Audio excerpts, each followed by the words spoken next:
Convenient.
My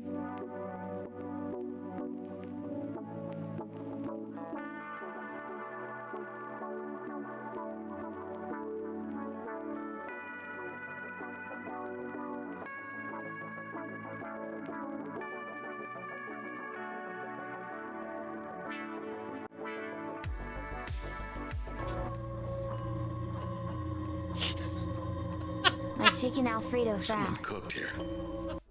Hi, Mike. Hi, Tara. Hi, Fat Talk Cat. Anybody else here? Hello. Why is my hand tracking not working?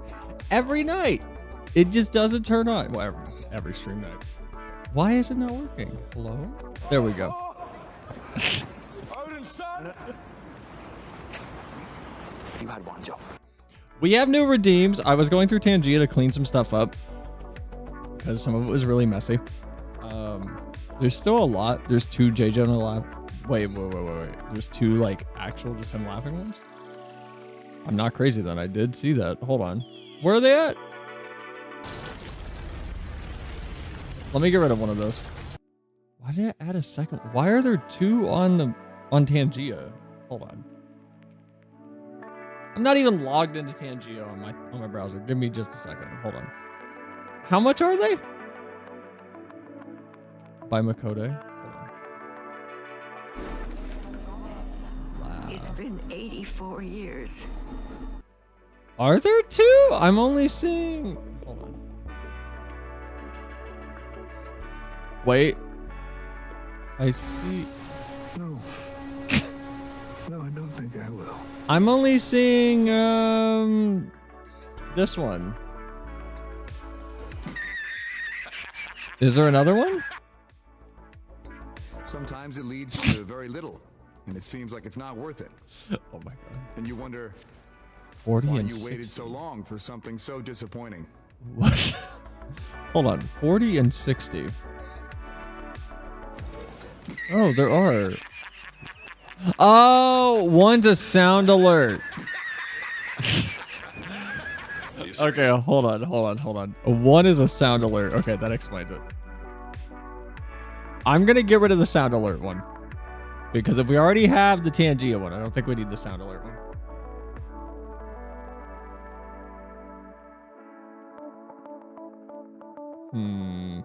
Stuff is broken as soon as I start stream. It feels weird being live on a Friday without my schedule looking like... Son, I promise you this.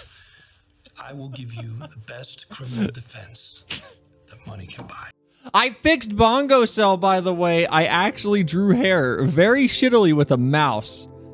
I was thinking, man, this looks terrible. But you know what? Bongo Cat looks bad in general. So we're going to keep it looking jank and questionable. We're going to keep it looking just as low quality and shitty. Because I think it's a better option. To be honest, if you guys saw how the mouth isn't even part of Bongo Cat. The mouth is okay. So it's a live 2D model. So it's like a 2D VTuber model. I'm gonna just explain how this is set up for you guys really quick because I just cheated. The mouth is its own image, and I just have it set to turn on and off if it picks up my voice over, I think, like 15 decibels. So I can clap. And the mouth will still work. It's not tied to my phone. It's not tied to any tracking. It's just an audio toggle for it. It's very lazy. Mostly because I didn't want to run VTube Studio in the background just for Bongo Cell. So I just made it a little like on-off toggle, which I think works just fine. Anyway, how's everybody doing? It feels weird not having my weekend be dictated by collabs right now. Now that Dokapon is over. You want to draw cat headphones over Bongo Cat instead? Oh god. I mean, that could work. That could be kind of cool. What kind of cat headphones though? Do I do like Shad's headphones or do I do like just headphones with paw prints? It feels weird though. I'm not beholden to like a collab this week. I mean, tomorrow I'll have FF with Shad, and yes, Sunday's Kingdom Hearts, but like it's stuff I can get through now. Like I can make progress on things. I'm not waiting for Dokapon to be over now, which is really, really nice.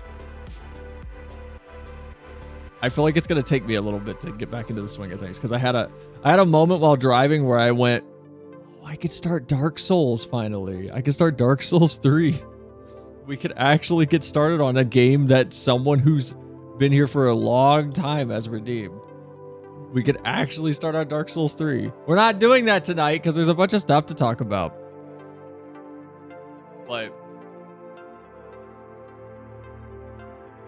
I don't know. It feels weird. I feel like I've been beholden to a schedule for too long. And now that I'm out of it, I don't know how to adjust just yet. It's going to take me a few days. Dokapon's not teasing you. Dokapon was so much fun. Doing well, just having milkshakes.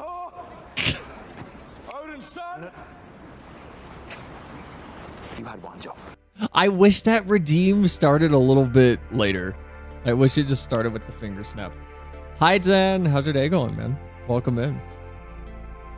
It's been real chill. I bet it's very refreshing for you. I mean, it's fun collabing, but I'm very vocal on stream that I'm not. I'd rather be solo on stream than with somebody else. I'm going to be honest. Every time. Mostly because I get to just... I get to off the cuff change what I want to do. I don't have to, you know, there's not a plan I have to stick to. That's why it's fun to like play Home Safety Hotline, where we were just alt-tabbing out of the game at random and just having little conversations. Gee, it sure is boring around here. Speaking of boring, this has nothing to do with boring. Mostly just if you were boring and you had 0 views. YouTube has been kind of... I haven't talked about this in the Discord. I'm sorry I've been absent in the Discord, by the way. I've been focusing on, like, other things for the last 2 or 3 days. YouTube has just been... I guess it's a bug. Their account on Twitter says it's a bug that they're aware of. But right now, if you upload any shorts, none of it gets pushed out into the algorithm at all. I can show you guys that I'm not insane. I uploaded a short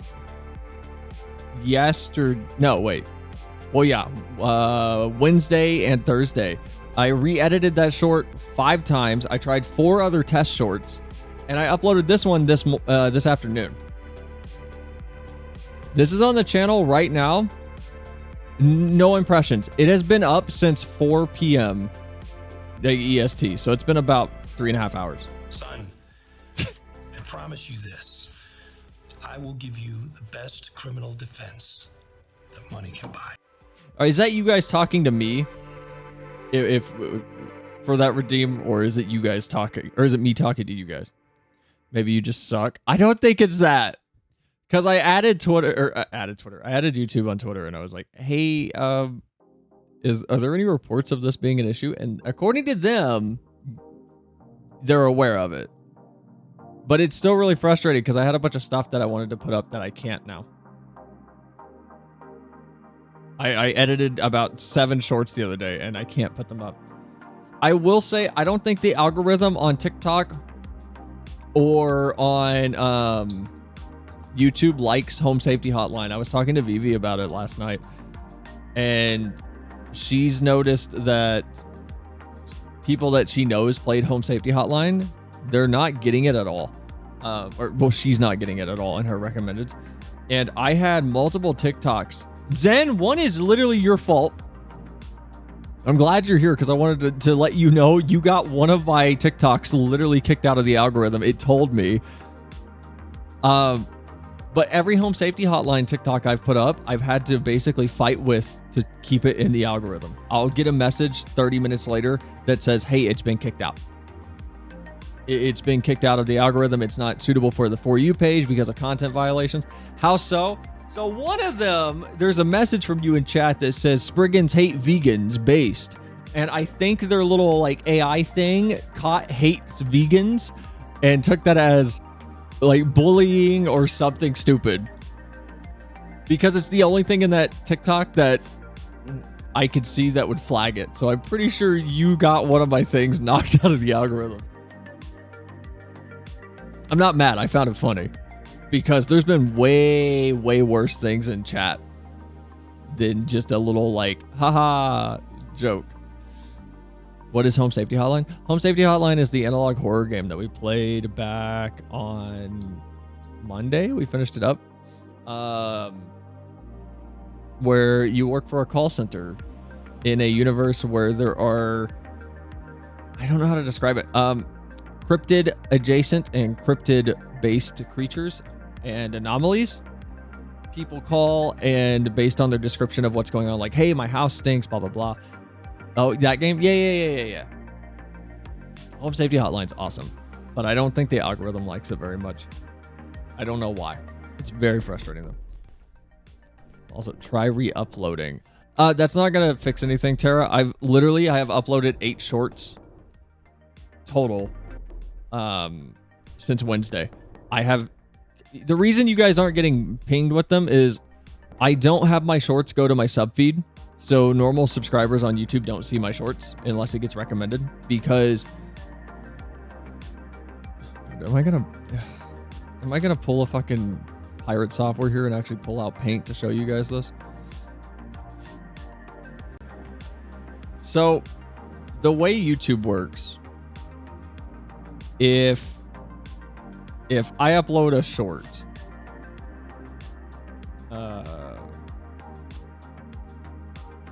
right? Like if I upload a short and there's a box that is send to subscribers. Wow, Paint sucks. Send to subs. If I have this box ticked, it will send it out to the subscriber pool.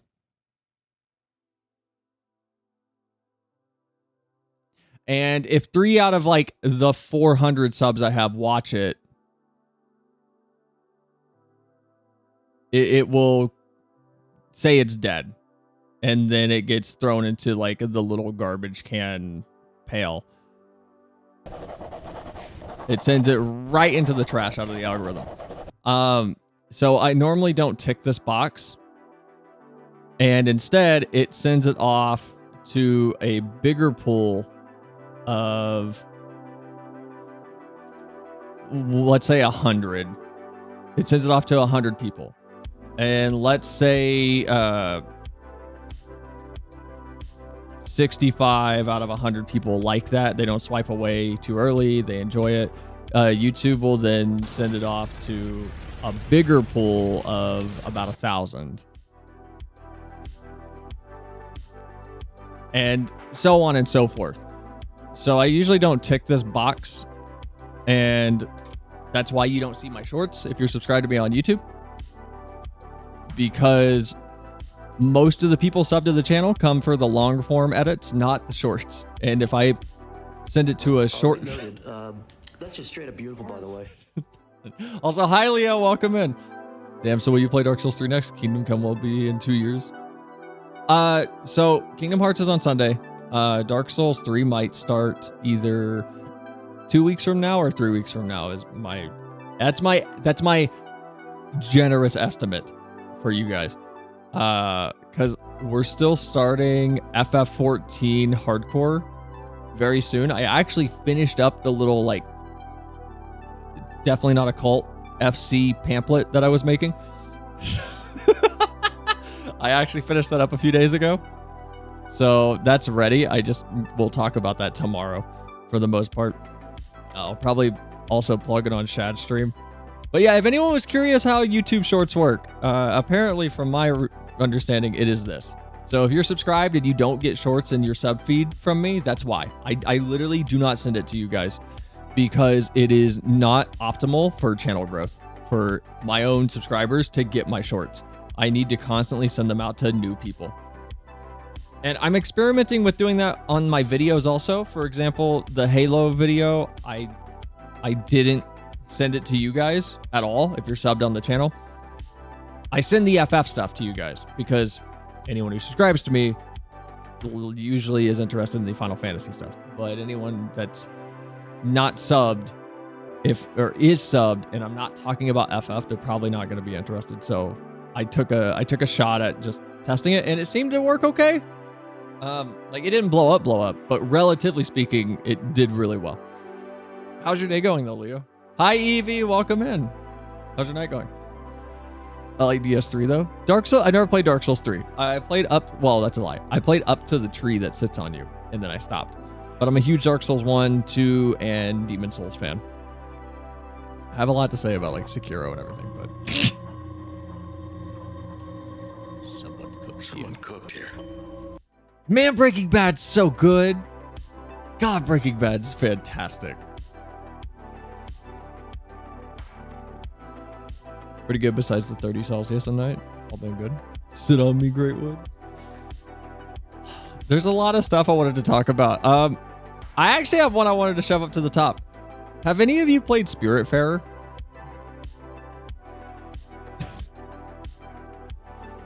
Get ready for a Hollow Knight opinion, by the way. No. Never seen Breaking Bad. It's so good! Oh, Breaking Bad's so fantastic. Skylar sucks. Breaking Bad's great. Nah. Okay. Maybe. Look, I don't want my chat to be an echo chamber, but I do want to have a conversation about this. I do like this game, by the way. I want to like say outright, I am playing it on Game Pass. I'm not hating it. It's not terrible, but it has highlighted a problem I've had for a while with a lot of indie games. I want to show you guys the trailer for Spiritfarer really quick. What the fuck? Oh, that other thing was it. Okay. I saw COVID flash on the screen for like 3 frames and just subliminally project at you guys. That's another tab. We'll get to that in a minute. Honestly, we think it's ruined for us just because of someone else. Breaking Bad or Spiritfarer? You could probably still enjoy Breaking Bad. It's good. It's fun. COVID jump scare.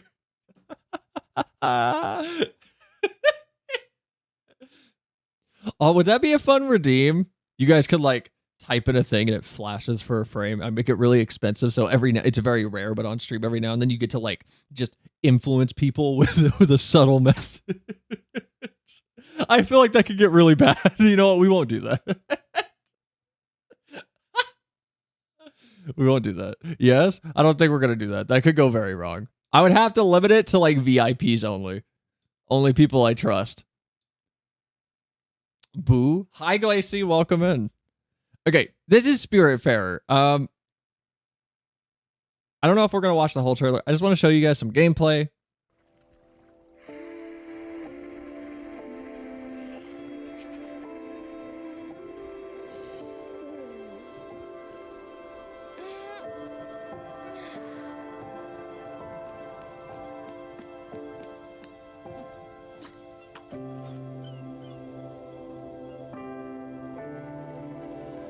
That's how people play this game every time. This game? I know this? Okay.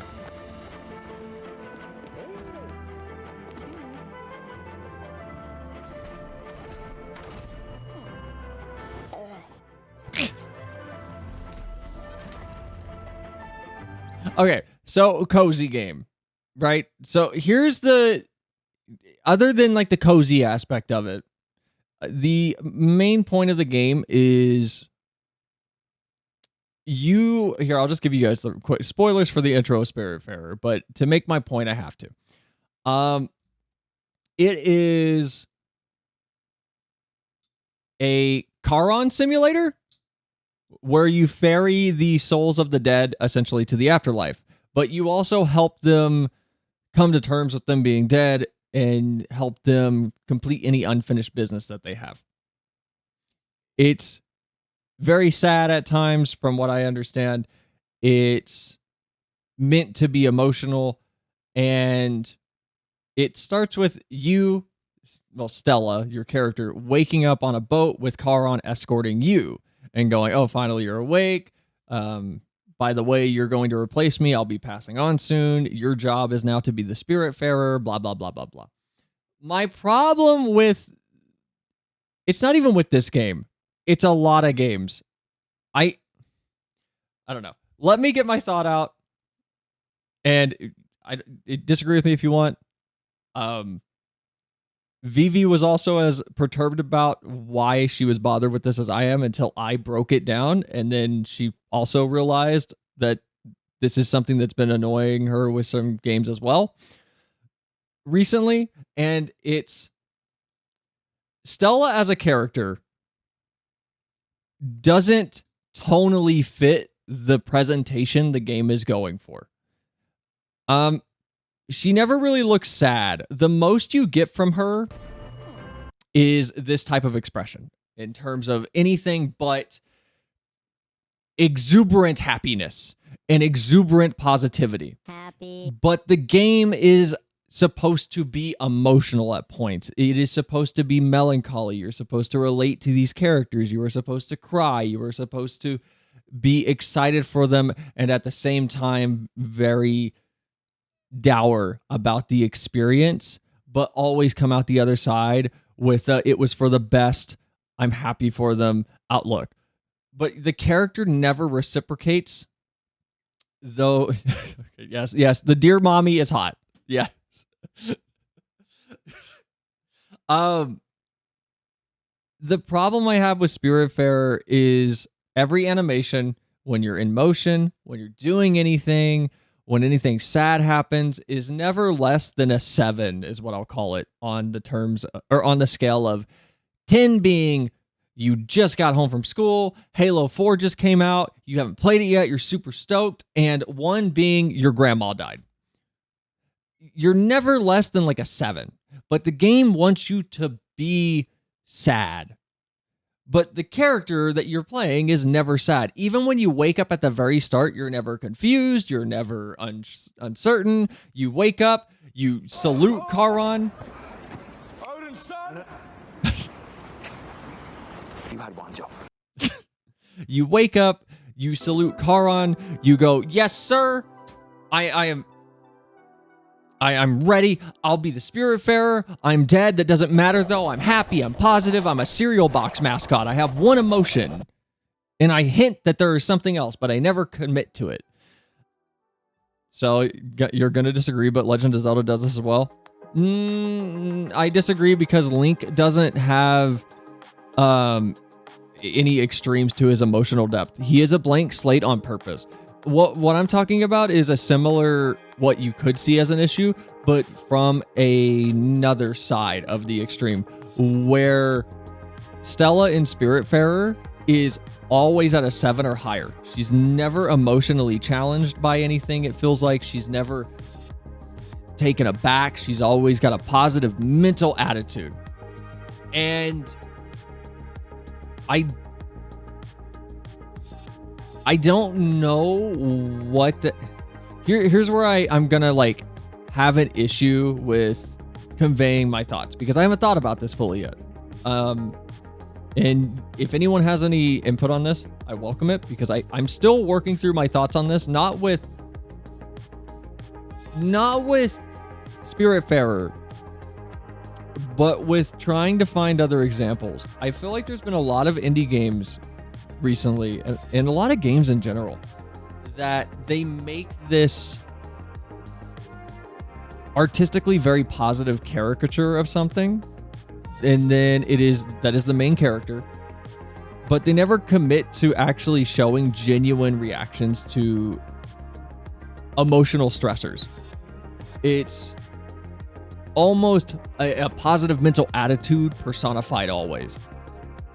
And if there are any games you guys can think of that have this same sort of... To me, it's an issue. To me, as even an artist, it's an issue. Because I think if you're drawing something, or if you're animating something, if you are bringing something to life, you should not make them one note, especially in an interactive medium like a video game. Because in the spotlight of Spiritfarer, the point of the game is to ferry spirits of the dead. Why should I be upset or as upset as I could be if I look down from the dialogue box and my character is just hands on hips excited about whatever is going on, or just moderately perturbed by it, but they're not actually saddened. Link is very expressive in Wind Waker and Skyward Sword. True. Skyward Sword might be my favorite version of Link in terms of him being like a person. Twilight Princess, it makes sense why he's slightly stoic. Wind Waker, he's very expressive.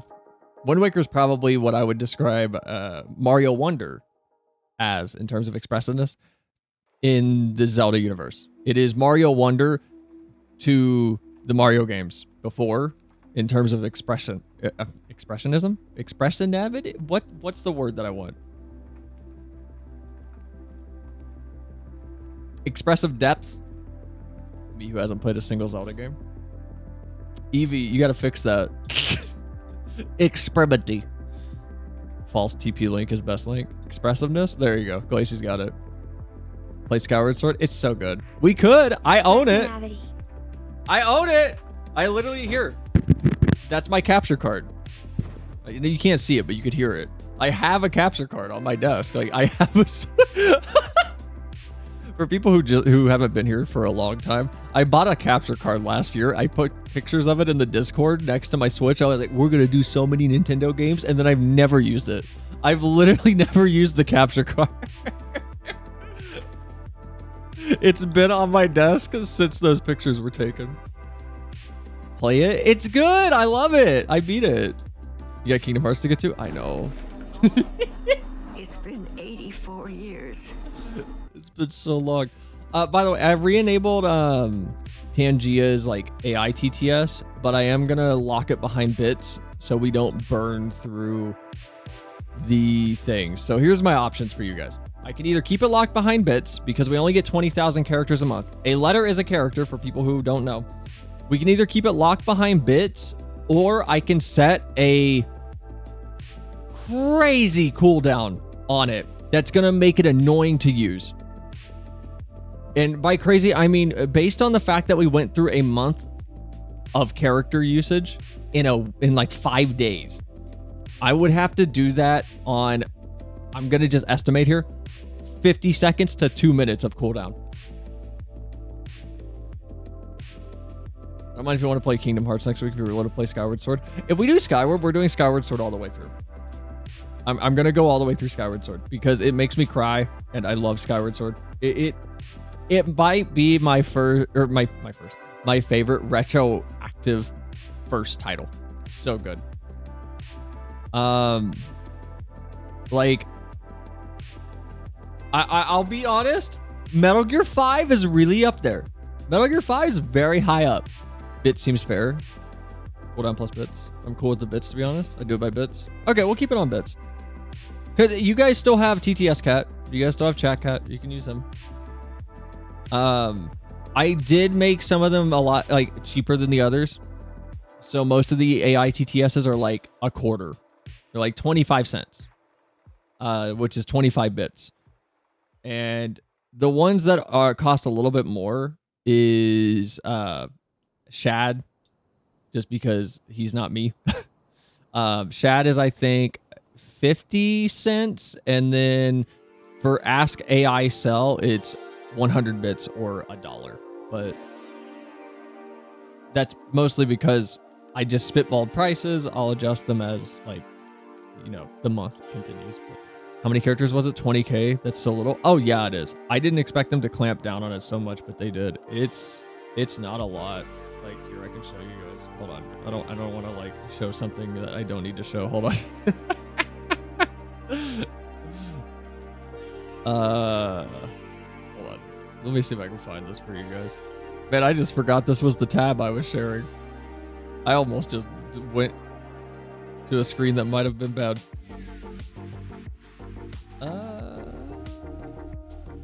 Here we go. Is this it?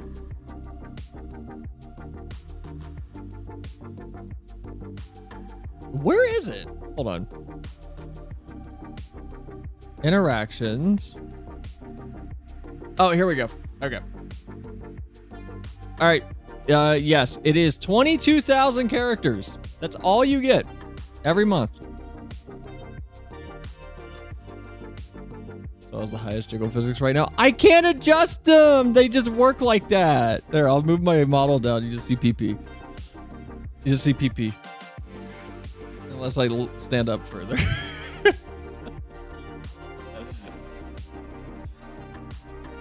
Floating crystal just outside spinning. This is the aetheryte. But yeah, this is the default. So the problem is, what the fuck? Why can't I undo? What is wrong? Okay, there we go. So the problem with Tangia though is they have a level system, and even if we level up, is that monthly? Oh yeah. We burn through that in 5 days at my size. Even if we level up, or if I even paid $10 a month, it only triples it. So you only get like 66,000 characters a month, which that's not enough. I'm sorry. At my size, how are they expecting people larger than me to be using this? I don't understand it. I will say, and here's where you guys can be disappointed with me. Tangia introduced a media share option recently. Bad news is it costs. It's only based with donations or tips. Sorry, this is not a charity. It is only based on tips, but it's so much better than the media share that Stream Elements and Streamlabs has, because you can actually like clip the video you want to send before you send it. So it opens up an overlay. Let me see if I can find it and I'll show you guys this. I thought this was really, really useful and very cool. Leo blew it all with copy paste post, blame Leo. Okay, hold on. Spectre's not here right now. Spectre also helped to just nuke the character count.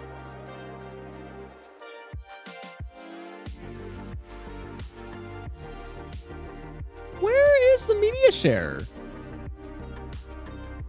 No, this is media. Oh, it's because I have it turned off. Duh, I'm fucking stupid. No, I don't think I will. Okay, hold on. Okay, so media share's on. Again, we're not going to use this. Probably. I might just have it on in the background for anyone who wants to. But Sometimes it leads to very little. It seems like it's not worth it. And you wonder why you waited so long for something so disappointing. I love Captain America. Odin's son! You had one job. Damn, that's low. You get 3 letters of TTS a week. It's large. That's large and big and good. What does that mean? What is that even talking about? I'm confused. What does large and big and good mean? I'm confused. Anyway, here, I want to show you guys this real quick. I get it! I mean, come inside. Make yourself at home. So here's the media share page. I don't care. Curse of Ra. So here's the part that I thought was cool, and I wish this used channel points. You can actually set the video length just outright. There's like a trim feature.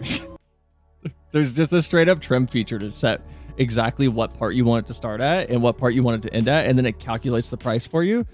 That way, so with like Stream Elements and Streamlabs, you don't just donate it and full send it, which is really annoying.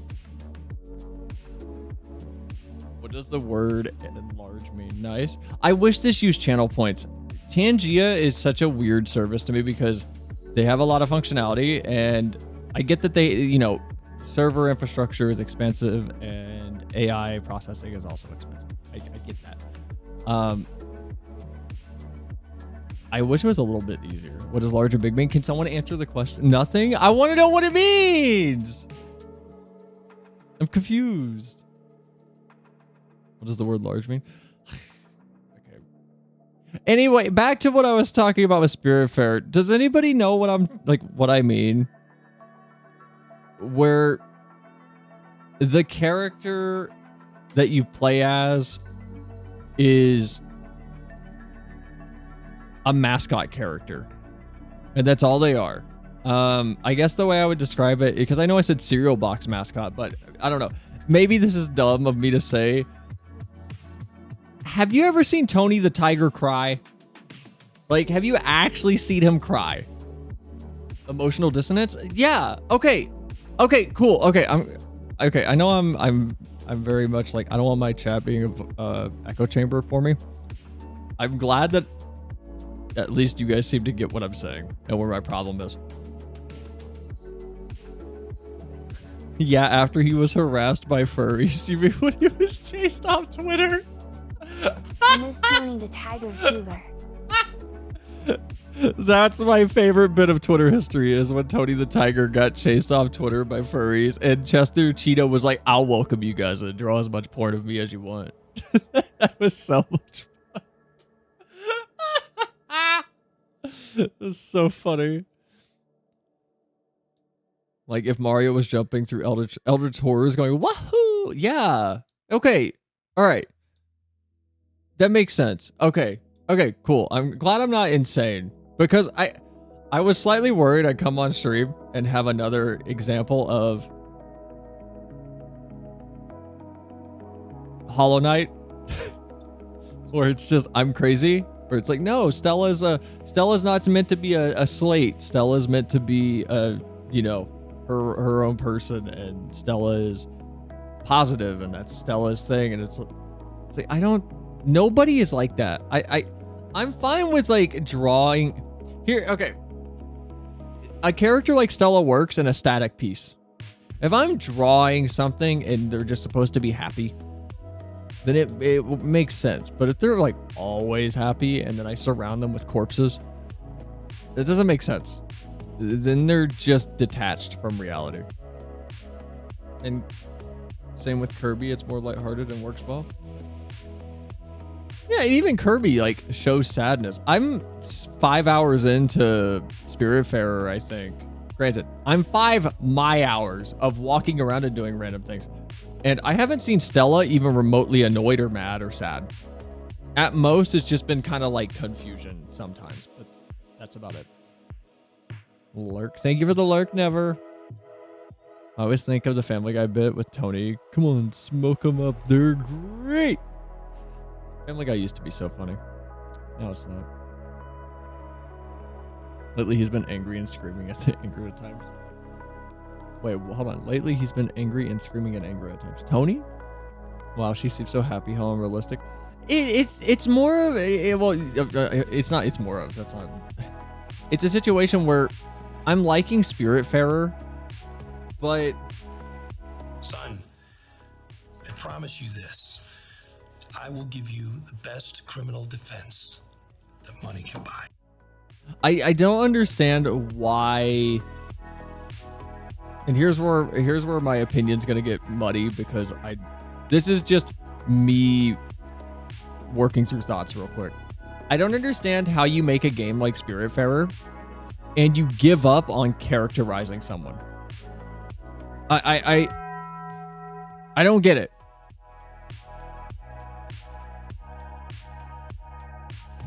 Because you're dealing with a heavy topic. I feel like you should do your best to make it resonate. I feel like you should do your best to make it resonate with people. And I don't understand why you would stop at serial mascot levels of depth for your main character. Because it's a cozy, wholesome indie game. Yeah, but I feel like even Stardew Valley has emotional depth to it at times. And it's a cozy indie game about farming. But there's characters where you genuinely see the repercussions of addiction. Like Shane is the character I'd point to in that. And I don't think it being cozy is an excuse to be lazy in that regard. I'm not saying the development of the game is lazy, but like the intellectual progression of a character or emotional progression of the character just feels a bit lazy to me. Yeah, sometimes you talk to them and learn their trauma. Yeah, and I like the thing is, in Stardew Valley, your character is a slate, So it's easier to not have them visually emote, but we just looked at the trailer for Spiritfarer, and Stella isn't a piece of pixel art with mouth that is 3 pixel and eyes that are 1 pixel each. Stella is a character. Like, Stella is animated. Like, you can see Stella. You can clearly read the emotion on Stella's face. But I don't get it. Maybe I'm crazy. Maybe I'm just easily detached from the world of the game that I'm playing.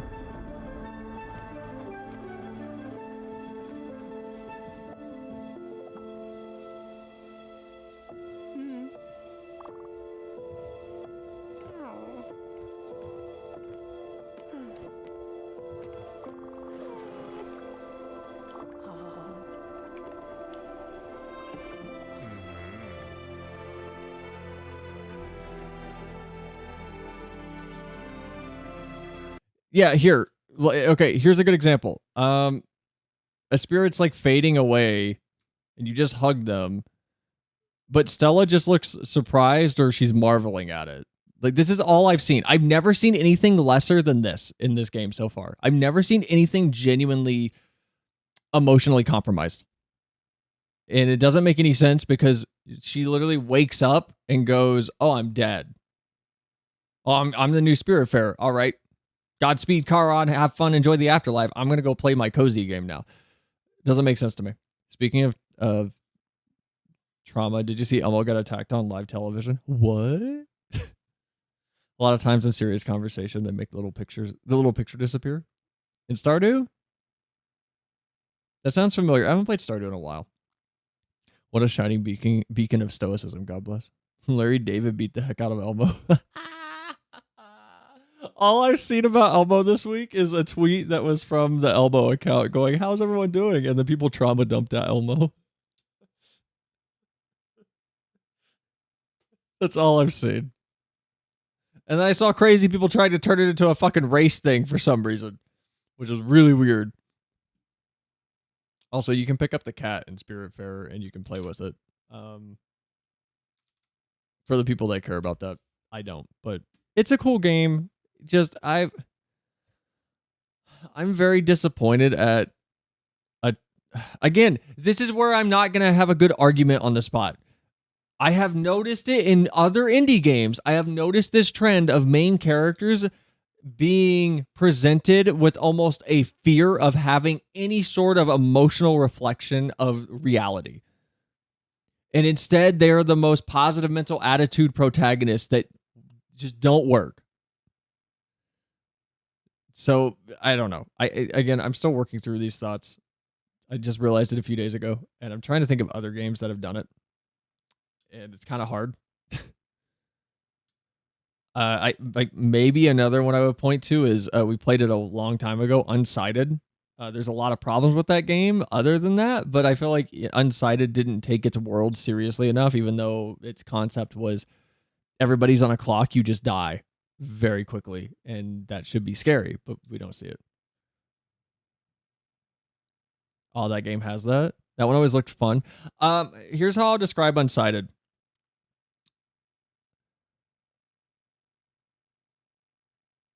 It is mechanically fantastic. Narratively, from an artistic perspective, though, the character art is detached from the backgrounds. It's like they had 2 different artists working on 2 different parts of the game, and they never communicated. And characters, styles, the way they dressed, the way they looked, did not ever once feel cohesive. They always felt like they were running down a box of requirements that they needed to tick of how diverse the cast can look. And if you have played Unsighted and you disagree with me, that's cool. You can disagree with me. Rich and I played it on stream a long time ago. We talked about this on stream. We explained this all on stream. Unsighted mechanically is fantastic. Everything else about it I thought was honestly just kind of mid at best, because they never committed to it fully.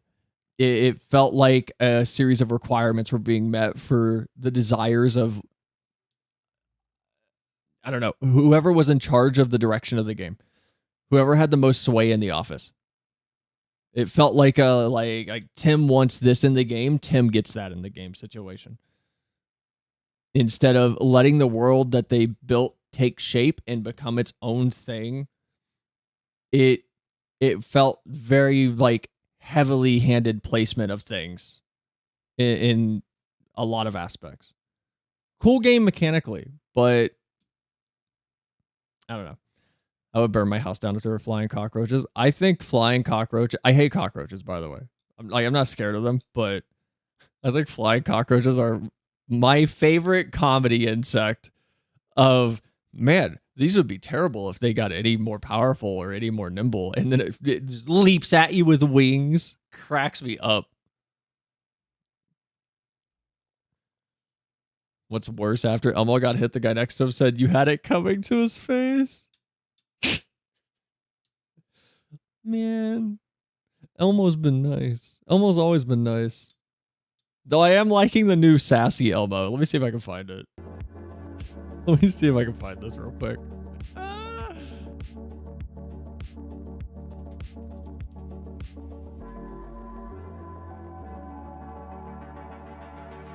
Oh no. Does anybody have the clip of Elmo watching Rocco and then the dog walks up and eats and takes the rock? And instead of screaming, Elmo's like, "No, stop, come back."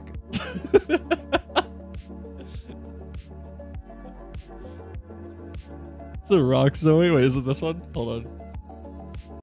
This isn't the dog one, but is this the... Rocco, Rocco,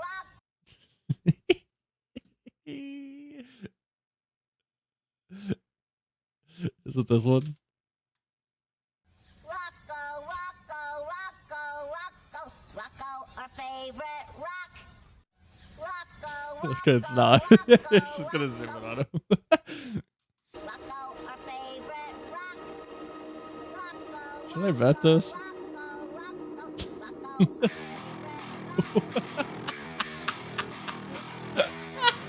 Isn't this the Doom OST?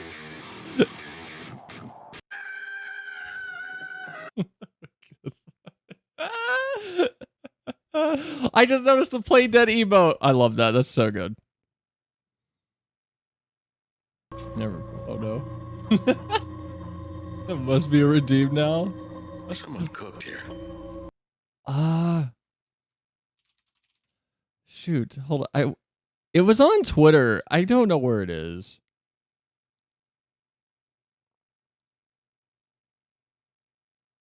If anyone has it, just put it in chat. It's very funny though. We're just gonna watch Elmo clips now. Oh, Mr. Williams, Elmo. what are you going to do with that stick? Oh, there's lots of things you can do with this stick, Elmo. Hey, maybe you can be playing hockey with it, like...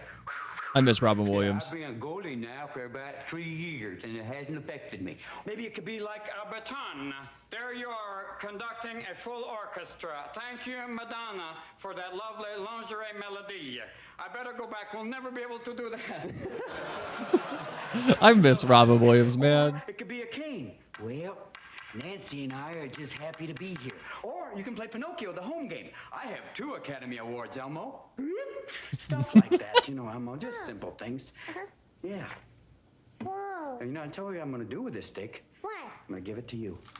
Comedy gold. For people who haven't seen this clip, this is probably one of my favorite Sesame Street bloopers. Oh, thank you, Mr. Robbins. Mr. Robbins? Taking the stick back, Elmo.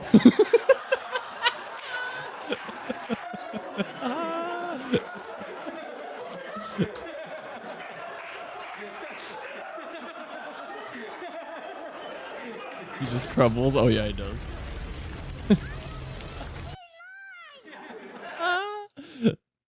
Man, I never watched Sesame Street when I was younger. I feel like I missed out. I feel like I super missed out. Also, isn't this like the most VTuber shit? Sorry, some puppeteer gatekeeper's gonna get mad at me saying that. That's the most VTuber shit. To like just have your eyes visible when something weird's happening. I love the balsamic vinegar. What? Oh man, I haven't had salt and vinegar chips in a while.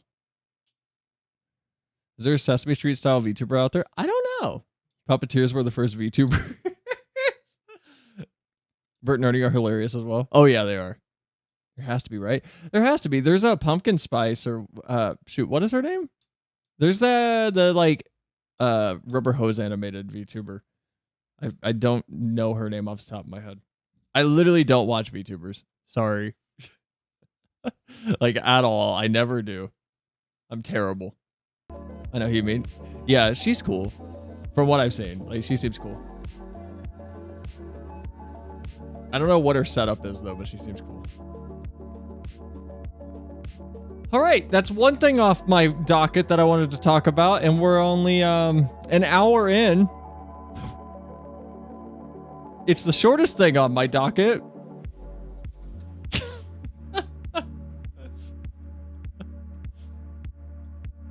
I'm hoping to be a horror VTuber someday.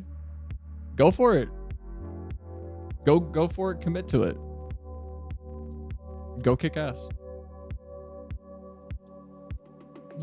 Just like terrify people midstream.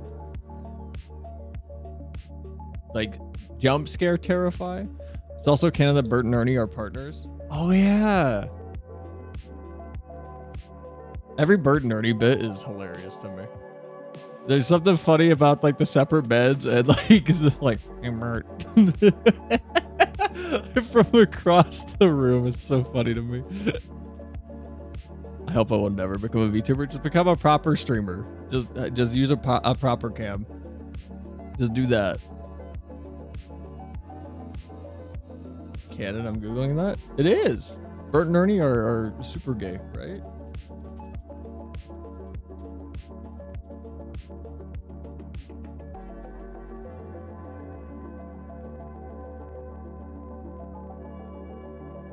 God, I love the Bert and Ernie puppets. Mega gay. We all return to VTuber one day. Flem, you should get a big foam like lemon head that you can make and wrap it around your face.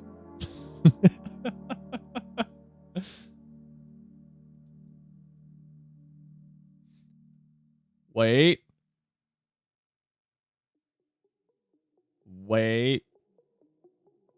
Hold on.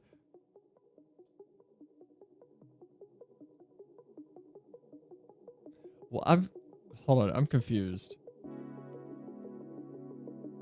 I'm looking at a Time article. So, like, yeah, they're sleeping in separate beds, so it's not going well. That's not how that works. I know people that sleep in separate beds that are happily married because body temperature differences. I know for a while. I'll point to a. I believe here's a streamer for you guys. Pat Stares At. I believe him and his wife Paige for a while. I remember him talking about it on a podcast that like they slept in separate beds because of one of them being way too like heat radiating prone or snoring. If you're snoring, you probably have like sleep apnea or something that you should get checked out. Snoring is not like the best sign that everything's cool with your sinuses and your passageways when you're asleep. Technically, if you stream with a cam, you're a tuber. You flash or virtual. Ugh, I hate the word tuber. I hate the word tuber. A tuber makes me think of Lord of the Rings, which is cool. But there's something...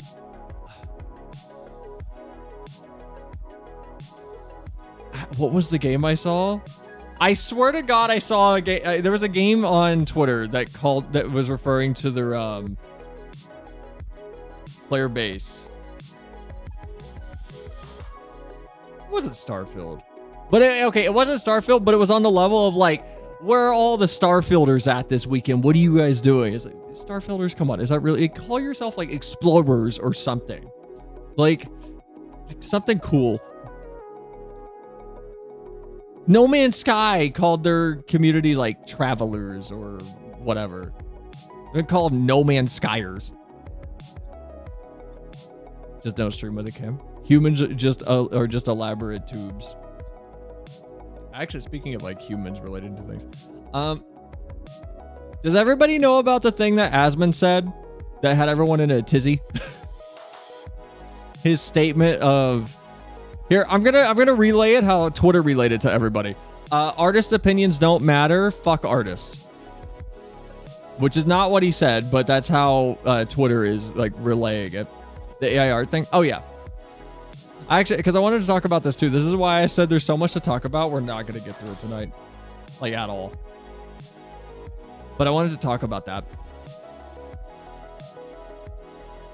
We're just complex, crazy straws. What happened to silly straws? Are they still a thing? Can you still buy crazy straws? It's been 84 years. Okay, anyway, context for the Asmon thing. Essentially, what he was saying is in the framing of the market and the consumption of products and the situation of if you go to a store or you buy a game, the overall consensus from the majority of people that buy that product is that they don't care about what made it. They don't care who made it. They don't care about the conditions it was made under. All that they care about is the final product. And his statement of artist opinions do not matter is related to that framing specifically. And Twitter misconstrued that greatly to just outright anything artists say does not matter. Which got a lot of people into a tizzy. The short of it is, if anyone's interested in my opinion, I think he's pretty much spot on. I think his phrasing could be better, but he's not wrong. I use cereal straws. I've never used a cereal straw. I'm so old. I've never had a cereal straw. Are they good? What do they taste like? Are they bad? Is it like, if you buy the Oreo one, is it like a memory of an Oreo?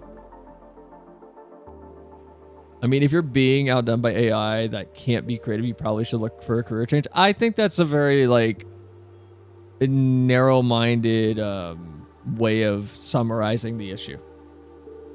I think it's much more simpler and at the same time much more nuanced in terms of the phrasing that actually should be used to adequately describe the situation, which is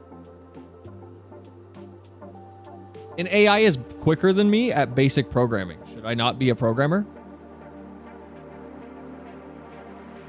Because by that logic, I shouldn't be writing software if an AI can do the basic parts faster than I can. And I actually wanted to have a deeper conversation about the AI situation. Mostly like a hypothetical thing. Not even like, I don't even want to like sway opinions on anything. I was kind of curious on where everybody thinks we're going to be in, let's say 10 years. I've never had one either, so here's the thing. When I was younger, I was too broke to like ask for them at the store. And then now that I'm older and I could afford them, I don't think about it. I'm talking about artists that will probably happen if AI gets advanced enough. AI will get advanced enough. There's no if. That's where I wanted to talk about this. Because right now, the current situation is essentially, in my head, and I've been thinking about this all day, and maybe I'm crazy here. I'm curious as to how human creativity is going to be changed as a marketable thing in the next decade or two. I'm really curious because much in the way that I completely see artists that are, you know, like this is the artist floor for a video game studio going away, which sucks. I do see that happening to programmers eventually as well. Because I think it would be naive for people in the programming space, or even just in honestly, just the computer science space, period, to have the attitude I've seen that is, you know why they won't replace us programmers? Because an AI doesn't understand the nuance of an entire code base. Right now it doesn't. Right now it doesn't. Right now I cannot throw in an app that I was working on for a company that keeps a crucial part of someone's like existence going. Right now I can't, but eventually it will. So I was thinking about it today. I was just thinking about how like I find it more intriguing than I do scary. Because art on a consumer level of mass marketed products is going to be more and more skewed towards AI production than human production over time. That's just how our current reality works. And I don't think there's a lot you can really do about that. Does Google Docs have a dark theme?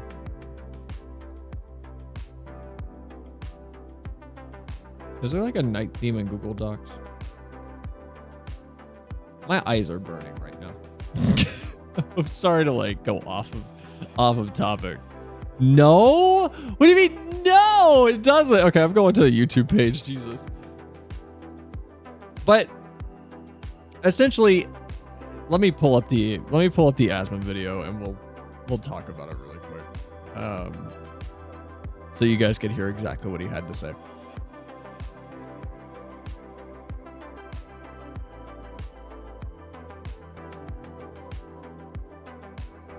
Wow, he uploads a lot. Holy shit. There we go.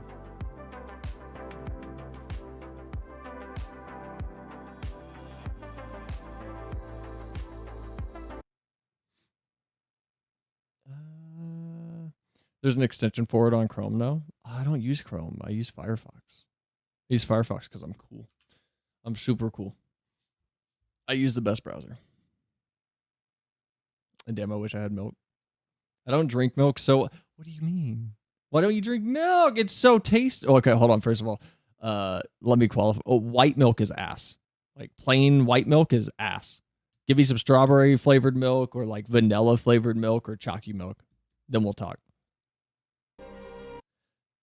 So we're going to jump in just a little bit. I just wanted to go over what he said in the clip itself. In the case of artists, AI art tends to be generic in its nature, and it is by nature derivatives. If you're an artist and get outdone by it, I really can't bring myself to care for the potential of AI and other fields. That way, I'm more concerned and excited with.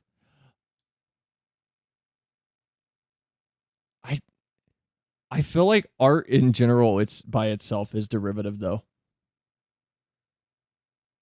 That's where I want to have a conversation. We'll get to that in just a second though. We'll come back to this. So let's go ahead. We're gonna watch the clip. We're gonna watch the clip. Cut things out of context. It's not that much out of context. It's a little bit. It makes it sound more aggro than it was. But at the end of the day, yeah, it's a bit different. Damn the quality. Yeah. This is a 2016 webcam quality. All right, here we go. Give me subtitles. All right, so there we go. You expect me to draw a moral line. I have to perceive a difference that I consider substantial. And I do not consider the difference substantial. I was talking about the difference between procedural generation and AI generation, like generative AI. I feel like they both functionally do the same thing, and I don't see there being a large moral difference between the two things.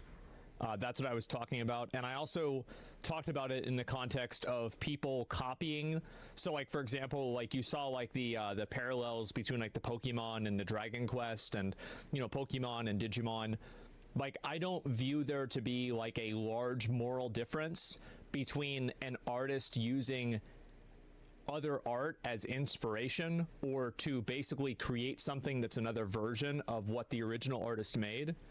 I don't view that as a tremendously morally different thing versus generative AI creating an aggregate of art by using a million pictures. Okay. This is the first thing I wanted to talk about. Because let's strip away everything. What is the difference between an artist like, okay, so like we'll use me as an example. If you go look at stuff I've drawn, which you can find in the Discord, and you go look at two artists. You go look at an artist called Kantoku, Kantoku, and you go look at an artist named Hijiki, who you will have to look up through her manga Ayakashiko. And I'll put these in chat really quick. If you look at both of these people, I have stolen how Kantoku draws hair and almost how he renders hair. I have stolen how Hijiki renders and approaches the skeletal structure of how eyes are drawn and placed on the face, or even just in the head. If I'm doing like a 3/4 view, what is the difference? And I'm asking to get your all's opinions. What's the difference between an AI studying or being trained on those things and outputting something that looks similar, and me taking bits of those approaches and also outputting something that looks similar? Because I have my stance. I'm curious on like just having the conversation though. Because my stance, I'll say after this. I can't believe he uploaded a 2-hour video on this. I get it. If all art is derivative, it's certainly not derivative to the same degree. For example, Tolkien is less derivative than all the people copying his setting. I disagree. Tolkien was inspired by works older than his. I don't have all of it off the top of my head, but like goblins and orcs have been around much longer than Tolkien's works have. Goblins especially. Same with elves and quite a few of the other races that he has. Everybody has an inspiration. It just varies how much they draw from them. The amount of work you put into it, really. Okay. Yeah, but he wasn't copying the mythology itself. Well, is AI copying the mythology? Because if it gets advanced enough, when do we stop saying it's copying? Could have just written Beowulf too, but he didn't.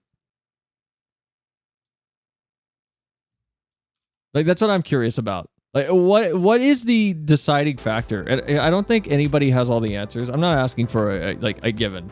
Again, I want this to be clear. This is not meant to be a question that is like to divide and place people in opinionated camps.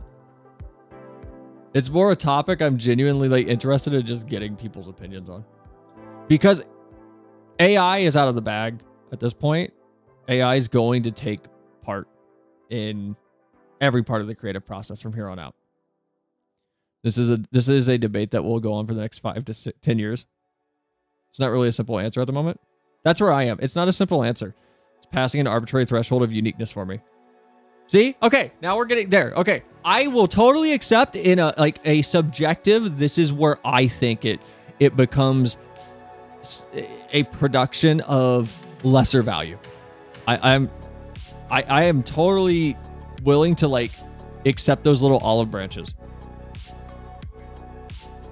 The old ship of Theseus. Here, I'll give everyone my stance, because I don't think it's fair for me to like ask for everybody's stance and then not give mine. My stance is, as of now, an AI training is very different than me referencing something. The reason being is when an AI references, it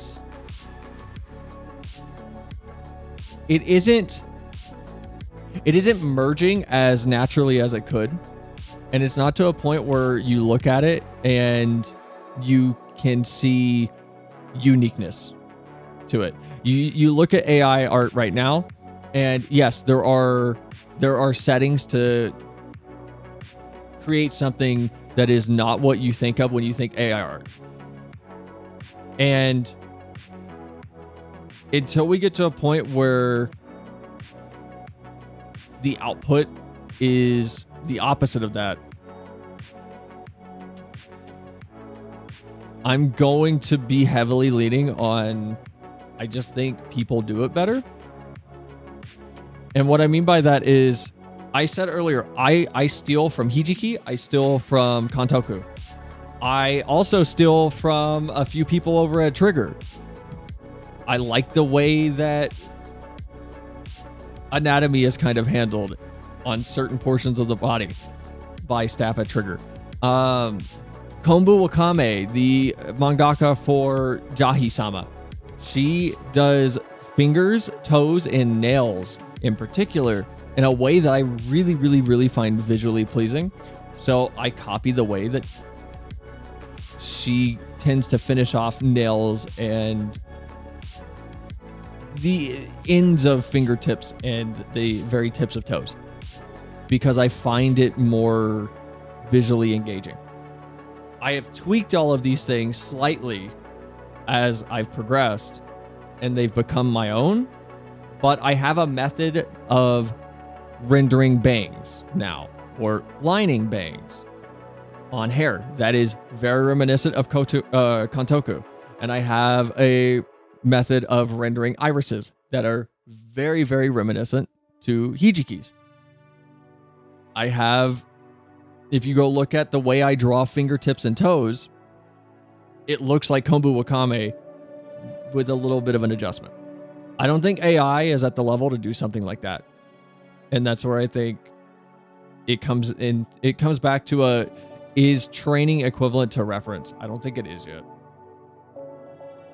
Depends on the prompt. Early on, I've seen AI reimaginings of Soulsborne as 80s fantasy, and it looked very unique to me.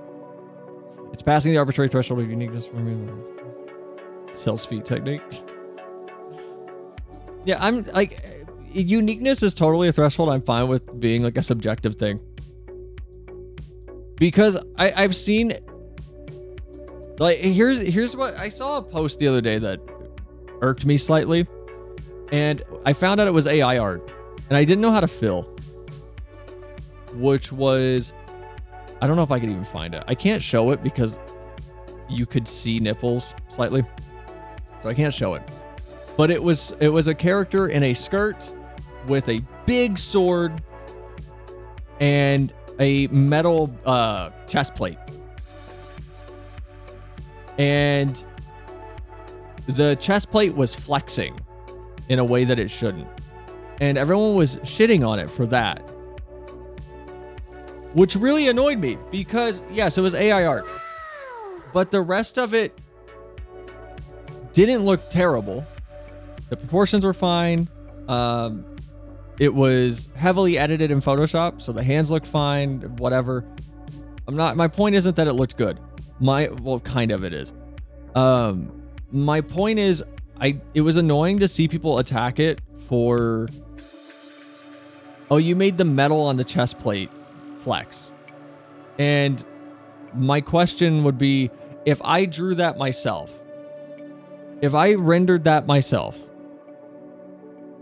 and I made the chest plate flex, would people be shitting on it for the same reason? Some probably would. But would it be as aggressively focused on the error? Like the big error? Because it's the easiest point to attack it from. What Mike say? I really don't have an answer. The hate on AI is mostly on the fear that we'll be out of a job. Oh yeah, it's completely valid fear. Like I said, I'm a programmer right now. I'm probably good for the next 5 years. No issue. Maybe even 10.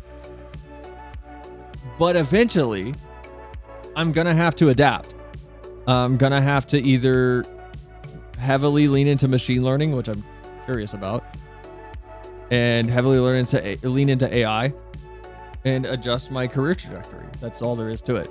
Granted, like, perfect world, in 5 years, I'll be doing streaming full time, but who knows? Nah, that's an artistic choice. Okay. Yeah, I know greedy companies can't wait to cut out middlemen. AI will continue to improve, and that's the really scary thought, considering what they can do now. It's crazy what they can do now, and like I said, we brought this up on stream before, and I always say this topic eventually will bleed into universal basic income, and that topic tends to be slightly political for some reason. But I don't know what the solution is. This conversation isn't to get to the bottom of what the solution is here. It's more of I just kind of wanted to talk about it on stream. The way I think is, fuck it. That's where I am with some of this, where it's just like, it's going to happen. We can either bitch and moan or be proactive and see what the next move is. I'm still going to draw. And granted, I'm not an artist that I'm not going to call myself a professional artist. I have never taken a commission request. I've gotten them. I get them, and I have looked at them, and I always say no. Never going to take one. So I cannot call myself professional because I do not get paid for my art. I am, by choice, a hobbyist artist. Get behind it, use it for the better. That's what you, like...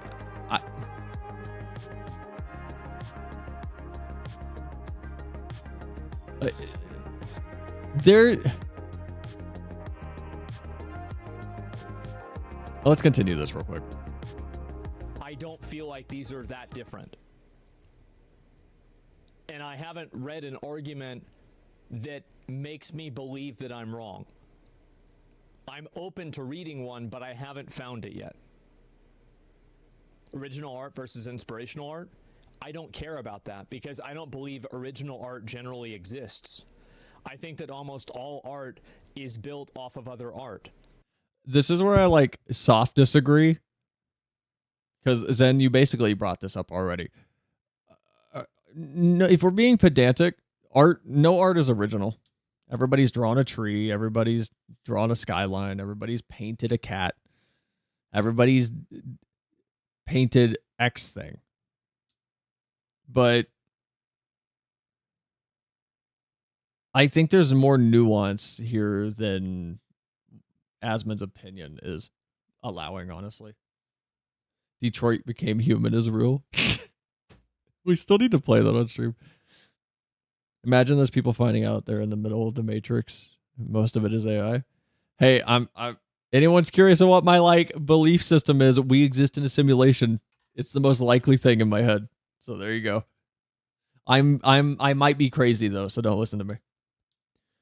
You can still sway everything, just be a good person. We shouldn't get too technical. But we can draw a tree differently. We don't just copy it. See, exactly. That's what I'm talking about. I think what Asmon is saying is nothing's original because it's derivative, which is very binary. And I get it, but I think the topic is worth discussing at a more nuanced level than just, it's derivative. Because it would be like writing off Lord of the Rings as nothing special because Tolkien borrowed mostly. Yes, he came up with a bunch of stuff, but people have made languages before, people have done orcs before, people have done goblins before, people have done a creature adjacent to the Balrog before. But it's still unique in that way, which comes back to the AI generative uniqueness thing, but we'll get to that at another time. For me, the one who stylizes the tree has more creative merit than the one who's just copying it. Same with art. See, this is where Asmon gets into that, and we'll get to that. We're not going to watch all this, by the way, if anyone's curious. We're not watching 2 hours of Asmongold. We're watching up to 15 minutes, if that. And that doesn't take away from it. It builds on it. It makes it more special. It makes it better. Maybe not better, but sometimes it adds texture to it. All art is derivative, yes, and I don't think that's not a bad thing.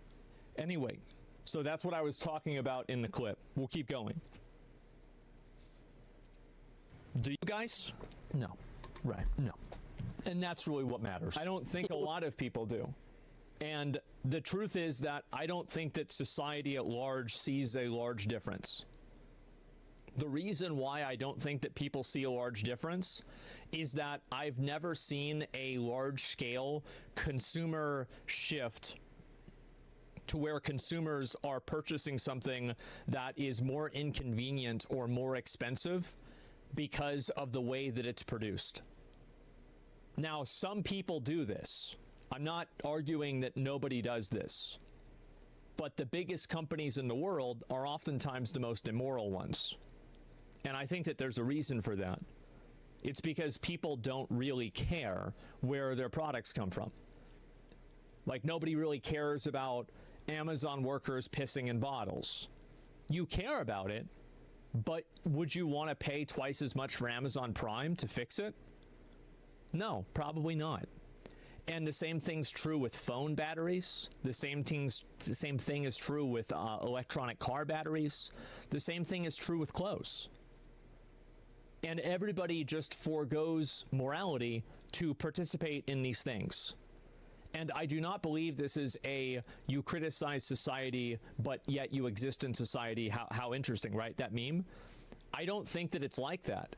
And also, I think that that's very valid. That's an extremely valid thing to say. If you want to hold other people to a standard, you should expect other people to hold you to that standard that you are trying to hold them to. Why does everybody else have to carry your flag? And so that's my point.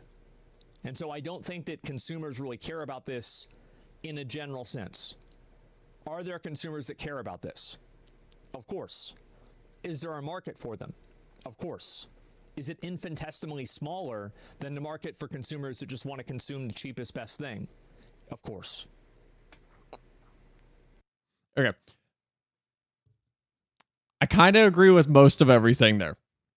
Most people don't give a shit.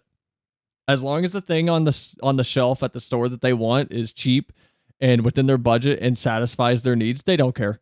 They don't care where it came from.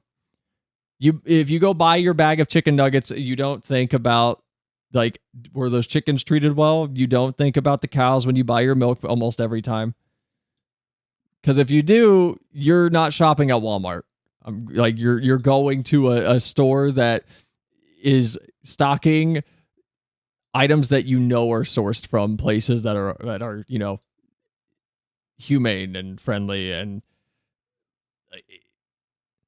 Nestle's a great example. Oh yeah. Hold on, let me catch up on chat. What did I miss? Make that 2-hour video into a 6-hour React stream. Yeah, but quote, people don't give a shit is a boring argument for an ethical issue. It doesn't matter if it's boring if it's true. Most things that are true are not exciting. Like, it's just how it is. The reason we don't know that the reason we don't know. You know what? No, fuck it. The reason we don't know if Bigfoot exists is because lazy. It's not lazy. If it's lazy, then the truth is lazy. In which case, yes, most people are fucking lazy. I'm lazy. I'm using 2 iPhones right now. I have one for tracking, which is this one. That's like, whoa. I have the tracking phone, and then I have another iPhone.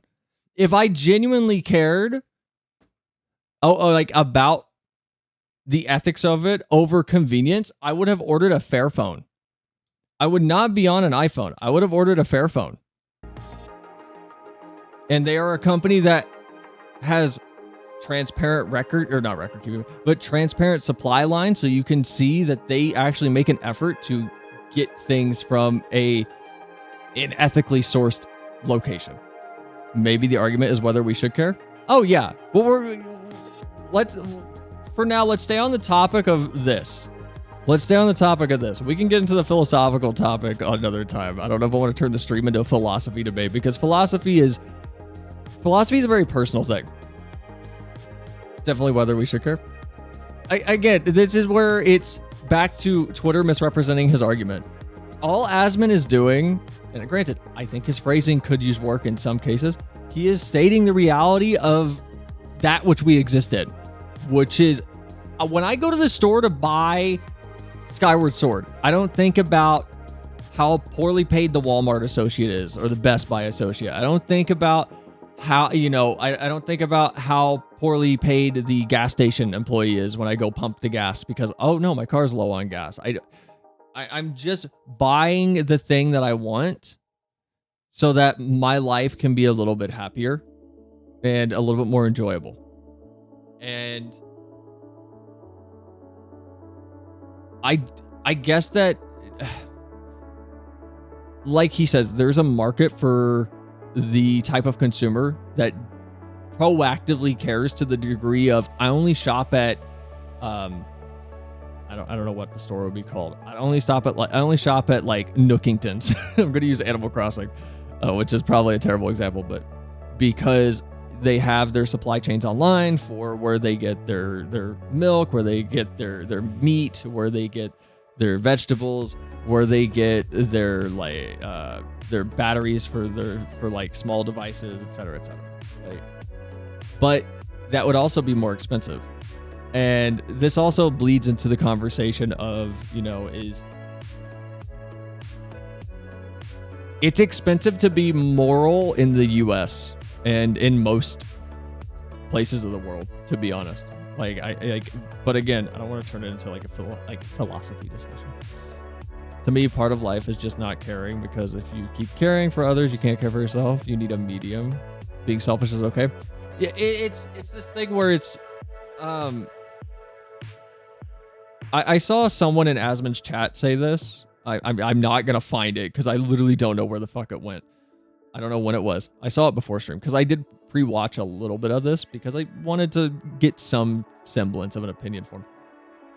It is, and I feel like people on Twitter need to hear this as well, or any site that Twitter's the punching bag for this. But honestly, any forum or anywhere that you would call, I don't want to say chronically online because it's too hand wavy. Like addictively attached to the turbulence that comes with that with like the community that you're in online, whatever your bubble is. It is okay to be part of the problem for some things and still do little things to help push progress forward regarding the issues that you care about and the issues that you see as important. It is okay for me to go buy great value milk and still be vocal and do what I can to help, improve cattle conditions on large farms in the US or something.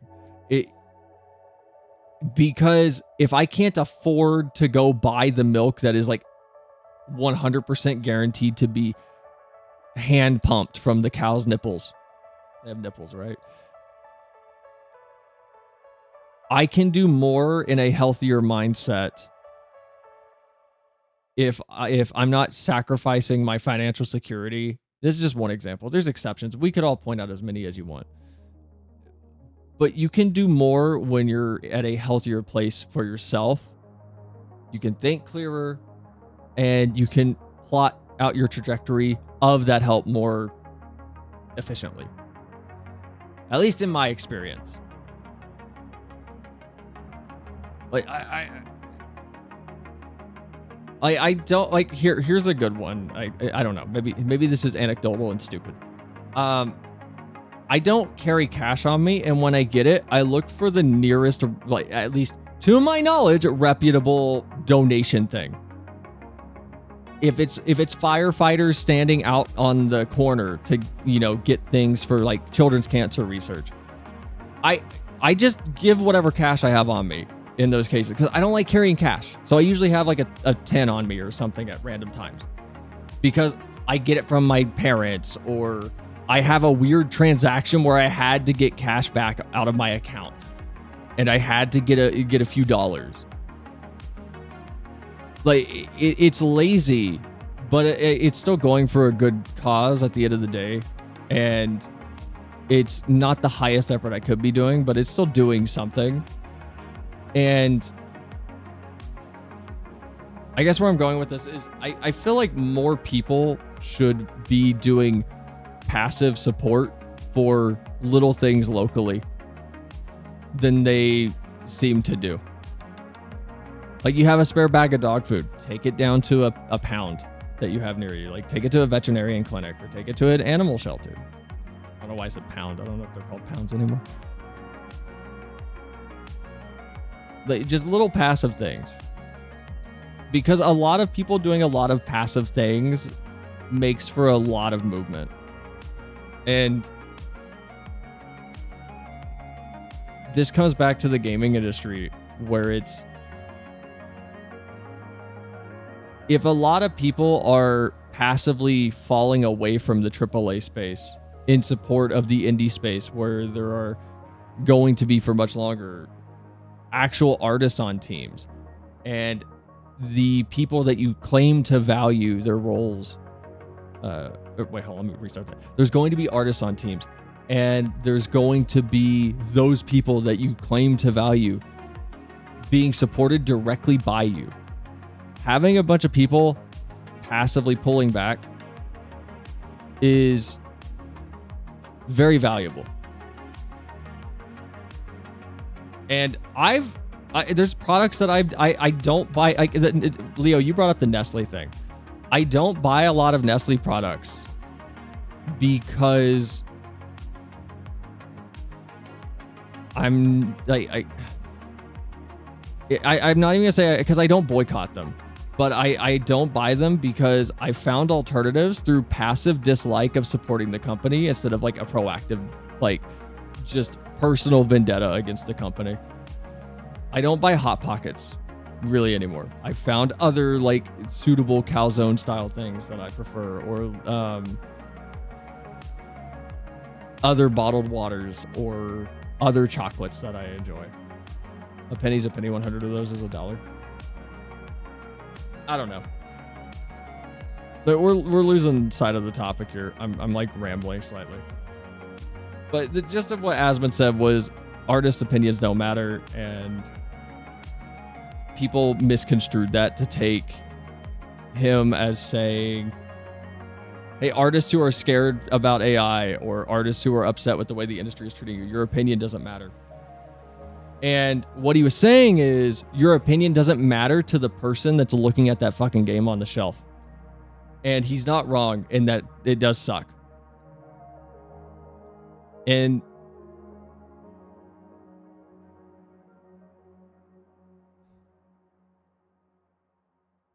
it's,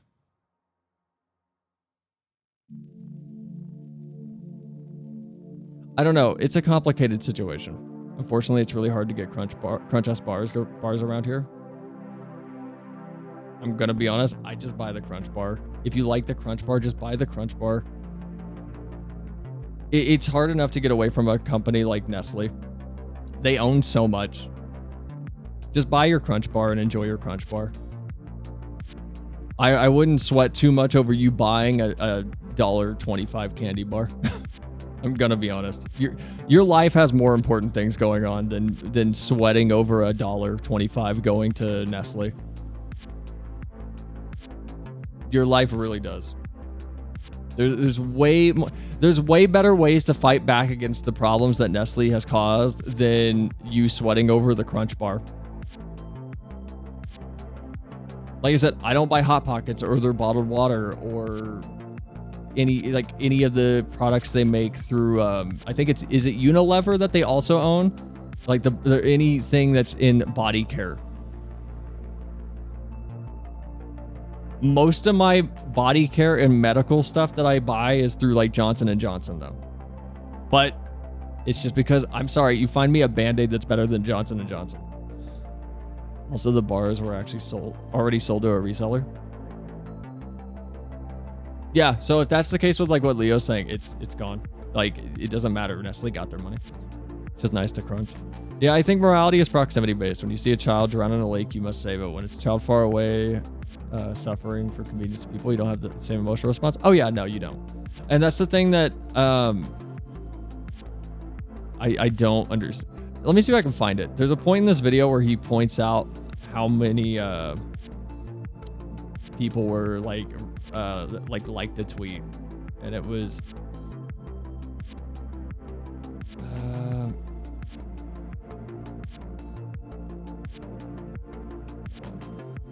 where was it? It was basically a tweet with like 6,000 people on it, and if you look at the Power World numbers, it's at 2 million concurrent players at the time of this, and it's just a data-based representation of like how many people are just not listening and don't care, and it sucks, because then you are right, it is proximity based. I care about my dog, but I know there are animals literally 2 towns over that are in rough states, and my priorities are not to go help them. And it's like Tara said, it's okay to be selfish. It's you gotta look out for you first before you can look out for others. And it's the healthiest way to exist, in my opinion. Because if you burn yourself out, where are you to help someone whenever they need you? Go schlafen. Go for Clips Channel 11. I'm too sleepy for all this. Do you gotta... Oh no, I wasn't saying it. I wasn't... bleh. Oh no, it was just a saying I'm working out. I'll sleep in a little while. Okay. But it's the same thing with... I'm playing Power World, and if I'm having fun with it. If they stole from Pokemon, I'm still gonna play it. It's still fun. That's for Nintendo and Power World to sort out. It's none of my business. Me not buying the game here's where the catch-22 is that everyone is annoyed with, and I get the annoyance. If everybody cared, Power World, if it did steal things, wouldn't have sold. And it would have set the precedent of, oh, I guess we shouldn't steal things, because nobody liked that. But that's not the reality we exist in, and it's frustrating, but you have to work within the reality that we exist in. And this goes back to what you said, Proto, with the Crunch Bar. It's like, who cares if it's a Nestle product? It's a fucking $1. Just buy your Crunch Bar if it makes you happy. I was very hypercritical. I hated people playing Harry Potter. That's another thing that I didn't understand. I didn't talk about it at that point because, again, I said it 2 weeks ago. I didn't want to risk the toxicity and genuine vitriol that was coming into people's streams randomly because of that game. There's so much more you can do than harping on like Hogwarts Legacy, though, to the degree we saw. It's fine to mention, whatever you feel necessary about Harry Potter being tied to Wizarding World, being tied to rolling. It's totally fine. I get it. But I'm of the same opinion as I am with this art stuff, where I get it, but there's so much more of an effective outlet available to actually support what you're trying to support and actually do something than just screaming at someone online who isn't even aware. Because screaming doesn't help somebody. Making them aware gently helps somebody. Screaming at them doesn't.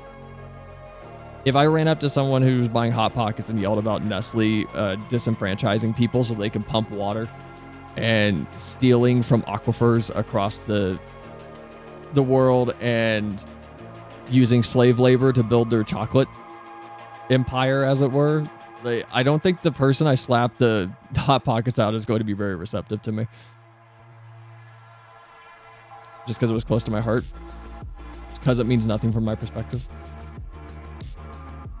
Power World's totally fine to me because it means nothing from my perspective. Did Nestle do something wrong? I'm out of the loop. Oh, yeah, no, Nestle's a gross company. They're a gross super conglomerate.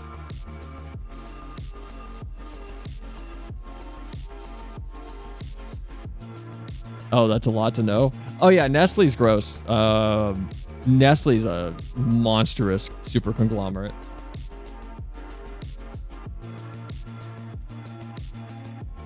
But here, hold on. Here's the fun part of Nestle when everybody tries to go, hey, you should just boycott these brands. And like, I get the desire. I really do. I really get the desire. But here, let me pull up the fucking chart real quick and we'll look at how dystopian everything is for us. Cause it's bad. This is really bad. Looks like I don't love Nestle Crunch. let me find it real quick. Can I find a not low quality thing? Why is this so low quality? This is so low quality. Hold on. I'm trying to find one that I can show you guys.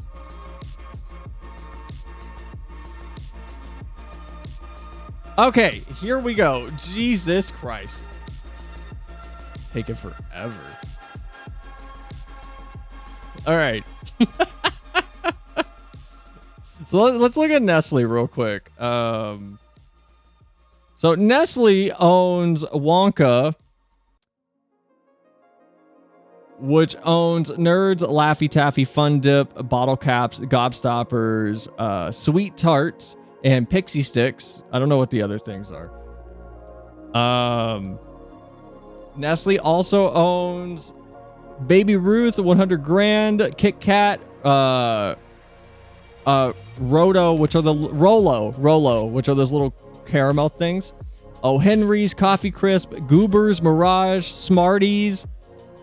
I don't know what an animal bar is. Some of these are not in the US, I feel like. Raisinets, Butterfinger, Crunch, Tombstone Pizza, DiGiorno, Hot Pocket, Stouffer's.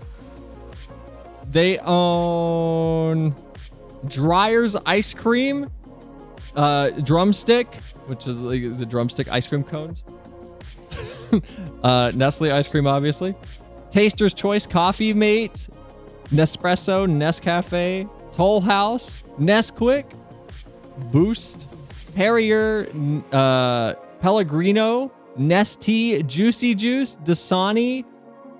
Okay, I do buy Dasani, so there's another thing. Gerber. This is why people don't care. Oh yeah, no, this is why people don't care. It's too fucking hard.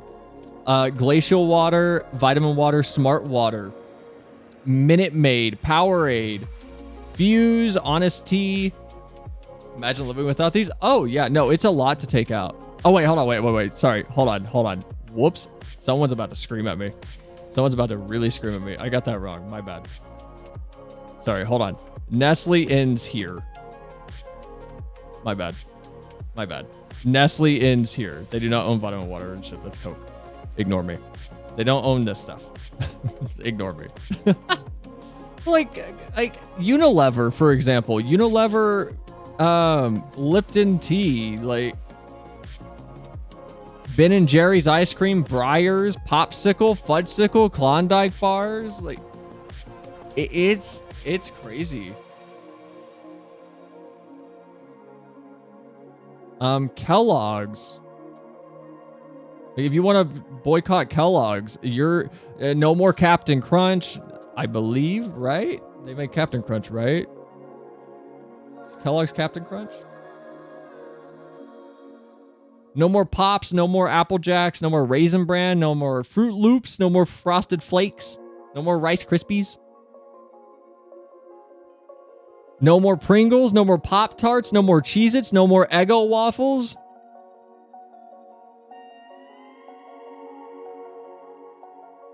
Letting a child know any of this would make their life instantly miserable. Kids don't care especially. That's the other thing people don't get. Kids don't give a shit, dude. Kids don't care.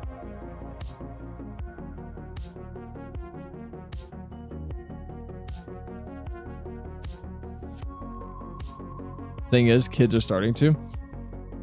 Yeah, but like here this comes back to what I was talking about, where it's like, if you can financially afford to be hard stanced, morally correct on almost everything, more power to you.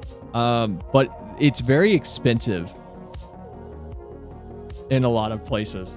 It really is, especially in, and here's where I would say avoiding stuff like this is easier in smaller countries.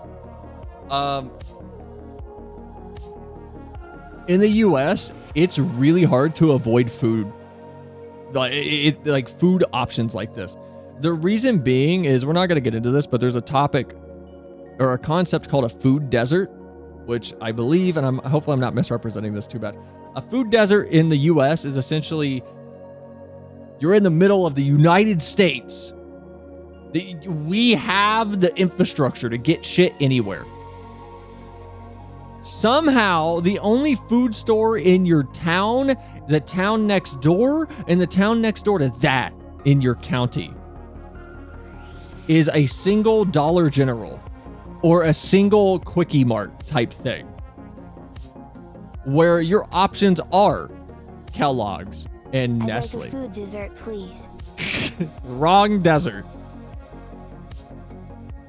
And in the US, it's really hard to actually act upon things like this. It's like, oh man, Nestle does a lot of bad shit. But I mean, if the only place to buy food is a gas station near you, they're gonna just have DiGiorno and Hot Pockets. That's all they're gonna have. And there's not much you can do about it. It's crazy. Oh, it is fucking crazy. But there are kids, they shouldn't care. We're in a weird point in history. But we'll see, like we were talking about I don't know if I want to get into this topic again. We're barely covering anything on my fucking docket, I'm going to be honest. I don't know if I want to get into this topic again. But it's the last 5 months, I feel like, have been so vitriolic online.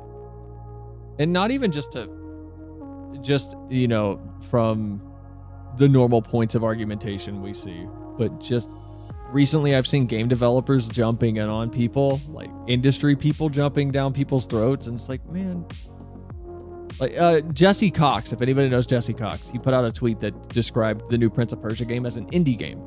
And he got a bunch of shit for it. And it's like, what? But it kind of is. It's more of an indie game than a AAA game. That's not bad. Why is he getting shit for it, though? Because he put out a response tweet, and it was, let me see if I can find it, but it's essentially like, wow, I'm seeing actual game developers jump in on me. What is this? Where's my daily portion of lack of alternatives? Oh, wait, Evie, hold on. I got you. You've been here long enough, Evie. I trust you. All right, you can use TTS now. I trust you. Yeah, maybe we should just stop. Like I said, if you care, it goes deeper and deeper and deeper. Yeah, it totally does. That's why, again, I'm trying not to let this spiral too much. I just thought this would be a fun little avenue to explore. Because I don't want everybody to get, like, down and depresso. Because it basically, it turns into an inverted dick measuring contest of like, oh, well, look at how much you could be carrying. And it's like, that's not the point of the argument. The point of the discussion, not even argument, it's a discussion. That's not the point of the discussion. Like, the point of the discussion is... Oh my God, I have freedom of speech. Crazy. Okay, here, I will summarize. Guys, it's okay to care about what you want to care about.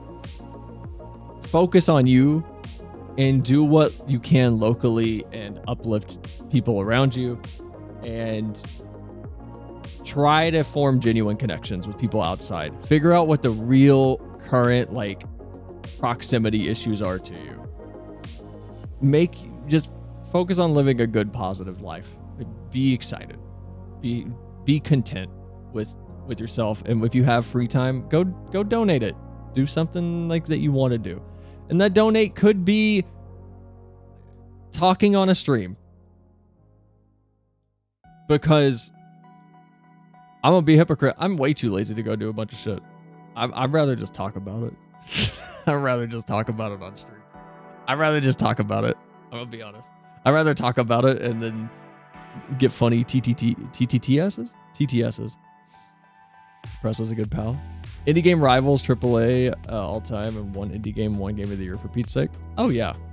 Indie games are back on the upswing. We're gonna see more AA games coming out. I guarantee it. I know a friend who I want to show this VOD to. This might be good for them. I don't know. Maybe. On stream, I'm still like a little reserved. I'm not gonna go fully like I normally do. I get way more excited off stream with topics like this. And maybe it'd make it more entertaining if I did. But part of me is like, if you guys go watch the Asmongold clip, there's a point where he was talking about like maybe my phrasing is a little aggressive, and he talks about how he's been thinking about like, am I phrasing it correctly? And his final stance seemed to be at that time, did the message get across though at all? Because if the message did, then who cares if it came across as aggressive? So like, I'm still trying to figure out topics like this if I want to be, you know, entertainer cell or have a genuine conversation, because I'd rather have stream be fun and also cover serious things than not cover serious things. Hi Alice, welcome in. And welcome into the viewer. Welcome in. How you doing? How's your all's day going? We're talking about morality and how everyone's a fucking scumbag. Just different levels of scumbag.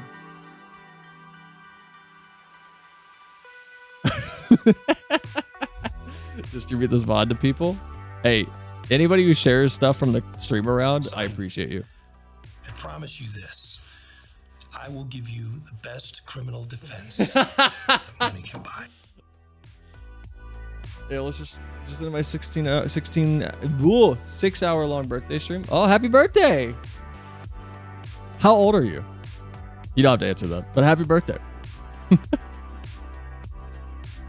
Congrats on living another year. So like I said, just be stupid enough. Too much apathy? Bro, I got more apathy than I know what to do with. Unless it's something that like grabs my attention, it is 25% apathy at minimum for anything I do. And ADHD. I just turned 24, kill me? You're not even old yet. Come on. Here's the crazy part. When you turn 25, look at like if you have messages you sent when you were like 23, you're a different person. It's crazy. 21 to 25 is wild. You're a different fucking human being. It's crazy. 24 years old pretending to be old, I can't. So what did Asmongold get canceled for? He said artists' opinions don't matter, and then Twitter did what Twitter always does, which is take the most non-charitive interpretation of what he said, and also cut out some context of what he said. TLDR, I think he's pretty much correct in everything he's saying, and anyone who's disagreeing, I'm sorry, you're missing the bigger picture, and you need to go outside. Bro, you may have been old 800 years ago. It's been 84 years. You know what? It's true. When life expectancy was like 35. Whoa.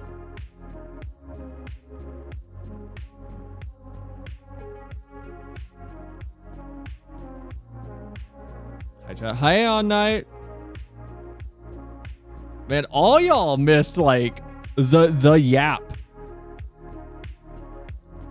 What do you guys think here? To the people that just walked in off the cuff, AI art. Oh, is it good or bad? What do you think? Are actual artists complaining too much? Yes or no? What do you think? Let me know.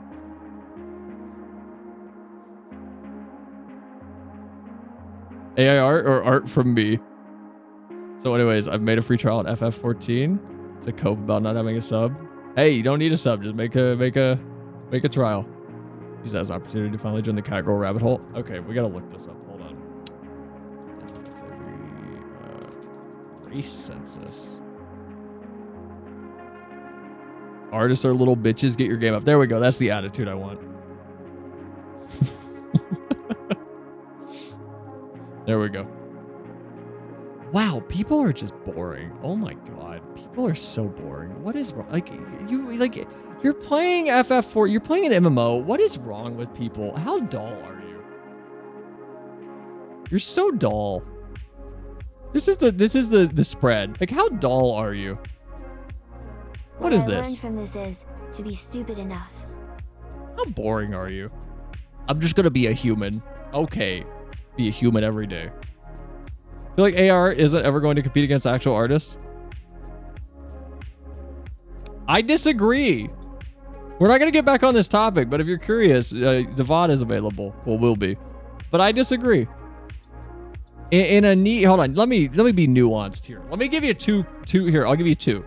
I disagree. Artists are complaining too much, and here's my real take. I disagree in a mass market sense. In a niche sense, artists will always have a place. Creative endeavors and pursuits that were sourced from actual human origins will always have a place. And there you go. there's my like actual boiled down take. How are the Aura charts?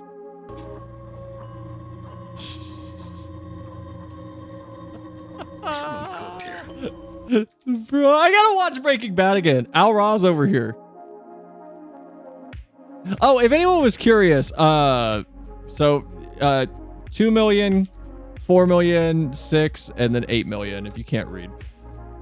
So there's around 2 million female Al Ras, about 1.8 male Al Ras. This concluded that receiving a compliment when doing a stimulated activity No female Roskars. performance even a full day afterward. Well, you can wait on your compliment. There are no female Roskars. These do not exist.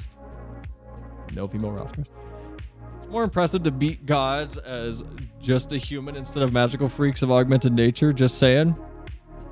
You say augmented, but I say based on canon, we suck the most. Like humans are the most strong ones.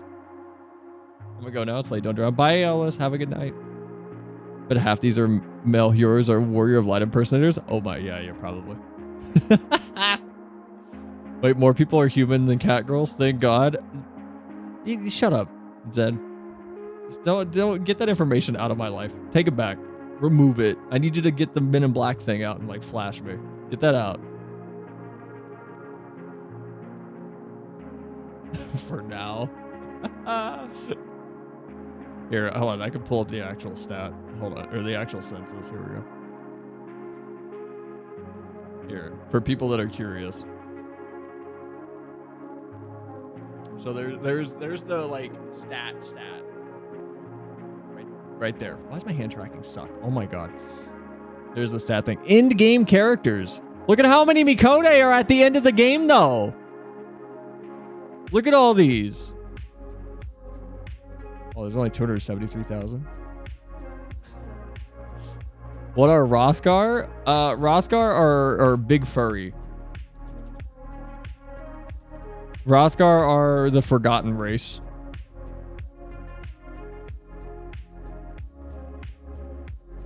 I don't know. I don't know who plays Roskar. I don't get it. I'll be honest. I don't get it. You know what? Hold on. I don't know if I have safe search turned on. I don't want to risk there being like Roskar titties on that. Hold on. Okay, there we go. That's better. I didn't know if there were Roskar. If there was random Roskar titties on that page. The difference. Oh no, it's crazy. The amount of female Makotes that actually played this game to the end is insane. I'm a furry dummy. Ooh, at the humanoids like a sane human being. Here's the character class distribution. So, if anyone's like curious of who plays what, Gladiator is the most popular tank. Conjurer is the most popular green. And Archer somehow is the most popular DPS. I don't get that at all, actually. That's wild to me that Archer is so high up.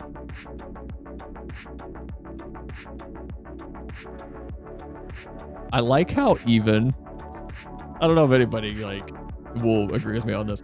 I like how even the distribution is for crafters, because that just tells me most people that pick up crafting go omni crafting or close to it. Like everyone at least grabs it and checks it out. Everyone at least grabs all of them and checks them out.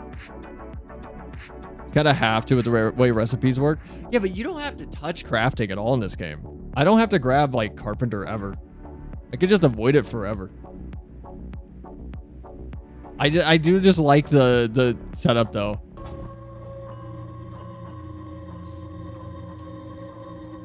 Someone cooked here. That's gonna be the new one that we get all the time. End game characters. I expected Gunbreaker to be more popular. I mean, Gunbreaker came out late, so I get why there's not that many. I feel like this one might be skewed, but at the same time, these are. I don't think they add. I don't know if they like how they add these. I don't know how they do these every year. I don't know how they add them together. I'm surprised Samurai is so low. Honestly, I'm actually surprised by that. That's the first statistic that's skewed because it's counting characters that didn't advance far enough to unlock other jobs. It says you.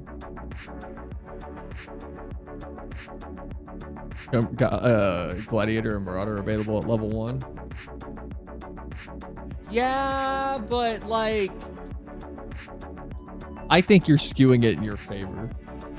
In-game Dark Knight is the most popular. Are you sure about that? This is the census thing. It's barely the most popular. It's most popular by 33,000. That's it. It's not a lot. Samurai is the most popular DPS next to... How is Arcanist so much higher? Who the fuck cares about Arcanist? Arcanist sucks. Arcanist is boring. We go back to talk about Bert and Ernie and how they're like super, super sweet. And they don't sleep together, so they must be having marriage problems. Who plays Arcanist? BRB real quick. Going to grab pizza? I ate pizza before I went live. Monk should be higher. Monk rocks. Oh man, Monk sucks now. Evie, I'm sorry. Monk sucks now. I hate Monk right now. They're so gay. They're super gay. Not Monk, Bert and Ernie.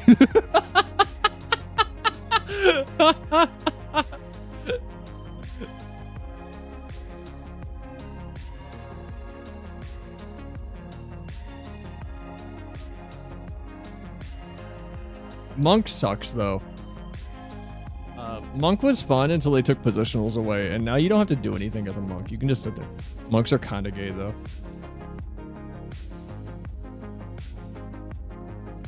Wait, what?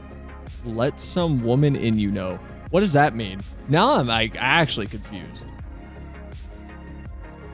What?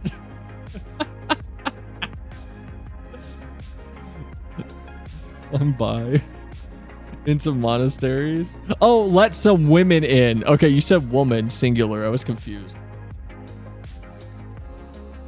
Thought we were talking about the show Monk.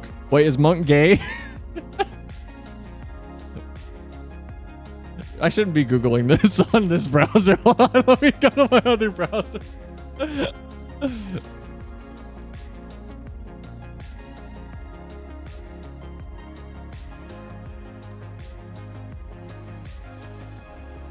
Is Monk good? I've never seen Monk. What is Monk?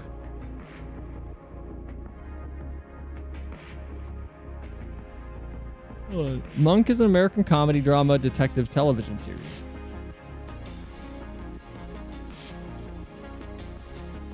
No, he's straight. Monk is... No, Monk's been ruined, honestly, until they bring back positionals, which they won't. Monk is kind of just dull to me to play. I played Monk all the way from level 1. Oh, I also know when I made my FF character. I know nobody fucking cares. I care. So I'm... if anyone's curious as to how long I've been playing FF14, if you go on the lodestone, you can actually check your oldest achievements. And I started in Ul'dah, and here's my first achievement. So I walked outside of Old Aw on 7/6/2019. So I started playing July 6th, 2019.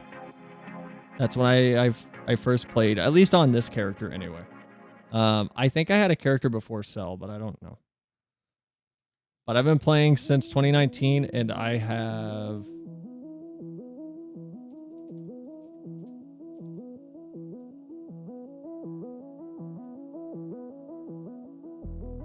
I have 118 days in this game so far.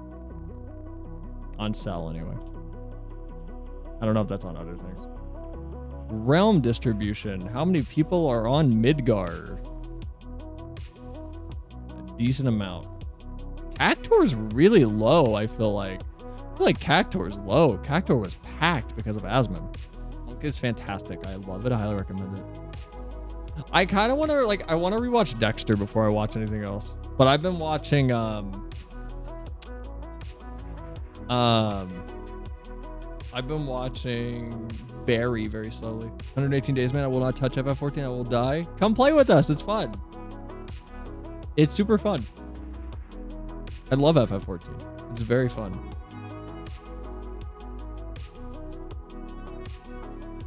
European realms, Oceania realms, Grand Company distribution. Wow, that's pretty, like, split, actually. His company is second. I feel it will become most played. What will? Mine? Or for you?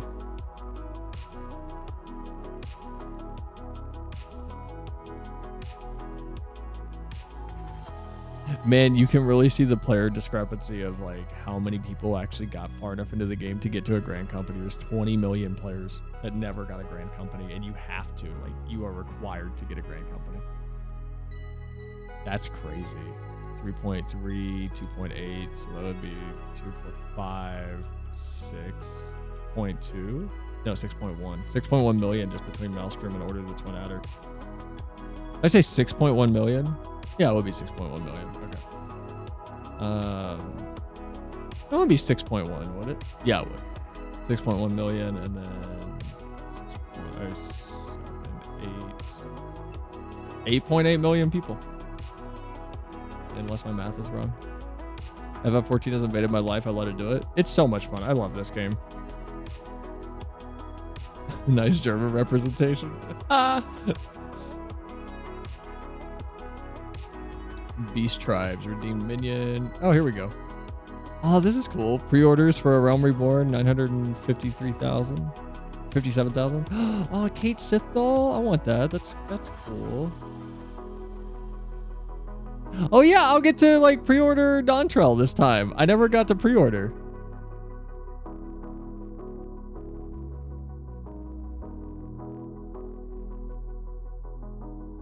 I can actually do that this time.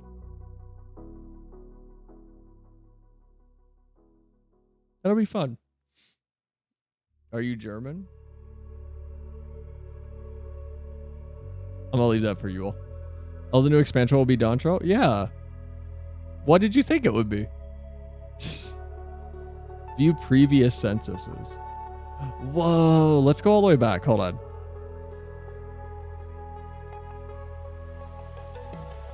Let's see what it was in January.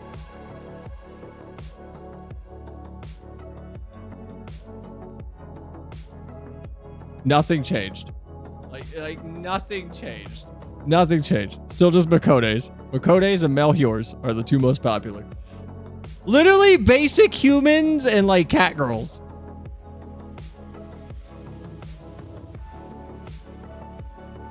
Jesus.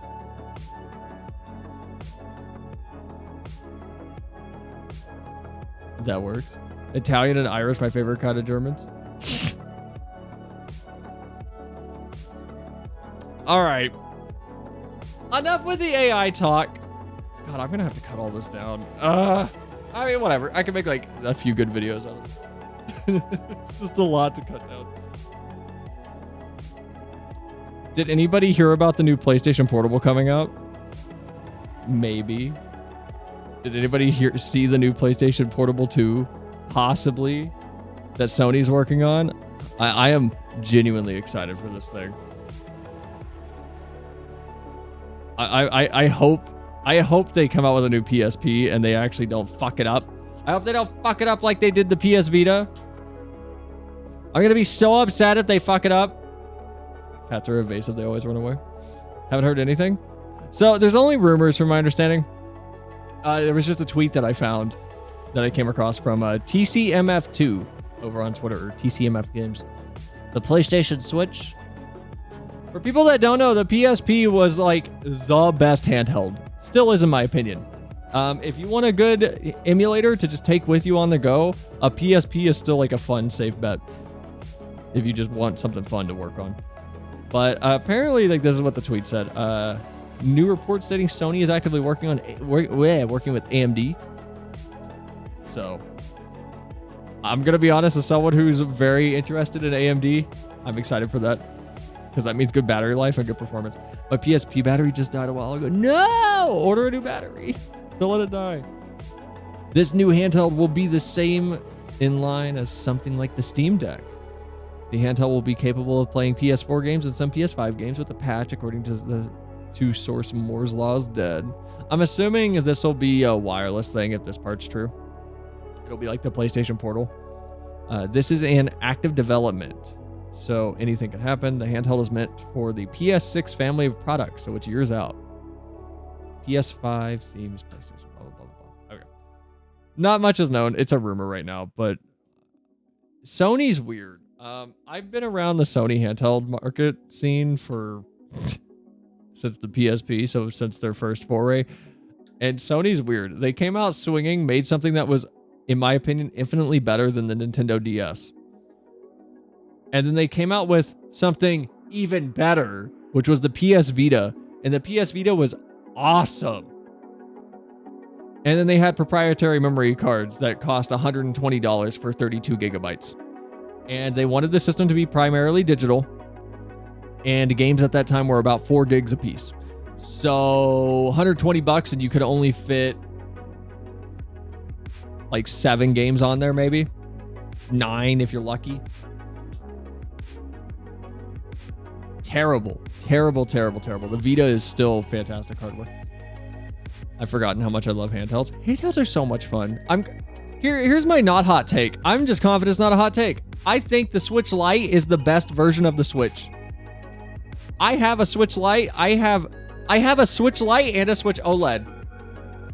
I do not use the OLED ever. I just use the Switch Lite. My only problem is the speakers are quiet. That's it. That's my only problem. But I think the Switch Lite is the best version of that console. Easy.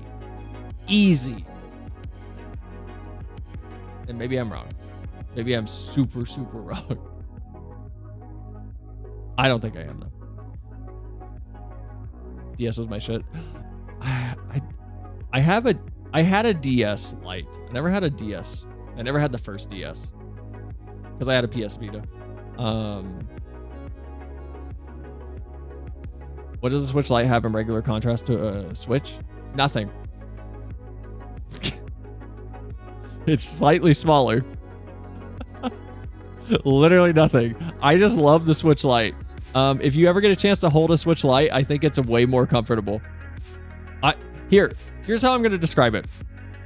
A Switch Lite is the Game Boy Advance SP to the Game Boy Advance. They're both fantastic. I like the Game Boy Advance SP better. Or it's the Nintendo DS Lite to the Nintendo DS. They're both technically the same thing. I think the Switch Lite just feels better.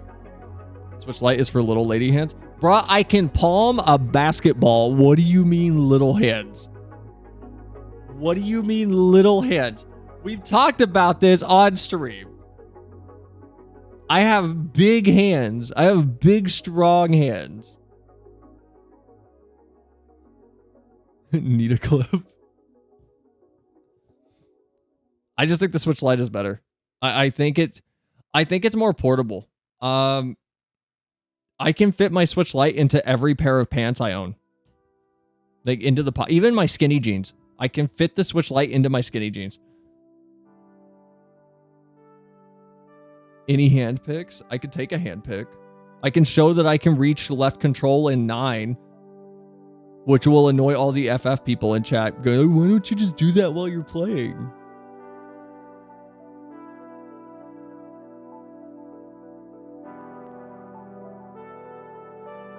I don't need you guys to see it in my hand. Never mind. No, you guys don't need to see my hand. That's creepy. Y'all are trying to be parasocial. I see what you're doing. Trying to trick me. Umbral Cell incoming? Yeah, y'all can clip that. I'm not clicking on that. If anyone's interested, you can click on the link. I'm not. So it's just a more scrumptious grip. Fair. It's kind of, I find the Switch Lite to be more palatable of an experience. Literally, my only problem is the speakers are quiet. I think the Switch Lite is a better console. I think it's the perfect way to play that game. Mostly because, like, if you're on your back, it's light enough that you can hold it above your head and not get tired. Like, if you're on your back and you have your hands up in the air, you won't get tired like you do with a regular Switch.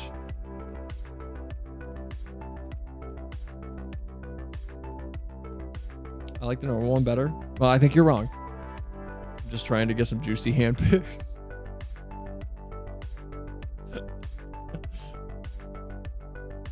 Till the Switch Lite gets Joy-Con drift.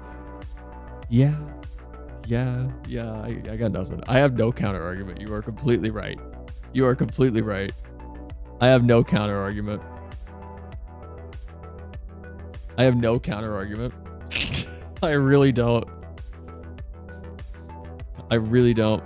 By the way, there was a Final Fantasy XIV TV show apparently.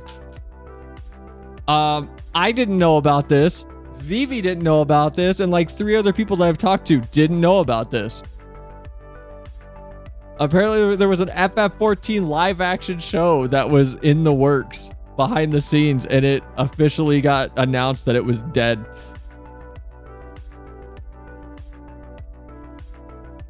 You can just put it on the desk and take off the controllers. Well, you can't do that with the Switch. Why would I want to do that with my Switch Lite? I play it in my bed. Switch Lite's better. Just buy a Switch Lite. Look, okay. If anything, here's my other case. I have a Switch for my bathroom. I have a Switch for other rooms of my house.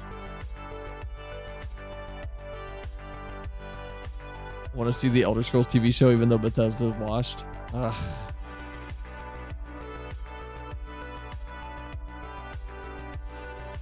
Anyway, so about this. Back in 2019, a live-action version of Final Fantasy XIV, the critically acclaimed MMORPG with an expanded free trial, up to level 70, that includes the entirety of the Heavensward and Stormblood expansion. It's available on Steam. It's available on the Square Enix website. It's available on PlayStation. It is available on Xbox in February. This month, actually. The open beta will be starting, and it is crossplay. You could join us for free on stream.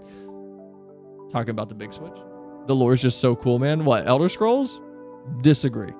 Imagine casting for this show and the director says, okay, so you will be playing as a character of small height known as a Lalafell. Who would play the Lalafell? Would they get Peter Dinklage? Like, who would they get?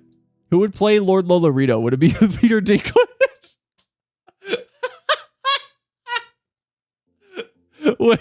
Would he be Lord Lolorito? Because he wouldn't be Telegi Adeleji. Because Telegi Adeleji gets offed. And Peter Dinklage is too big of a star to be offed that early. Feel like he'd be Lord Lolorito. Willem Dafoe could be Hancock in Kugane. It'll be Chris Pratt. They'll CGI it. It could be it could go the route of I done fell asleep today. Oh, hey Spectre, welcome in. We could go the route of, man, I'm about to make everybody feel uncomfortable. I don't care. We could go the route of a little movie back in 2003 called Tiptoes.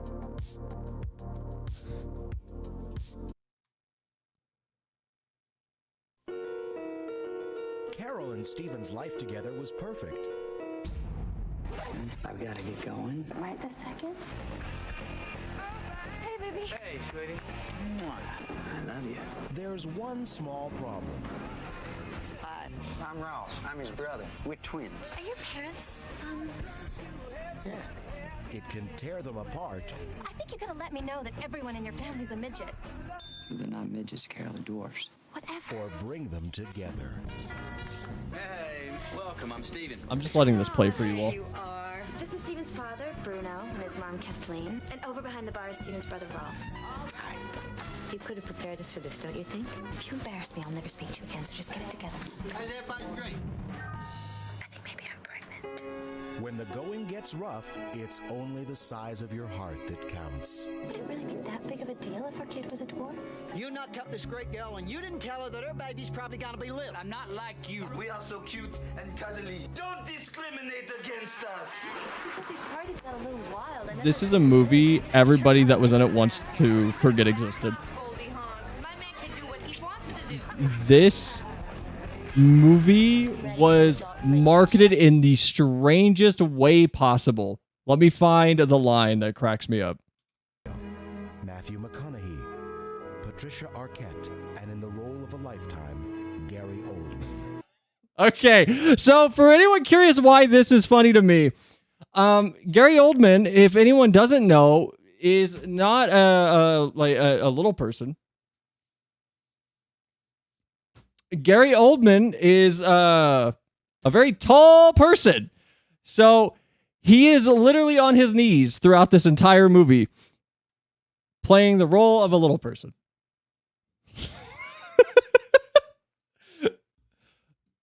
So I want to ask my question again. Who is going to play Lord Lolorito? Or any Lalafell? I love Gary Oldman. Dude, Gary Oldman's such a good fucking actor. Every role I've seen him in, half the time, I said, okay, hold on, this is a weird statement. I almost said every role, 50% of the time.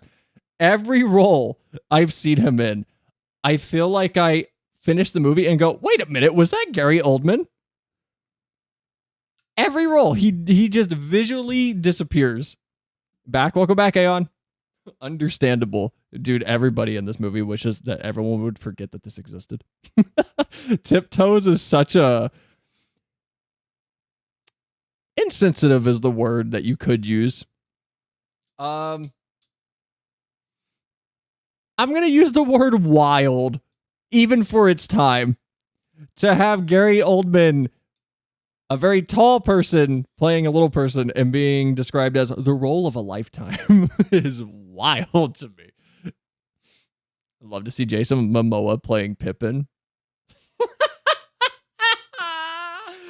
Who would be Momoa's dad? Because if Momoa is Pippin, Momoa would be Raoban. Hold on, let's explore this. If Momoa is Pippin, who would be Raoban? I want Adam Sandler in the FF14 show. Dude, Adam Sandler as Estinian would... I don't know if I'd hate it or be on board. Because Adam Sandler is a good dramatic actor. He really is. Click is a good movie. Nah, Adam would be the Derplander. Okay, hold on. No, hold on. You know what? Fuck what I was doing. Hold on. No, fuck what I was gonna do. Hold on. Fuck what I was gonna do. We're doing this. I don't care. Hold on. Hold on. No, we're making this right now. Hold on. Got nothing else going on. We're doing this right now. Okay. Who's playing Lolorito? Peter Dinklage? Is that what we're doing?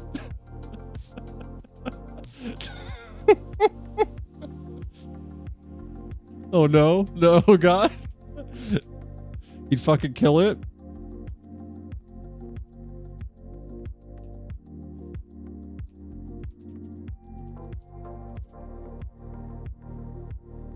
And not because he's small.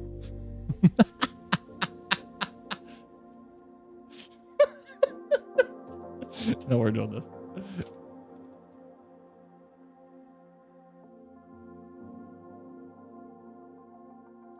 All right, we're going to go down the list and we're just going to find people real quick.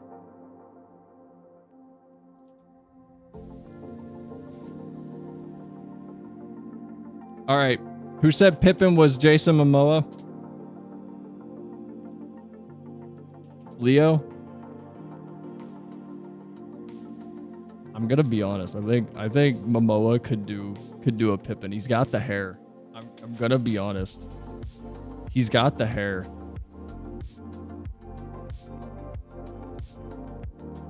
Tom Holland. I gotta shrink Peter Dinklage a little bit. He's taking up too much room.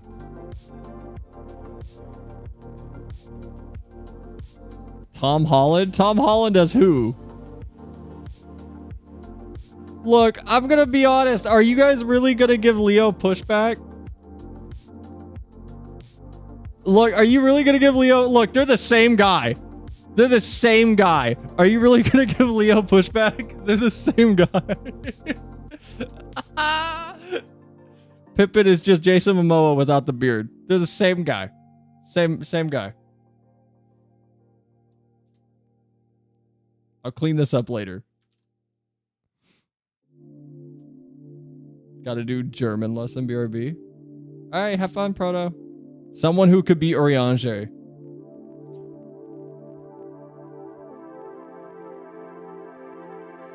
Who could be Oriange? Hold on, we need... Seinfeld?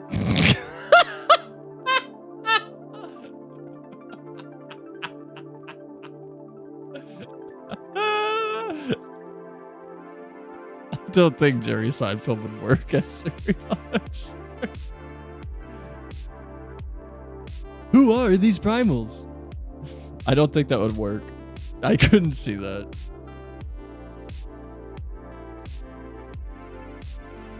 It would be so funny. Jerry Seinfeld, Matt Mercer. I'll take Matt Mercer. I'll take Matt Mercer as Oriange.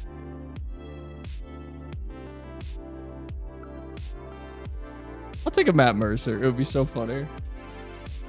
I'll take a Matt Mercer as Oriange.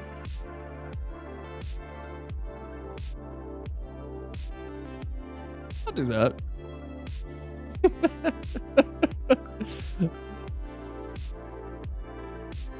Hold on. All right, we need a Yestola actor. Who would be a good Yestola?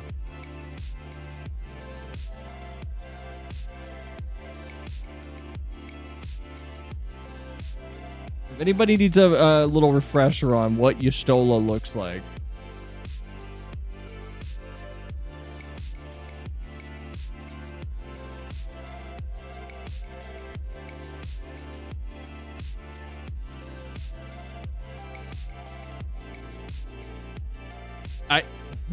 If we were 7 years ago, I would probably say Hunger Games lady. What's her name? This is hard because I don't remember actor names. What is her name? Who's the Hunger Games lady? Jennifer Lawrence. But I don't think Jennifer Lawrence would fit. I don't know any actors, so I'm doomed. I don't think Jennifer Lawrence would be a good fit for Yestola. I'm trying to...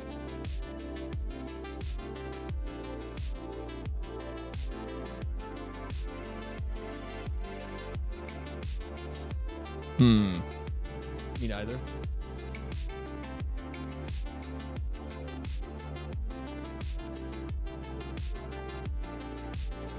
Mila Jovovich? Huh. Maybe.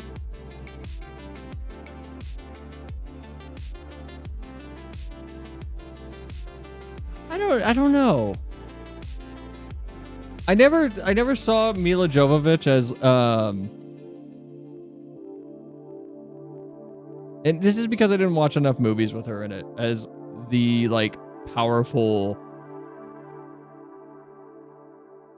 not silent, but quiet until needed type of person. Go watch the live action Resident Evil movies. Oh, it's her. Okay.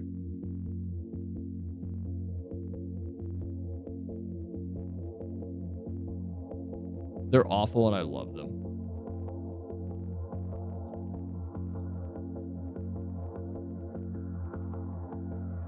You know what? She is like unique enough looking to look like Y'shtola.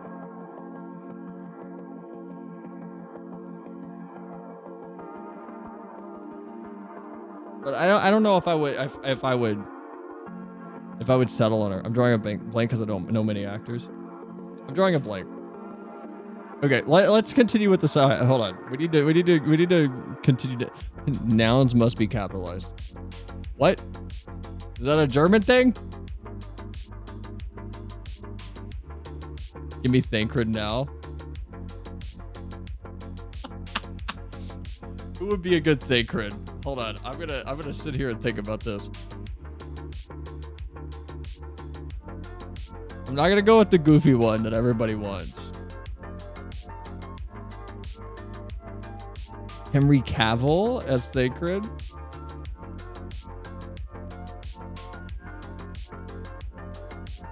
Henry Cavill for Thancred.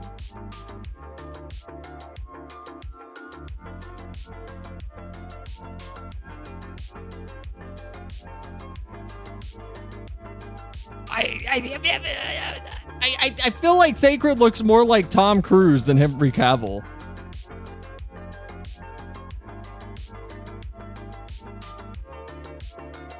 And Tom Cruise is really good in any sort of dramatic role. He just doesn't do drama at all.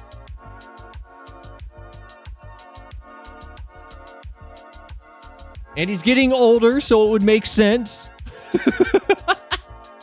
Must be Chris Pratt. What? Okay, here, hold on. Let me reach an olive branch out. If we're gonna do, hold on.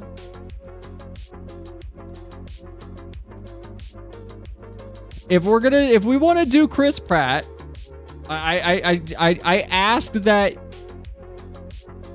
you guys consider my olive branch.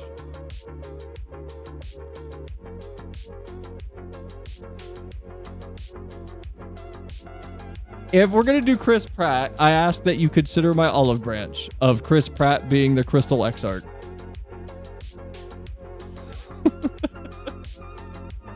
Either that or Norman Reedus. Wait, Norman Reedus could be Thancred. What about Norman Reedus for Thancred?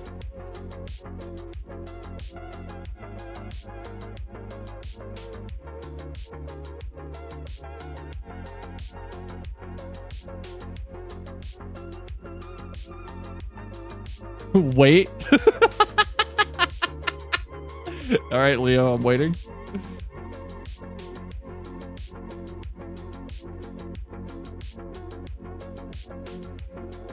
Hold on. What about Norman Reedus for Oriange and Matt Mercer for Thancred? Robert Pattinson for the Exarch? Ooh.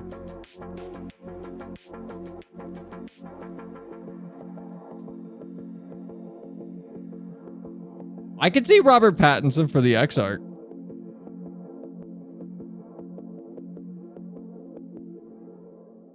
I could see that. This is dumb. This is like, I had stuff I wanted to do tonight. Now we're doing this. Cumberbatch? Okay, hold on. I'm not buying Norman Reedus as Thancred. I'm not. Like, I'm really not. I kind of want to put him up here. I kind of want to do Norman Reedus as Oriange and Matt Mercer as Thancred. But I feel like it's just because Norman Reedus looks more like Oriange to me. But he can't do the voice. I can't see Norman Reedus speaking the way Orianger speaks. I can see Benedict Cumberbatch speaking that way. Wait. All right, I'm waiting. I need to know who goes. Norman could be Sid. All right. All right. I'm fine with that.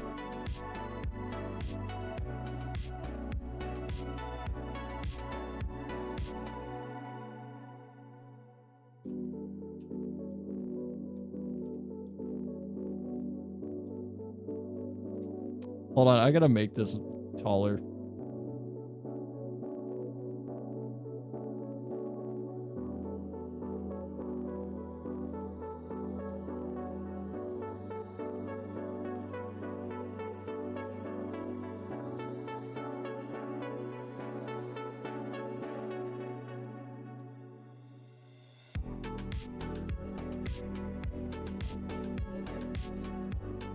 Okay, Norman Reedus is Sid.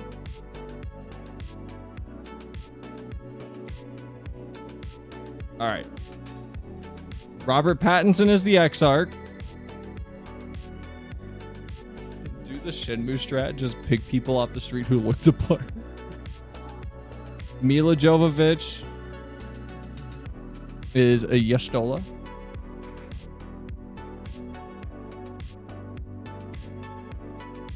Hold on, I gotta get rid of this crap now that I've put over everyone's faces. Matt Mercer is Oriange. Oh my god. Oh no. I don't know what layer all of this is on.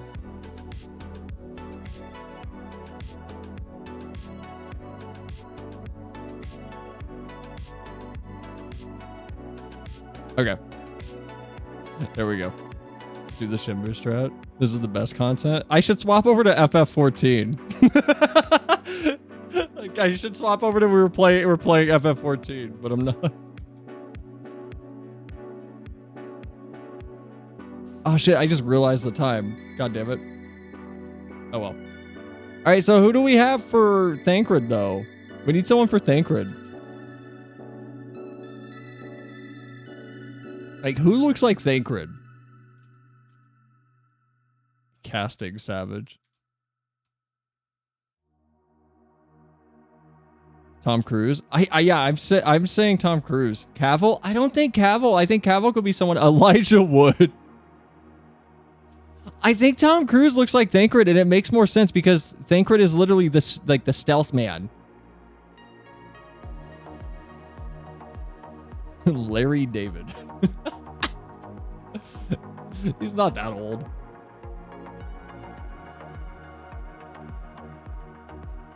Look, same guy. What about Troy Baker? Okay, here, hold on. All right. Danny DeVito. Okay, now you guys are just giving me goof answers. Troy Baker is the MC. All right, hold on. So, Scions, we have Thancred, we have Oriange, we have Yustola. We need Lise. We need someone to play Lise.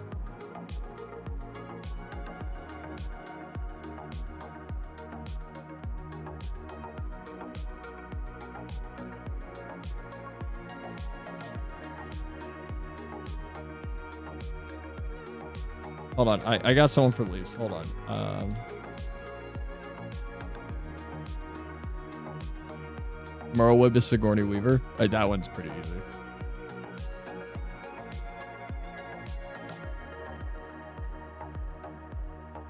All right, I think I have who I would suggest for Lise.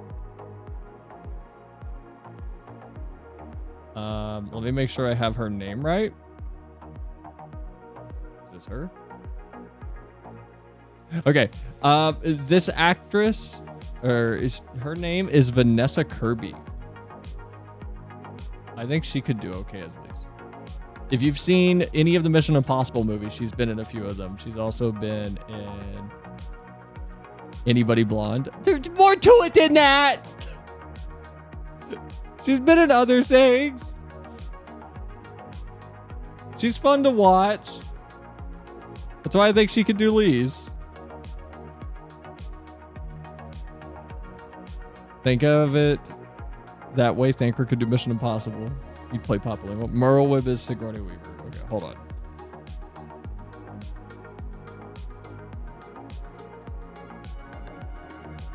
What other Scions am I missing? Papa Limo.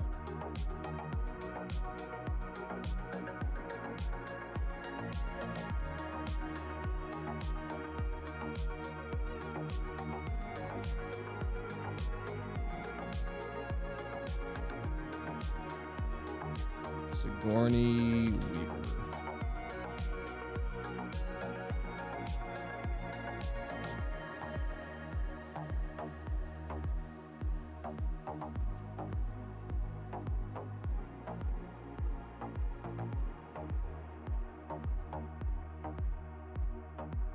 Who would do Tataru? What about Papa Limo? What about our boy? He's gone, but what about him?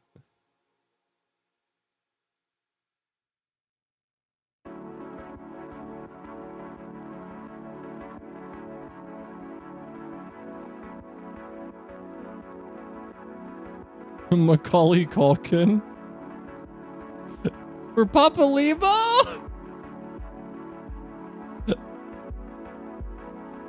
Sean Bean as Papa Limo.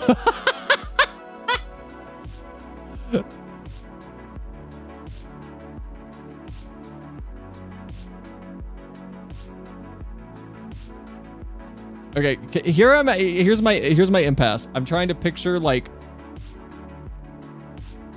Sean Bean riffing off of Lise.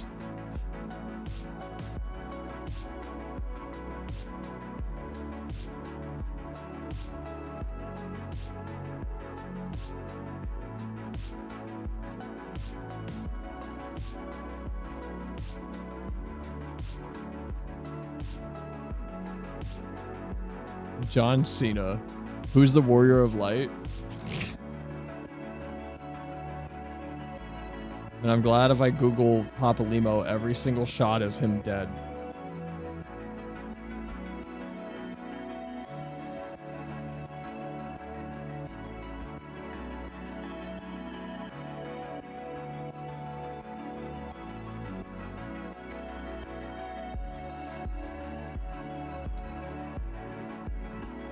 John Cena. Dwayne The Rock Johnson.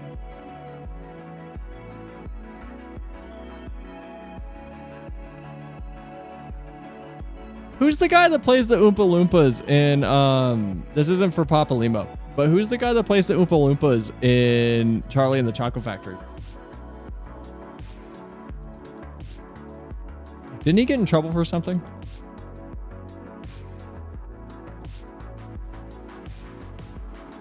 I don't know.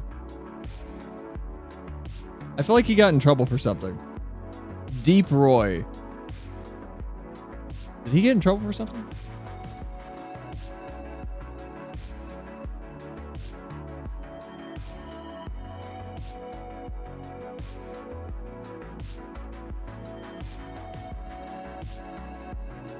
Okay, I'm not seeing anything. Maybe I'm misremembering.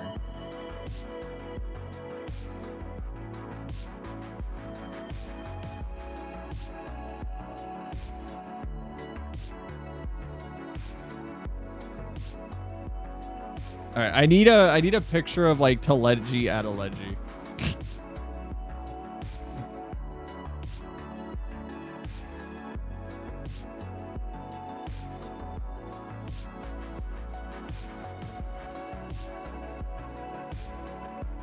Because if we have Lord Lolorito, we gotta have Teleji.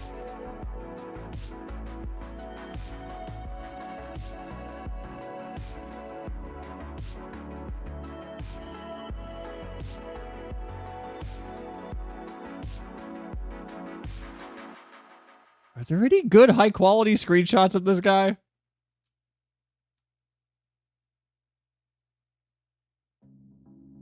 What's up, my yapping yappers companions? Hi, Samarini, welcome in.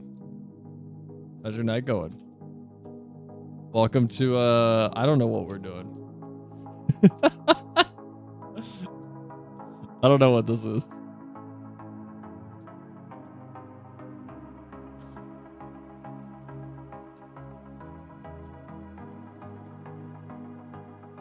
We're putting together a dream team. I don't think half of these work, I'm going to be honest. Just got off work. I'm going to have to take like a 5 or 8 minute intermission in just a moment, guys. I have to go pick my roommate up. But I will keep stream going. I believe. I don't think I was watching anything with anybody. Maybe I was. Why is Shad in chat? Shad's in my VC. I'm gonna pop into my VC real quick. Shad, you're on stream. Shad? Yeah? You're on stream. Why are you in VC? I don't know. I was just hanging out. Oh. Why? You wanna What's play up? Monster? You wanna play Monster Hunter later? Monster Hunter? Yeah. I was Off stream. I was drawing. Oh, okay. Don't come into my stream. We might be talking about FF spoilers. Oh, well, okay. Hi, Shad. Mike says hi. Hi, Mike. Okay, I'm gonna go. Okay. Wait. Hold on. Yeah. Okay. Hold on. All right. Who? I'm holding. Okay. You know Papa Limo dies. Who would you pick to play Papa Limo in a live-action FF14 TV show? So we have Teleji Adeleji is Deep Roy from Charlie and the Chocolate Factory, the Oompa Loompa guy, and then Lola Rito is Peter Dinklage. So who would play Papa Limo? Okay, so we already took two good ones. Real quick, when does Papa Limo die? Stormblood, remember? He steals baby Baphomet. Remember? Oh yeah. That's right. At Thanos, we're doing FF14. End of Heaven. And you want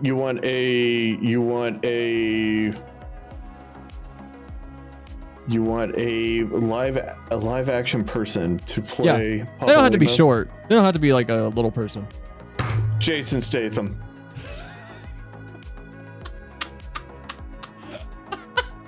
Okay, because Lise is Vanessa Beckons, or wait, hold on, what was her name? Shit. Lise is I literally just looked up her name.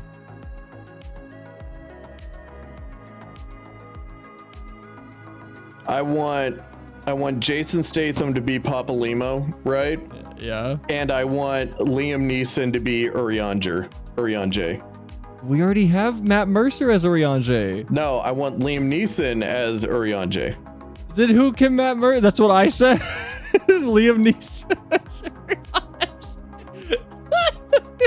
That's what I want. I want Liam Neeson as Urianger, Jason Statham as Papa Limo, and I want Kate Beckinsale as Y'shtola.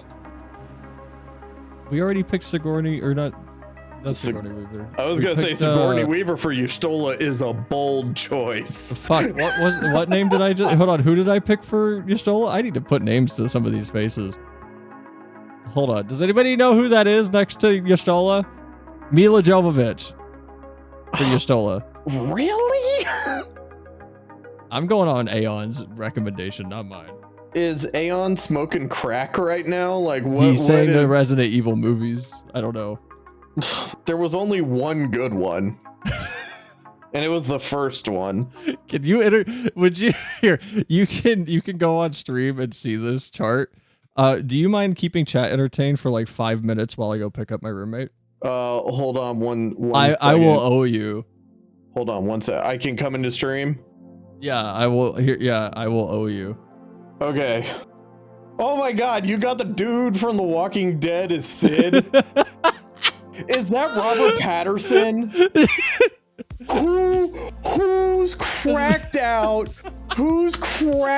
idea is all of this shit? Spoiler, Shad doesn't know who this person is. I don't know.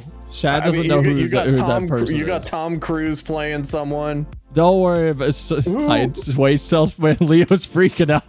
Who are the two people that are below? Hold on. Just so chat doesn't freak out, and just so you won't be like, who? Here. There. Hold on. There. So there. Oh, okay. Don't worry about that. But real quick, who are the two people that are below Jason Momoa? That's Vanessa Kirby from Mission Impossible. I think Okay. she's actually like really fun to just watch. And who's the character? Beneath Jason Momoa. Yeah. That's Matt Mercer. Okay, who's the character for Matt Mercer? Urianger! That's Urianger? Outfit change, so slight spoiler, sorry. Oh, okay, well, whatever, because they do it every single time. Did you just give your chat like a bunch of drugs and then said, here, come up with this cast? No, I just said who should play who, and then it was the first of our thoughts. Do you not like it? I mean, I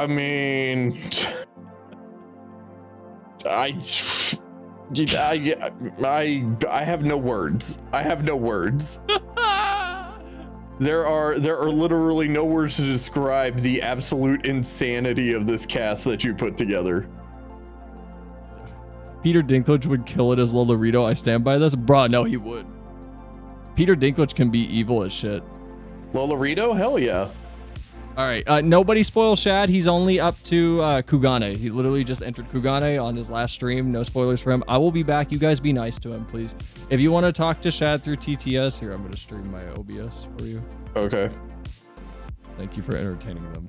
Yeah, no problem. I'm glad that my drawing could get interrupted for you to go pick up your roommate. If Vivi comes in, make sure you tell her you're on my stream. She's on stream. Okay. I will be sure to inform anybody that wanders in here. Okay, have fun. You guys be nice and criticize this list real quick. I'll be back in like 7 minutes, guys. Okay, just go get your roommate. Go get your roommate. You're already late. Okay, so we have the Limsa Lumencia mommy as Sigourney Weaver. I will accept that. I will totally accept that because I definitely feel like before I heard her voice that was definitely something that Sigourney Weaver would do. Papa Limo is Jason Statham. The only reason why is because I want to hear Jason Statham's British accent try to pronounce like half the fucking words that are in Final Fantasy 14 in Papa Limo's lines, and that's like the main reason why, because I think it would be hilarious for all that. I'm not gonna lie, I have no idea why you got what the Walking Dead and the Death Stranding guy playing Sid. I really don't know. Oh, whoa, you cannot avoid this. Oh, whoa, ooh, woo, ooh, woo, oh, whoa, ooh, woo, oh, whoa. Okay, well, I mean, that's fine. I mean, in all honesty, Jeff Bridges, I would rather have Jeff Bridges play Sid than the Walking Dead dude. Now, don't get me wrong, I like him as an actor. I thought he did amazing in Death Stranding, and I thought he was really, really good in The Walking Dead and stuff. Clearly, those are the only two things that I know him from, but like, I don't really see him as Sid. I see him, I see him as somebody else, but not this. Like not Sid, like definitely doing like a Jeff Bridges kind of thing for Sid. Like that's how I feel. That's how I feel about that. Sandler into this cast. Do you need a way to barge Adam Sandler in here? No, you don't. Adam Sandler does not need to be in this cast. This cast is already as unhinged as I could possibly think of, just by straight up looking at this. So I'm guessing, judging by the people that are here, right? Judging by the people that are here, I'm guessing that this is somewhere after Stormblood or whatever, because like I don't see Memphilia and I don't see a couple of others that have died off or that we have left behind in like Heavensward. Yes, Robon would have to be Dwayne The Rock Johnson, totally 100%, but not like WWE Dwayne Johnson. No, like his what is it, like Fast and Furious Dwayne Johnson version, the one where I mean he literally looks like his own truck kind of thing, you know, like he's his own Mack truck. Like that's the one that you got to get for Robon, like 100%. I'm also not gonna lie, I don't know who and of course I don't have a mouse, so I can't point at anything. the two very, very top people, like I don't know what's happening up there, because for whatever reason it's really hard for me to see who or what those characters and people are. But I feel like Peter Dinklage is one of them, maybe. I don't know what that is. He's playing a Lalafell. I don't know what's going on there. Lolorito on the left and Taleji Adeleji or whatever the hell his name is on the right. So okay, so yeah, I'm guessing that we have Peter Dinklage as Lolorito, and then I don't know who that actor is for Taleji. Chat, what about Tataru? Tataru is the lady Lalafell that's in charge of Udall, right? See, you all suck, because now it's like I'm taking a test suddenly. No, Tataru. Oh no, Tataru. Oh god. All right, chat. We need someone fun. We need someone bright. We need someone perky. Here, hold on one second. Hold on, I gotta go to the IMDb because I'm really terrible with actors' names. I'm gonna say Anna Kendrick for Tataru. Anna Kendrick for Tataru. All right, that's what I'm gonna say. I can't do anything with this list. So yeah, this is Shad's stream now. Yeah, it is for the next like 3 minutes, hopefully. But no, I say Anna Kendrick for Tataru.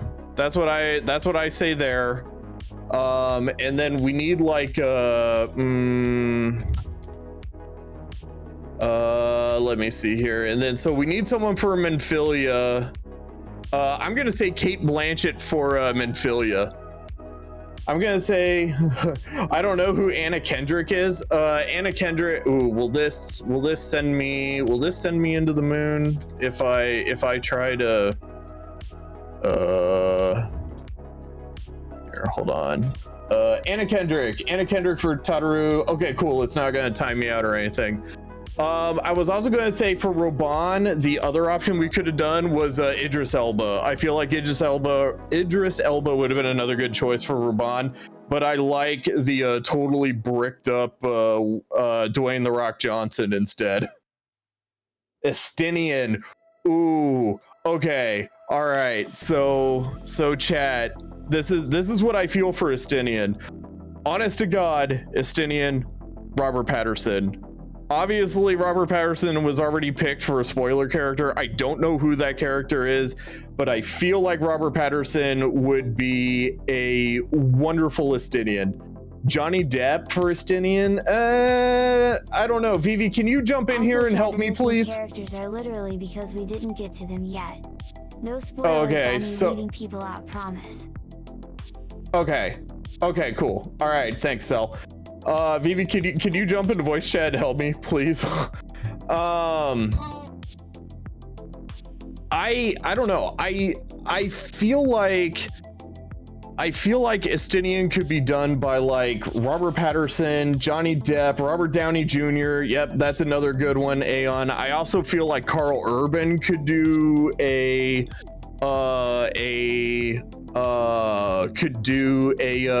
good Estinian. Another person for Sid, if we don't do Jeff Bridges, Clancy Brown. We could do Clancy Brown for Sid. I'm not taking any sort of notes here. I'm just going for it right now.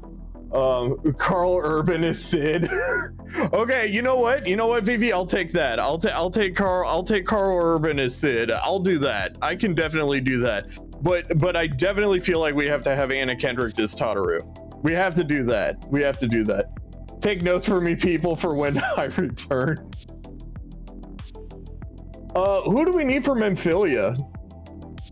And I'm assuming everybody here is like beaten Final Fantasy XIV, so we can talk about how Menphilia turned into the Crystal Mommy, and that's all I know that happened, right?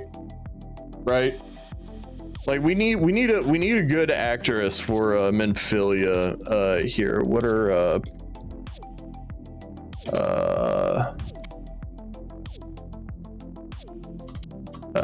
correct. Hold on, let's see. Let me see here. So like,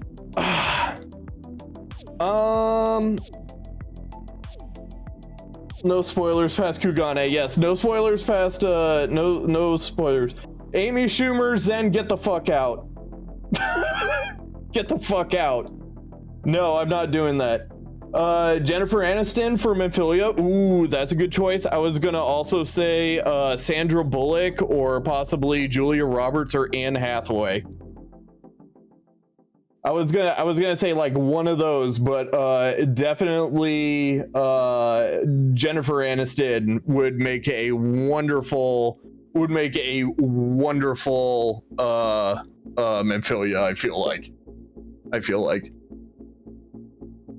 Nah, Anne Hathaway is Ustola vibes. No, I said that Ustola was Kate Beckinsale. Like, Kate Beckinsale should play Ustola, but like Underworld Kate Beckinsale, that kind of like dark and broody Kate Beckinsale, like that one. So, Jennifer Memphilia approved.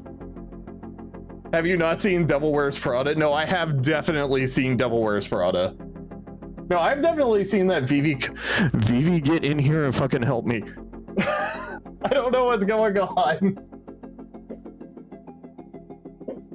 I was just hanging out in a voice chat waiting for you all to come in because I was sitting here drawing, and then all of a sudden the next thing I realize is I get ambushed and now I gotta entertain chat. I don't know.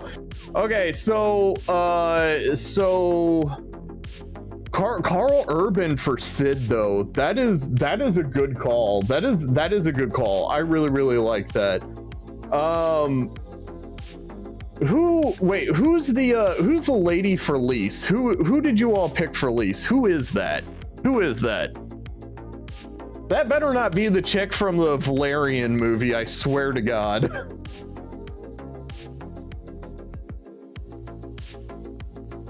Ooh, who's gonna play Gaius? Ooh, that's a good question. Yes, Gaius. Oh, who could we get for Gaius? See, here's the thing, is that we can't pick a really huge like top name, because like Gaius like only has like moments of like screen time, and then you have the Omega weapon like that, and then you have his For Whom Do You Fight For. Obviously this is all out of order, but like you have those. So it's like you need someone well known, but not like someone like really major. Sean Bean for Gaius. Hold on. Let me see here. Sean Bean. You just want him to die in another movie, don't you? That's just what you want. Like literally the only movie that Sean Bean has not died in was The Martian, and I was half expecting him to die on that driving range at the very end of the movie, okay? Not really spoilers, but I mean yeah, I guess you could use Sean Bean. The other person I was thinking of from Lord of the Rings is Hey babe, who played Aragorn in Lord of the Rings? Who? Viggo Mortensen. That would be the other one that I would possibly pick to play Gaius in a live action Final Fantasy 14. Like one of them two. Yeah. Hey, on night we picked a blonde. Well, that doesn't really help me, buddy. That does not help me. This is like being forced to entertain kids at a birthday party because the clown's late. No, this is like being forced to entertain kids at a birthday party because the cake has gone missing. Like literally, this is what I'm trying to do. Hello? Hello. Oh, thank God you're here. Okay, so I'm overlaying chat right now. You're overlaying chat. Okay. All right, so you said Sean Bean for Gaius. I don't know about Sean Bean. I just thought of something really dramatic. You just want to watch him die in another movie, don't you? I mean, no. What do you? I'm back. What do you mean no? No. I'm back. I have Sean Bean's role. Y'all are missing it. Where? Horsefont. No, Sean no, Bean's really good at Sean Bean is really good at positive like support characters. That's why everyone likes him in Game of Thrones so much. He's very lovable. And then he dies and it rips your heart out. Yeah, exactly. he died as Horsefant. He died in Lord of the Rings. He gets to do Boromir scene again. He gets a new Boromir scene again? Yeah, Oh, no. he get to have his own like FF version of like the White City will not fall. Can we get rid of is the guy's name Daryl, the dude from The Walking Dead? Who? Where? Oh, Norman Reedus? Oh, it's Norman. Sorry. Can we get rid of Norman Reedus and put Carl Urban in there? Because Carl Urban could be a perfect Sid. Mm-hmm. Carl Urban's not positive enough to be Sid. I also cannot believe that you just made all of these things their own individual layers. Like that's freaking me out. What do you mean? It's so I can just do this. It's freaking me out. Anyway. What do you? I'm not even clicking in the layers, so you don't have to interact with them. All right, well, it's still freaking me out. So yeah, we need Carl Urban as Sid, and we need Robert Patterson as Finian. I thought you said you were taking notes. Keep up with the class, okay? I just got back. Okay, hold on. I'll be right back. My noodles. I'll boo you. I'm sorry. What, Vivi? She has to go to get her noodles, but you're screaming. So wait a minute. Who was the lady that you picked for Lise? That's Vanessa Kirby. Vanessa Kirby? What movies were she in? If you've seen Mission Impossible, Ghost Protocol, or MI7, which MI7's fucking garbage, but she's awesome in them. She's very fun. Napoleon, Mission Impossible, Pieces of Women, Fast and the Furious. She was in Hobbs and Shaw. She's very fun. Wait, I really who was like, she in Hobbs and Shaw? He's too rugged to be Horsefant. Who? Sean Bean. Yeah, but he's really positive. Then who do we? Benedict Cumberbatch? Could he be Horsefant? Oh, that's a good choice. I like that. I'm down with that. All right, hold on. Let me get a picture of Benedict Cumberbuns. Man, he really does look like a fucking face photoshopped onto a thumb. I'm sorry, no, I'm just being mean. Do you guys see the thumb though?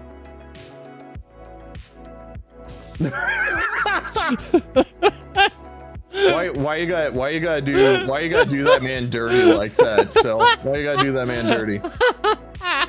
All right, so because you like panicked me and was like, who would you play as Papalimo? I said Jason Statham. Okay. Hold on. All Wait, right, Willem Dafoe as Gaius. For whom do you fight, Spider-Man?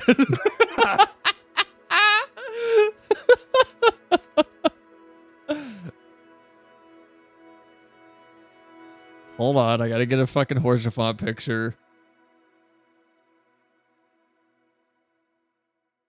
That would work. All right, actually. we're waiting. Hold on, I gotta find a good picture. There we go, that one works. Alright, Benedict Cumberbatch plays Horsefant. That's a good call. I like that call. Yeah. All right, so back to my other thing. Okay, so let's. Okay.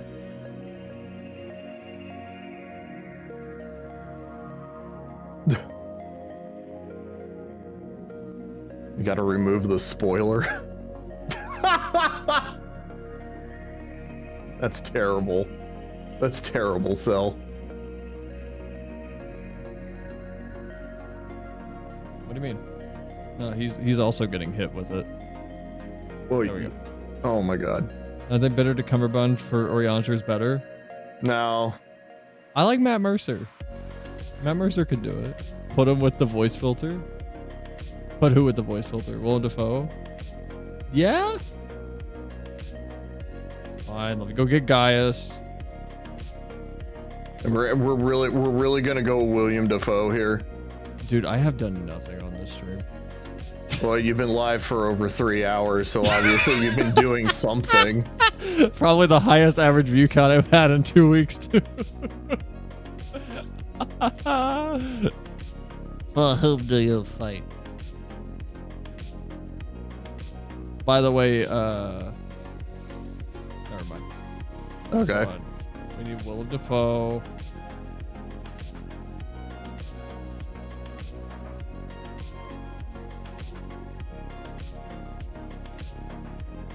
Elijah Wood can be Alphino.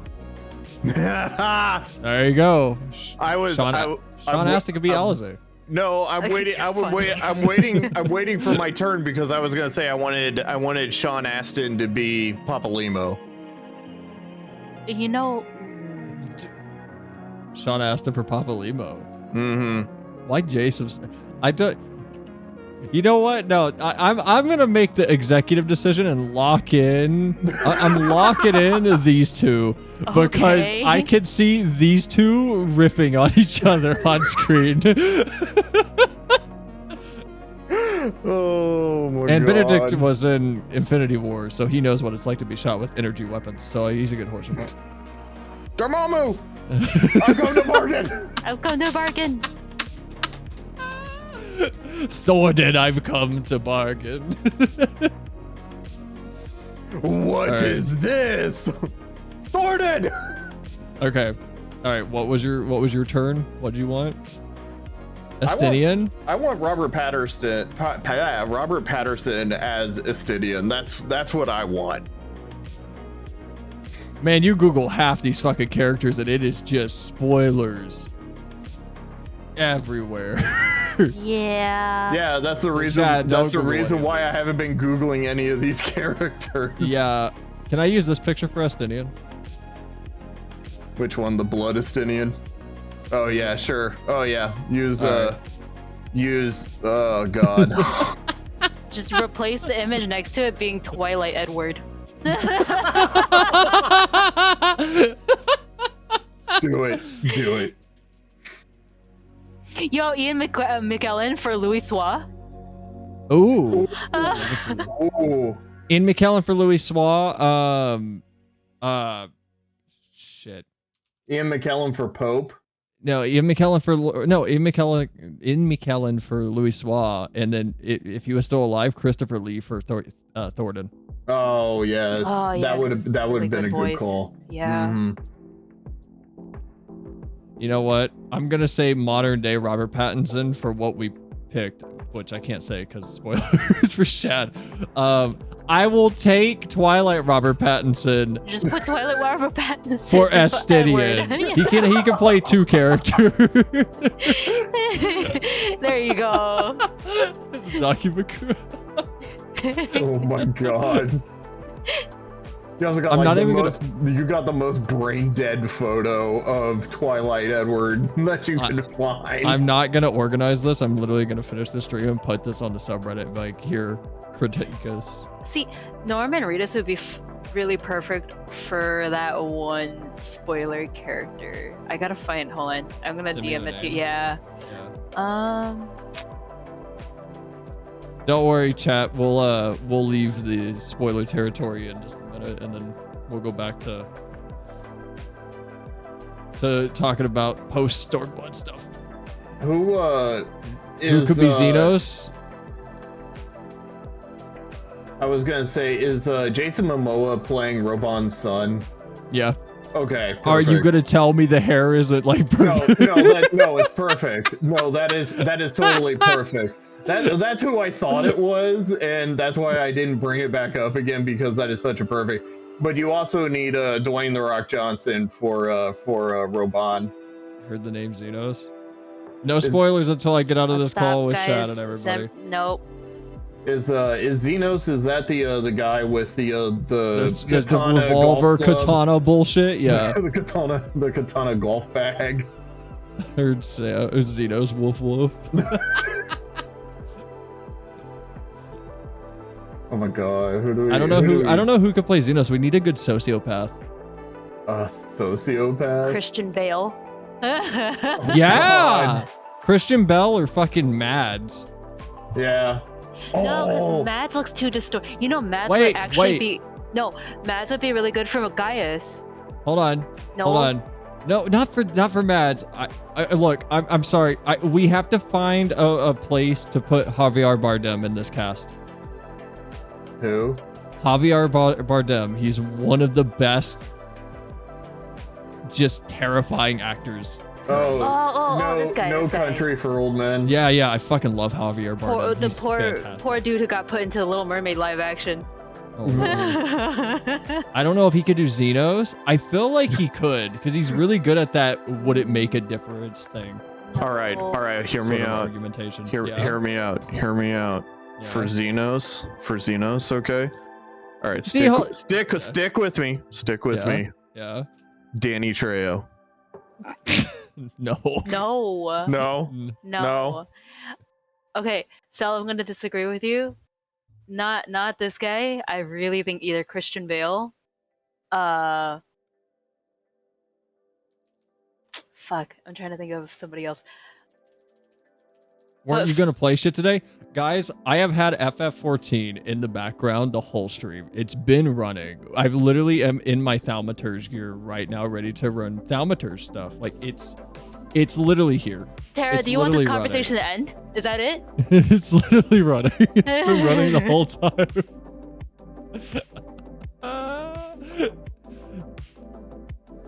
Is Tataru locked in? Oh yeah, we didn't do Tataru. Tataru was, I said Anna Kendrick, and then the other one that got brought up was Jennifer Aniston for Memphilia.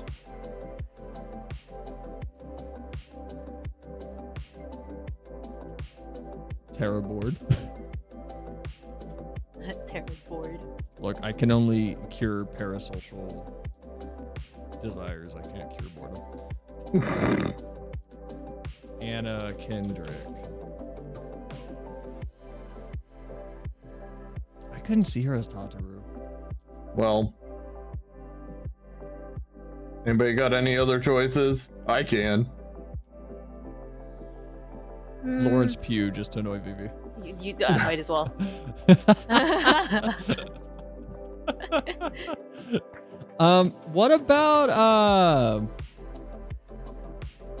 What about Christoph Waltz for somebody?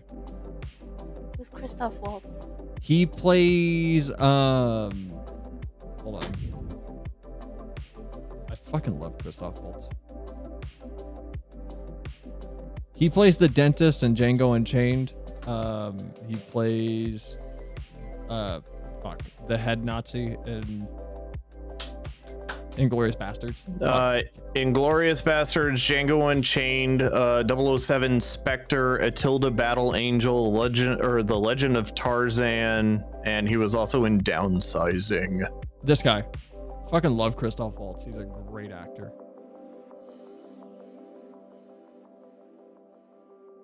I'm having fun hearing Shad be passionate about these actors I don't know. That's every... He's Nero? You know what? Okay, I'm locking in with Aeon. I won't hear anything else. Christoph Waltz is fucking Nero. Mm-hmm. He's good at being sassy. He's good at being the... I'm smarter than you. I'll take it. I will totally take that. Hold on, I gotta go get a picture of Nero. Use the Pokeball Nero picture that you did.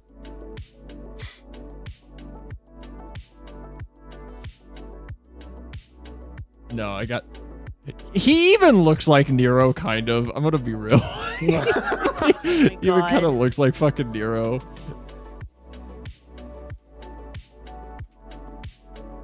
Alright, there we have Christoph Waltz's character, Nero. Alright. Tataru's Anna Kendrick. Jennifer Aniston is Memphilia. That was the last thing.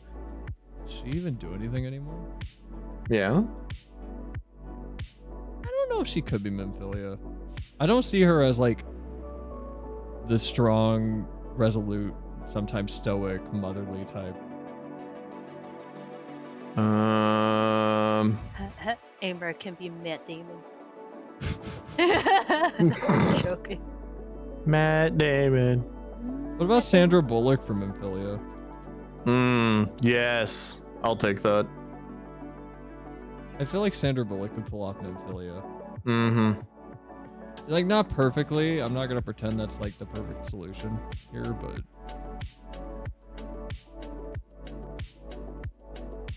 but Memphilia is tricky. I mean, she's a secretary and then she turns into Crystal Mommy, so... But she's not. She's so much more than that. It's just A Realm Reborn sidelines her. Mm-hmm. Hold on, I need a picture of Memphilia.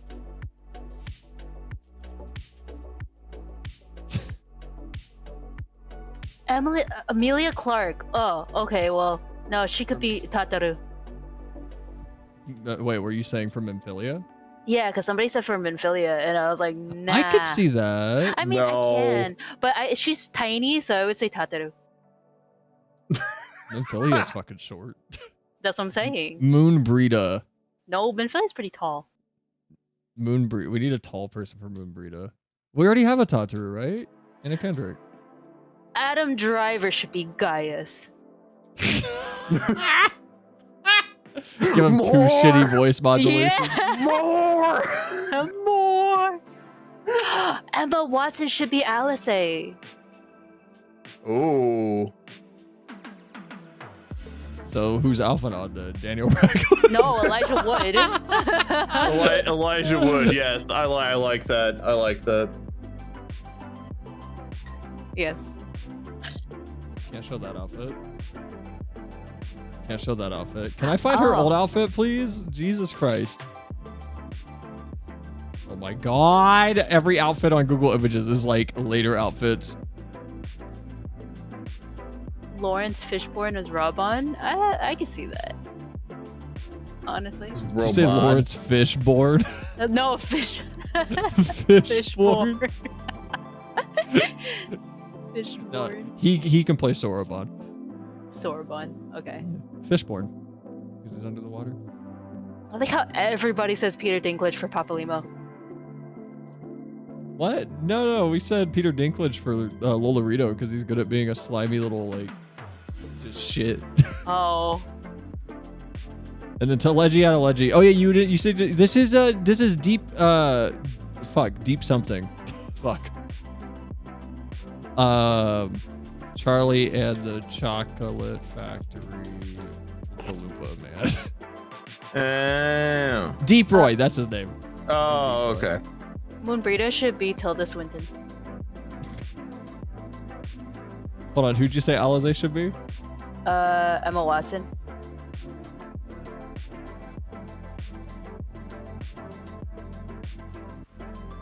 Emma Watson. Alphana.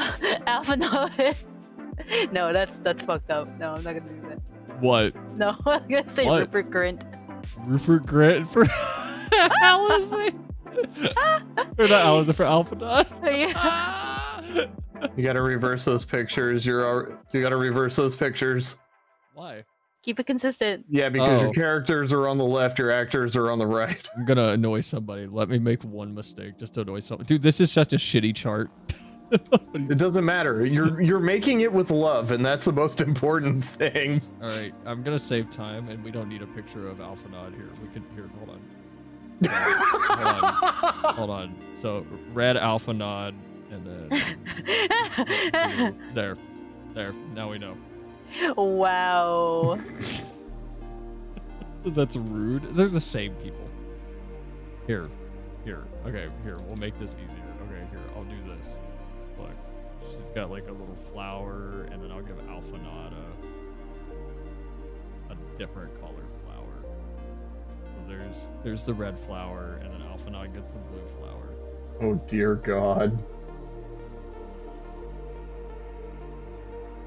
There. Now you can tell them apart. The top one's Alize. All right. So Elijah Wood. Yep. Send it. I'm gonna grab a picture of current day Elijah Wood because it's funny. Or do what Jay Play said and have Elijah Wood play both Alice and Alphanod.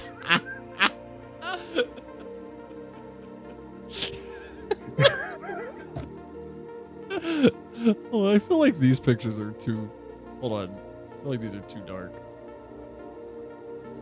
You're getting off track. We still got people to go. What the? How do I select the layer as the one I want? Actually, if you don't like the casting for Sid, if you don't want Carl Urban, how about Jensen Ackles? Who is that? Supernatural? Oh. No, I like Carl Urban better for Sid. Well, think of the boys, Jensen Ackles. Yeah. I still want Norman Reedus in here somewhere. I just like Norman Reedus. At this point, you might as well add Chris Pratt. Where though? Okay, Chris Pratt is Oh wait, I already said that. Who did I say earlier? Hold on, I said someone. Chris Pratt was. Is it spoilers to say? No, it wasn't Gaius. Fuck, who did I say? Wait, it is spoilers. Never mind. Don't say who I said. It is okay. Spoilers.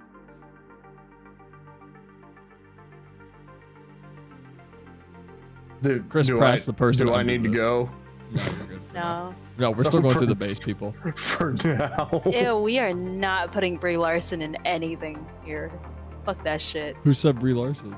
No. I'm looking at some of the fan suggestions, and I was like, Brie Larson? Fuck that shit. Would have to be Alize too, because they're twins. I mean, Brie Larson does have the energy of more so Lise than Y'shtola.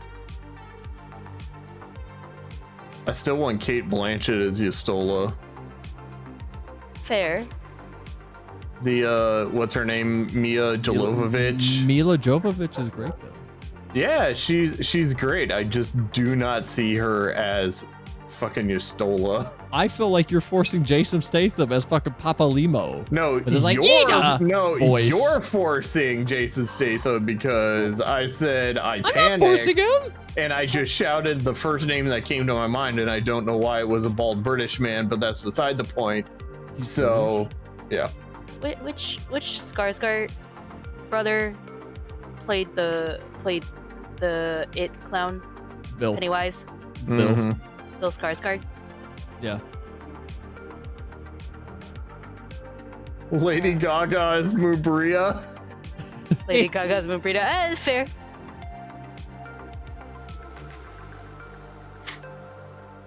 Who's the leader of the piss company in Gridania? Oh, you're thinking of Kane Senna. Kane Senna. Yeah. Oh, that's Tilda Swinton. Okay, I'll give you that one. Hold on, I gotta get Moonbrita in here first. Okay.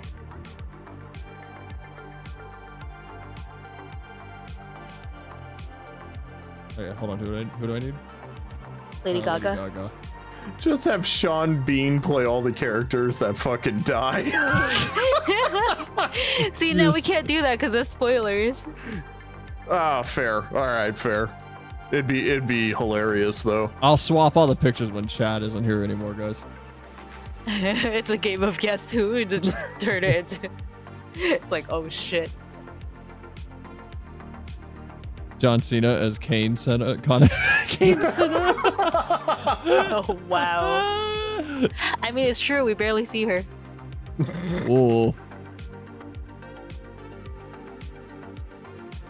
Tilda Swinton is one of like the most strange but versatile looking people in Hollywood, I swear. Oh yeah, yeah. She is strange looking and at other times very pretty.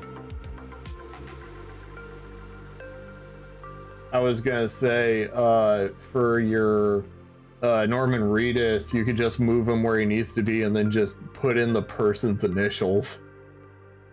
That way you don't forget. Our ADHD overlord. Well, Norman Reedus, we already know. Yeah, but we had, and then you guys were like, no, Norman Reedus is bad, veto. But like 40 minutes from now, when you forget again, you're gonna be like, who was Norman Reedus? Hold on, I need fucking Kane Senna. Kane Senna. We haven't even done Raoban. It's The Rock. It's The Rock. Really? Yeah. The Rock. Is everyone in chat okay with that?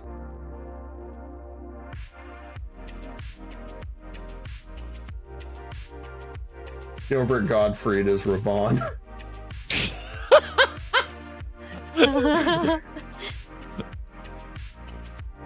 What about Nero? We have Nero. Nero is Christoph Waltz, which I think is perfect, honestly. I don't think there's anything to change here. He's great at being that. Gilbert is Ilbert. I wish I could do a Gilbert Gottfried impression just to say sloppy. Just put Gilbert Godfrey as fucking Yuri Andrew. I want him to read off in the entire script with that voice if he was still living. Wait, Gilbert Gottfried died? Yes, he did. You're a liar. I'm not lying. He's dead. That was, what, a couple of years ago? Like, I think 2 years? Yeah. Chad, is this true? Google is your friend. Well, I'm doing something else real quick. See, even Mike knows. He passed away? Yeah. I like the phrasing of that. He passed away. He passed away. He passed. He passed. I need to find an Urianger quote really quick. Oh no. And he's a Gilbert do you Gottfried have voice. the TTS? Maybe. Oh, wait, here we go. Hold on. Oh god. His last role was God in Smiling Friends. Oh, whoa, really? That's wild. Mm-hmm. What do you mean I have to sign in? Is this spoiler? Hold on. Probably. You got the Kugane. That's the last thing I know. You're not even looking at my DM, so. No, I'm not. Sorry. Hold on. What the fuck? What is this shitty website? Does anybody know a good AI voice website? That like still has voices? I didn't know you sent me a DM also. Sorry. It doesn't tell me. This is Daffy Duck. Oh, I don't want Daffy Duck. I need Gilbert Gottfried. There. Sounds okay. I don't know if this is gonna work. Alright, this might just be garbage fire. Wait, hold on. Tangia has it, right? Tangia has Gilbert Gottfried's voice. I don't know if they took it all out because he passed. I'll be slightly bummed. Nope, it's here. Okay, cool. I can turn that on and enable it by channel points. You're not even answering my questions. I'm trying to run a stream here. You could just do it in like a second. There.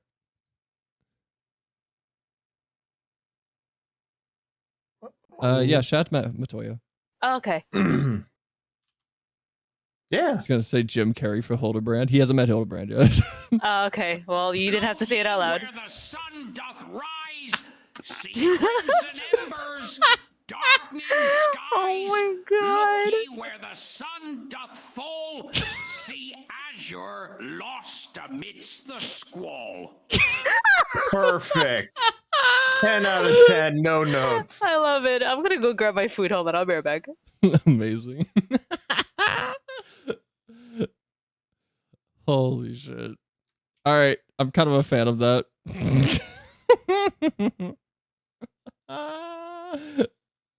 Where did that go? How many channel points was that? Was that 50? Mm-hmm. Yeah. Hold on. I like the way how you put the sad officer K in there. Okay, so Gilbert Gottfried for Urianger. No, I like who you got for Urianger currently. Yeah, see? Y'all are crazy. And besides, we can't really use Gilbert Gottfried anyway. Nah. They brought back Leia. Holdeth fast unto his convictions, shall never count betrayal amongst his crimes, though all the world may call him villain. My path is unchanged, my creed sacrosanct. This I believe with all my heart.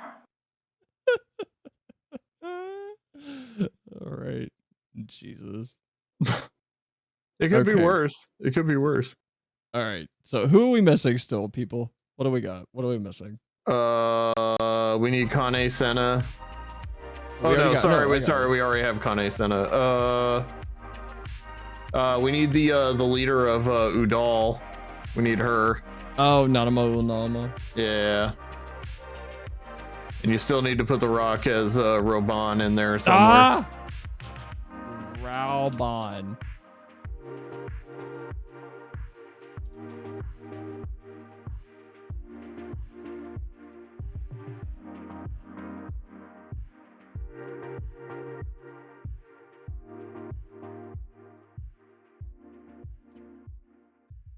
Okay.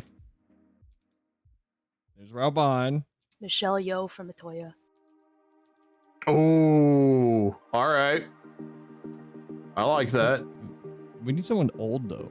Michelle Yeoh is pretty old. We just put makeup on her. I would love Michelle Yeoh as Matoya.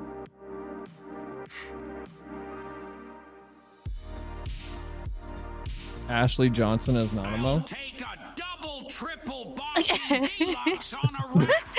4x4 animal style. Light axle. Grease, make it cry, burn it, and let it swim.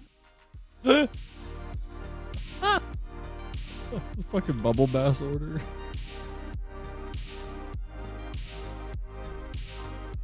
Hold on, I need Nanamo now. Nanamo. Can I get the screenshot of her like falling over from the poison?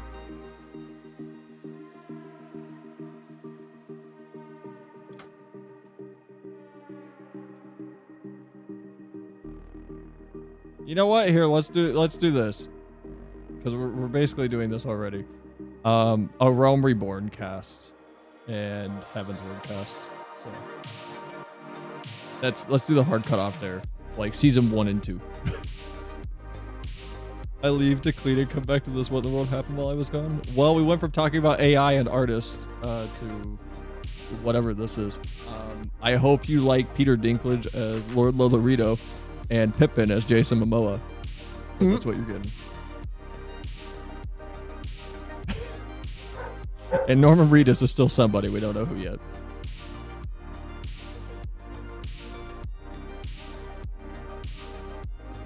Rib Gilbert, you legend. Who would be Yugiri?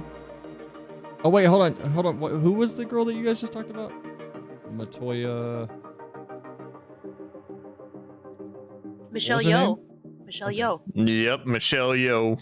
You say that like I should be remembering this. Yeah. What do you mean? Yeah. We You know, watched stuff a is going really through my good head. movie. It's the only movie I've like seen her in that I knew it was her. She's like 61 years old. Oh no. Hi Rats, welcome in. Been a while. How you been? Hello. Matoya. Michelle Yeoh. I spelled that wrong. Oh, never mind. I buy that. She's that old. Never mind. She could be Matoya. There you go. I told you. Just make the cheeks a little saggier. She could be Exactly. Matoya. Just makeup. I actually watched what is it, the Brothers Soon on Netflix. Oh god, so good. It was really good. Norman would clearly be a Derplander. Who?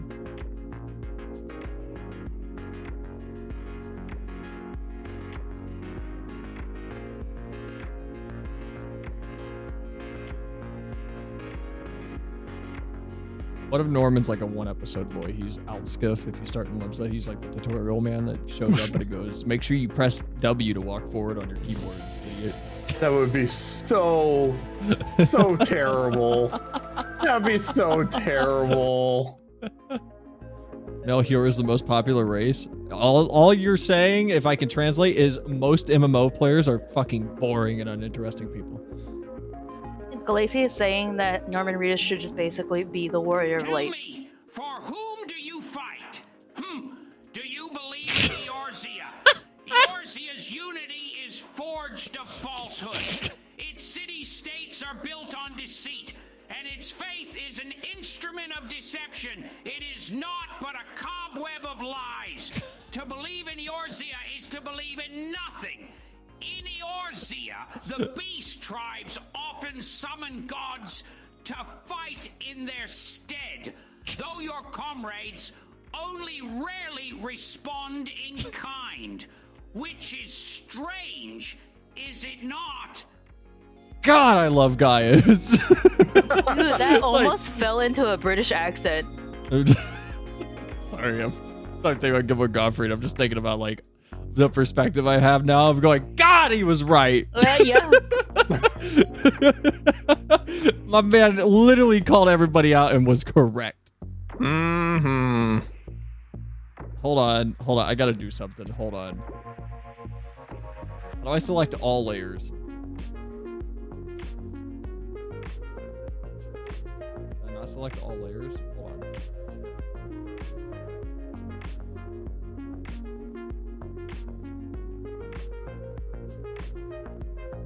Hold on. I gotta like change some things.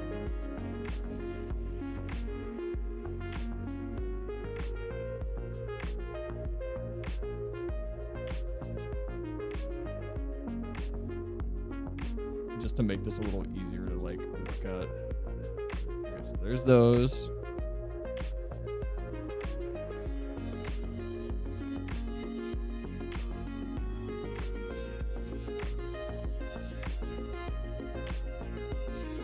Who did we pick for the Warrior of Darkness?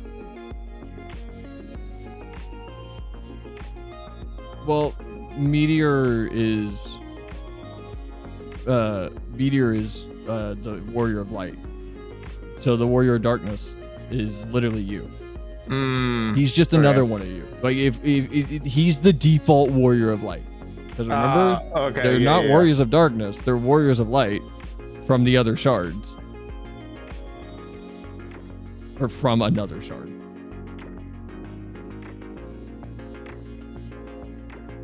But he's just the default Warrior of Light because he's literally just the Warrior of Light. No, what is happening? Stop it. Alright, there we go. Fine, Norman Reedus is the main character. I'll take it. I'll accept that. If we're expanding, what about Iceheart and Amaric? Oh, we forgot about Sir Amaric and Iceheart. I literally said Matt Damon for Amaric. Oh my God! Yes. I don't buy Matt Damon. Why? I don't. I would sooner buy Ben Affleck as Amaric. What about the guy that plays Loki as Amaric? Tom Hiddleston as Amaric? Yeah. Hold on. I feel like Tom Hiddleston. Man, I just wanted to draw and now look at me. Bro, you want to see my stream docket? I'm not getting to. Fucking here, I'll just read it. Spiritfarer, I talked about. The Asmon drama, I talked about it. And then the PlayStation Portable 2. I also had the canceled FF TV show, which is what this turned into, instead of talking about the actual TV show. I want to talk about game development based on a video from the Fallout 1 developer. I wanted to talk about a streamer that complained about misunderstanding of something on Twitter instead of taking it to DMs. I want to talk about the PlayStation State of Play, the new Konami Kojima IP. I wanted to talk about Death Stranding 2's trailer. Like, I didn't get to anything tonight. All right. So I'll see you all tomorrow. All right. I guess, you know what? That's fair. I guess the cell doesn't get to do anything. I won't do anything either. That's not what I was saying. You could leave the call. Oh, I'm not leaving the call. You guys can tell me to leave the call. I would. No, I'm fucking invested right now. Hold on. Okay, Amaric though. Who did I say? Oh, Ben Affleck. Matt Damon. Tom Hiddleston. So I think Tom Hiddleston would be a wonderful Sir Amaric. Not really. I don't think he would. I don't think so. I don't think he can do the raw positivity that Emmerich sometimes displays. I don't believe Ben Affleck could do it either. I believe Matt Damon could. Matt Damon could.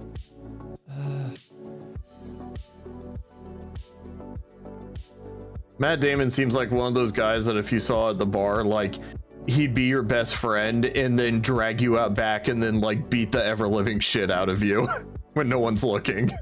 Thoradin would be the guy who did Saruman. Yeah, no, I said that. Christopher Lee would be a perfect Saruman. Ian McKellen's still alive, right? Yeah. Yes. Yeah. They just did that really weird Super Bowl commercial. What? Yeah. There was a Super Bowl commercial where I forgot what it was promoting, but it had Hey Arnold in there randomly. What? Yeah. Hey, football head. Does anybody know that? Yeah. Well, you do, but does anybody not, like, ancient know it? Wow. Okay. All right. Thoradin. Tom Hiddleston would be perfect for a character that's very spoiler. I can't say it. Can you DM it to me? You're not even looking at my DMs. It doesn't alert me. You gotta fucking tell me. I'm on stream. Discord doesn't ping me. You gotta tell me. Screaming at me like I'm maliciously doing more important things. Let me see. I'm trying to think. You haven't even been DMing me. You read them all. Who else would there be? So we have Christopher Lee as Thoradin. Like, okay. We still need Emmerich, though. I don't know who would be a good Emmerich. Look at my DM. Wait, for who? Like, who would that be? Tom Hiddleston for either those two. Oh, fuck yeah. Oh, yeah. I can see that. Jack Black for Emmerich? No, Jack Black would be a really good, wait, has Shad met that character yet? Because you guys are in Kugane. DM me. Oh, Hancock? No. Oh, I said that should be Willem Dafoe. Gosetsu? Yeah, he'd yes. be great as Gosetsu. Yeah, Jack Black as Gosetsu would be really yes. good. Oh, 100%. Yes. No, you know who would be a really good Gosetsu? Who's that really big buff guy in Train to Busan? Oh, You know who I'm talking about, and he was also in Eternals. Who's the Japanese guy in John Wick? He could do They threw that football-headed kid into a cliff. They did. Funniest thing I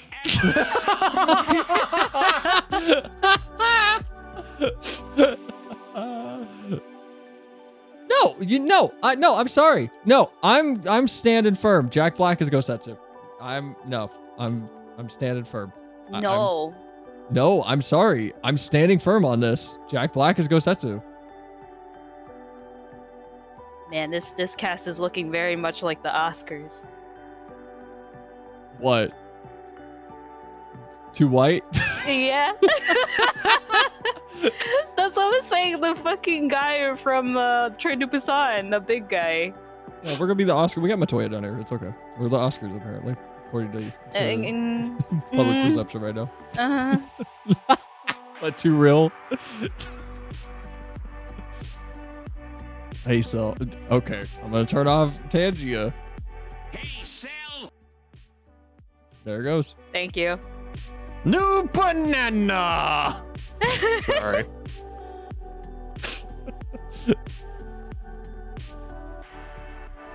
Jack Black has like his fucking head though. Yeah, but Fine. Who's your pick?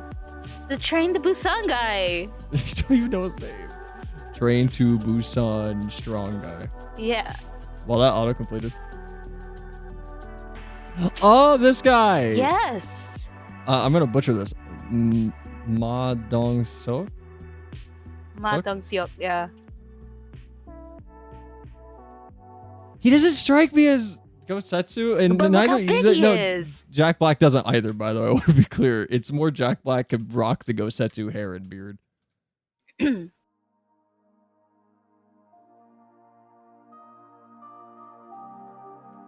Look at him, he's big. There, if I compress him down, he looks like Gosetsu.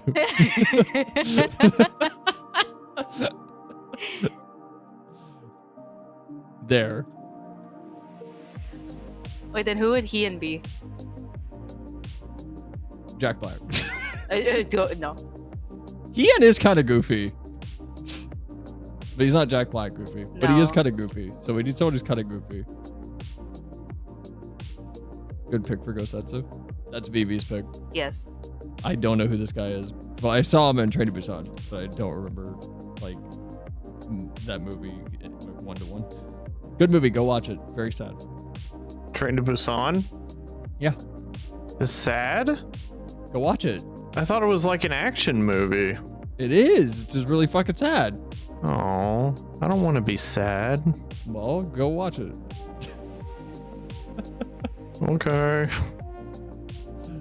Hold on. We need someone for Hien.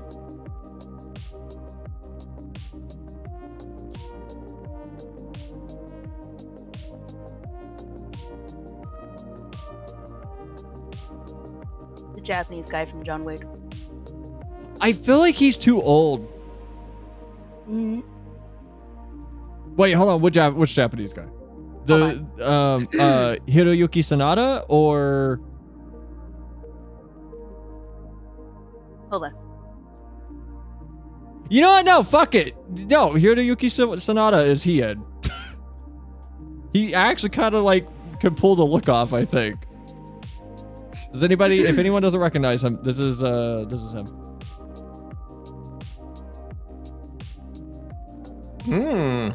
So spoilers. Oh yeah, Chad hasn't met Hien. Oh, I thought you did. I can't show Hien. Then okay, well we'll just show. Sorry. This is Okay. this is a character you don't know. Okay. Don't look at this Japanese man. Okay, I'm not looking at this Japanese man. This is why I said we'll stop at like Heaven's Word and A Realm Reborn, and y'all are out here like, what about Gosetsu though? Well, you said he met Kozetsu already. Yeah. Yeah, but I said we'll stop at fucking Heaven's Word just to avoid spoilers. Okay. Gosetsu is in Heaven's Word. You don't even know his name in Heaven's Word though. He's the big strong man. The big strong dude. That shows up and he goes, "You hear me? What are you doing here? We gotta go home." And she goes, "I have new friends." And he's like, "But your promise." And I hated him for some reason. I don't know why. Okay, we need an Amaric.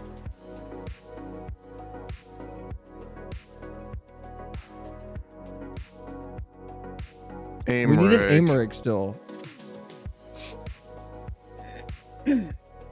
Joaquin Phoenix. No. I'm just throwing a name out. If I have to see Joaquin Phoenix's giant ass balls again, I'm gonna lose my mind. His little Balkings?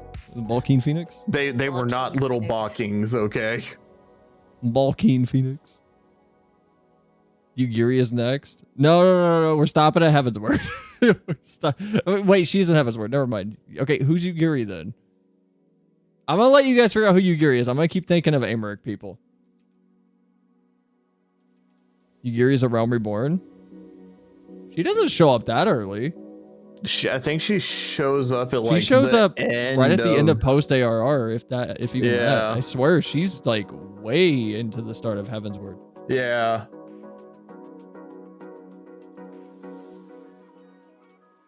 Here, hold on. Yeah. She's in patch 2.2. That's when she first shows up. Hold on. That's Heaven's Word. 2.0 is Heaven's Word. You don't have to look it up. I literally found No, it. not that. No, I'm looking at. I'm looking Daniel up something Heathcliff. else. Daniel Heathcliff is Radcliffe. ARR is 2.0. Gemma Chan as Yugiri. I don't know.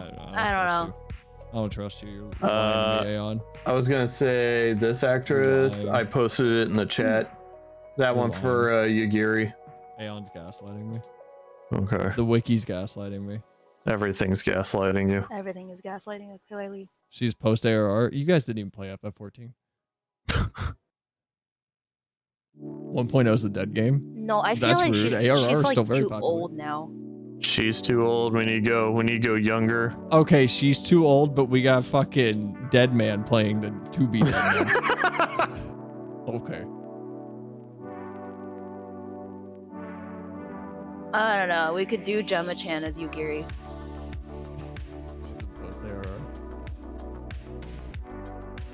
She chose to be the poster girl for the release of Ninja.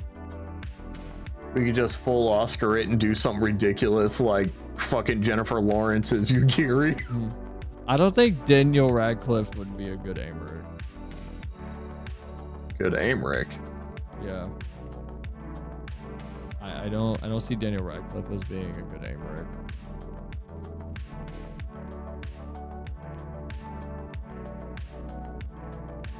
Haley Steinfeld can actually be a really good Yugiri. Oh. Haley Steinfeld? Yeah.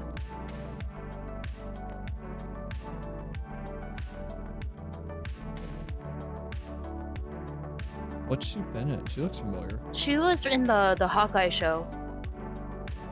I don't watch it. It's the only one I remember. Oh shit, she was on True Grit.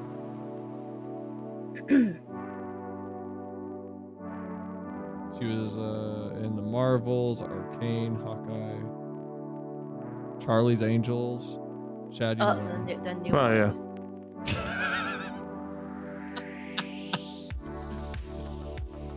What?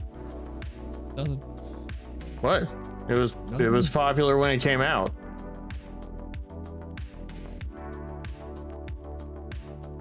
Is everybody cool with Haley Steinfeld as Yugiri?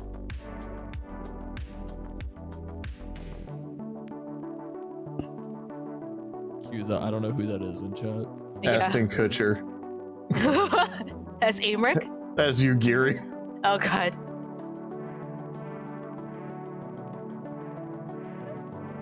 What about okay, hold on. What about Benedict Cumberbatch as Aymeric, Ryan Reynolds as Horsefont? You want Ryan Reynolds as Horsefont? Yeah, I want Ryan Reynolds to bring me out hot cocoa. I would rather Ryan Gosling play Horsefont than fucking Ryan Reynolds. I mean, Final Fantasy, according to Final Fantasy, Ryan Reynolds is too expensive, so he's gonna die anyway. Like, this game can barely afford voice acting and somehow funds every Square product. Yeah. So they can only afford Ryan Reynolds for like a few scenes, and then he has to die. Well, okay then. How about Javier Bardem as Aymeric then? No. What do you mean? No. Why? What's wrong with Javier Bardem? It's not fitting. He has the hair. No. Just because he has the hair, it's like got the the hair. face and energy of him does not fit Aymeric. Well, in this picture, he's the fucking psycho that walked up to someone with a Yeah. cattle executioner bottle and just killed them randomly on the street. Like, that's a different movie, different tone. Jared Leto for Aymeric. Jared Leto. I'm still gonna be like Joaquin Phoenix for No, Aymeric. Jared Leto should be Xenos. No, Xenos is better than that. No shade at Jared Leto, but wait, can I throw a random Hail Mary goof suggestion for Louis Soir? What? John Malkovich. No. Why not? No. He looks just like Louis Soir. That's a veto. I don't like it. He No, looks he just doesn't. like Louis Soir. No, he doesn't. Look at him. Look at Louis Soir here. Look at him. No. Oh, what's that wrestler's name? Fucking Bautista. Dave Bautista can't Batista. be. Yeah, Wait, Dave he could Bat- be he could No. be Gosetsu. No, not Gosetsu. What Glacy said. One of the bros. Biggs and Wedge? Yeah. All right, Biggs is Batista, John Malkovich is Wedge. No, I was gonna say for no. For Biggs and Wedge, do your Matt Damon and Ben Affleck for that. That's Biggs and Wedge. All right, anybody have any problems with Biggs and Wedge being Matt Damon and Ben Affleck? I'll let you decide who plays who. I think Dave Bautista should be Biggs.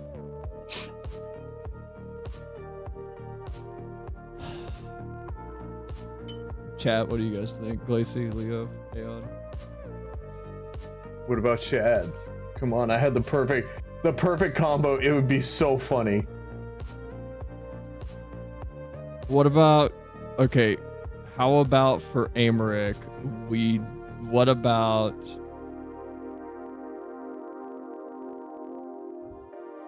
Matthew Brad McConaughey. I'm glad we went in two different batshit directions. Biggs is Dave Bautista and fucking Wedge is what, Brad Pitt? Like, what? Brad Pitt. All right, which one is Biggs? Which one's Wedge? Oh, clearly Wedge is Matt Damon. Clearly. I really think Ben Affleck could be Amaric. No. Come on. Come on. With how goofy Amaric is, you know he's at the beach. Which is why You I'm know saying Amaric's Matt at the Damon, and you beach. know how goofy Matt Damon could be. Just because they have a picture of that doesn't mean he's being goofy.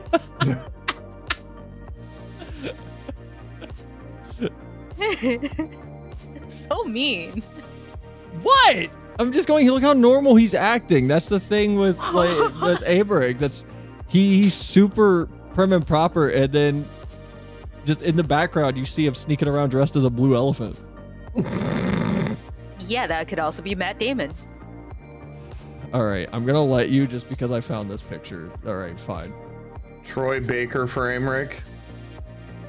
No, no, this is Amaric. I'm sorry. Just because I found this picture. This is Amaric. No. Matt Damon is Amaric. Because I found him dressed up as the fucking Fruit of the Loom grape man. That's an old ass commercial. What was their slogan back then? Keep your grapes safe. What was it? What was it? Yeah, it was definitely not that. Jesus Christ. All right, we need Biggs and Wedge still. So Batista and... I don't know. What's Rey Mysterio doing? Is he still doing... Is he doing acting at all? Can we do Batista Roman for Reigns. Biggs? And... Roman Reigns. Dave Batista and Roman Reigns. Jesus Christ. Oh my god. Oh god. All right, so Biggs is Batista.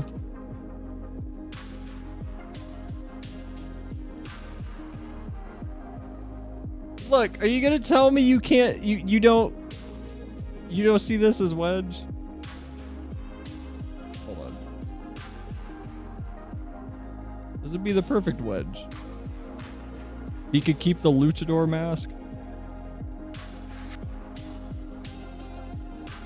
Oh my god. You keep the luchador mask and everything. Troy Baker for Amaric. Ben could pull it off, I believe. I've never seen Ben Affleck in any like roles where I could see him being Amaric. What about what was his name? What were their names? It was like Hoary Boulder and the other. Yeah. I don't know who those could be. Troy Baker for Amaric. Does Troy Baker actually do like acting? The Scion B team.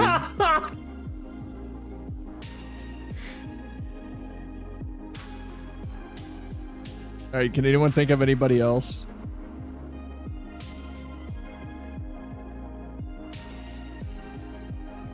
I'm just gonna cover this one. Oops.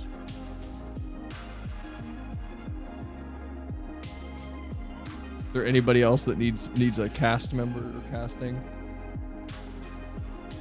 Oh wait, we need to do Yugiri. Like I forgot to put her on here. Like the actress is here. Do we have someone for Sid? Yeah. Sid is Carl Urban. Mm-hmm. Pedro Pascal. Ooh.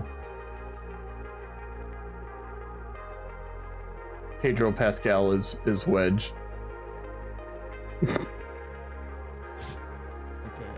maybe. I was good. Who? What about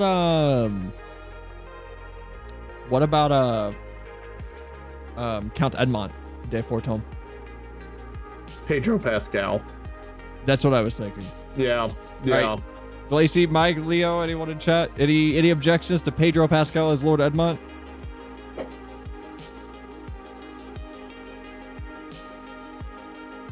We need Raha for the tower.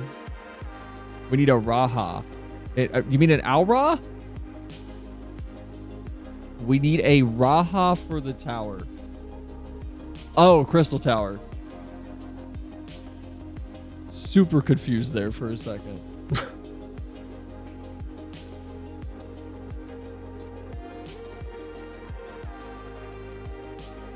We could just have Robert Pattinson do 3 characters. I'm not gonna lie, I really cannot wait to wake up tomorrow morning to the Final Fantasy XIV subreddit being completely locked because of this chart. Do you guys even watch movies or play the game? Hold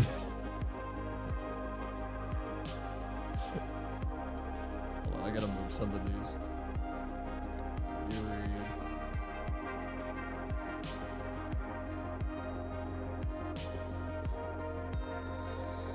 All right, what was the other one that we were just talking about? Pedro Pascal as Edmond.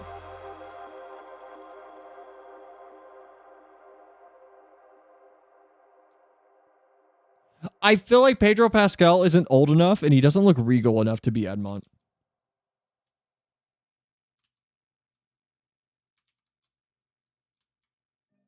You know what I'm saying? I bet Pedro Pascal could pull that off though. I don't doubt he could pull it off. I just feel like it's a reach.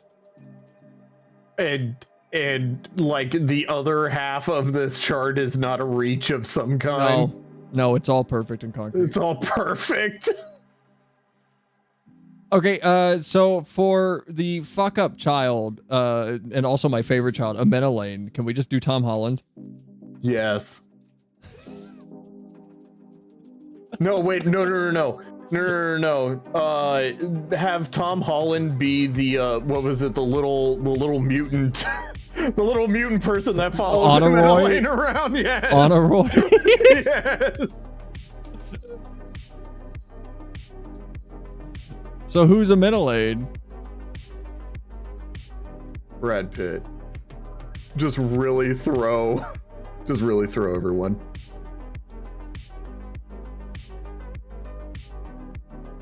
Amena Lane. I don't know who to do for Amena Lane. There's Tom Anna Hiddleston. Roy. Tom Hiddleston for Amena Lane. Mm-hmm. Ooh. All right. He's got the face for it. He's got the face, and Tom Hiddleston is pretty fucking silly. Yeah, fair. I don't recall Tom Hiddleston ever, I don't know, committing a war crime and shooting a civilian, but I mean... He didn't... Hold on. Amena Lane... Don't fucking retcon what happened. Amena Lane didn't do anything. Amena Lane didn't actually, like, knock the arrow. I know. He just went, do something, man! And the guy was... like, let the arrow fly into an innocent... Just straight defaulted to fucking war crime. And then after she was like, see how they shoot at me. He was like, what are you doing, man? See, exactly. It's Tom Hiddleston. That scene has to be the biggest fuck up in that game still. I don't think they've topped it. Okay, so Anna Roy is Tom Holland. Yes. Yeah. The two most British men. Who's the older brother though? The one that doesn't. Well, I don't remember his name. Do you remember his name? The oldest brother. Oh, the one that we don't really care about. I love his character. I care about him. Oh. Does anybody in chat know? There's Onawa, Amenelaine, Artuarel. That was his name. I liked Artuarel. He was cool.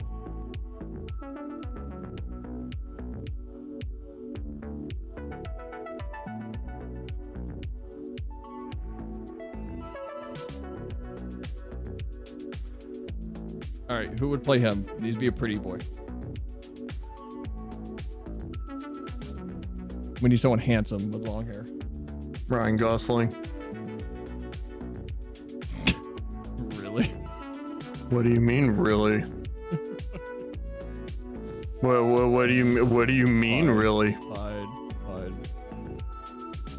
Thank you for bending to my will. Fine.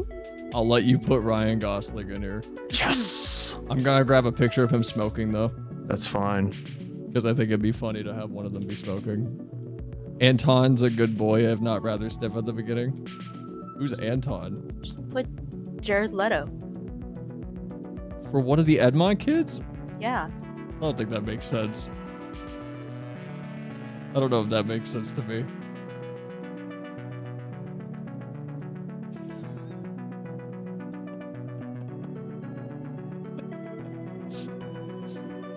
I feel like this list just ping pongs between all right and fucking no. What about Midgard Sormor? Charles Martinet would be the voice actor. No, Chris Pratt or Chris Pratt. It's me, a Midgard. mocap secretly done by Benedict Cucumber. Yeah, Benedict Cucumber Snatch would be the mocap artist, and then Chris Pratt would voice Midgard. I feel like Andy Serkis should be somebody in this. He's always a great character actor. Fuck it, he does all the mocap for Lalafels. There. Hey, Vivi. Yeah?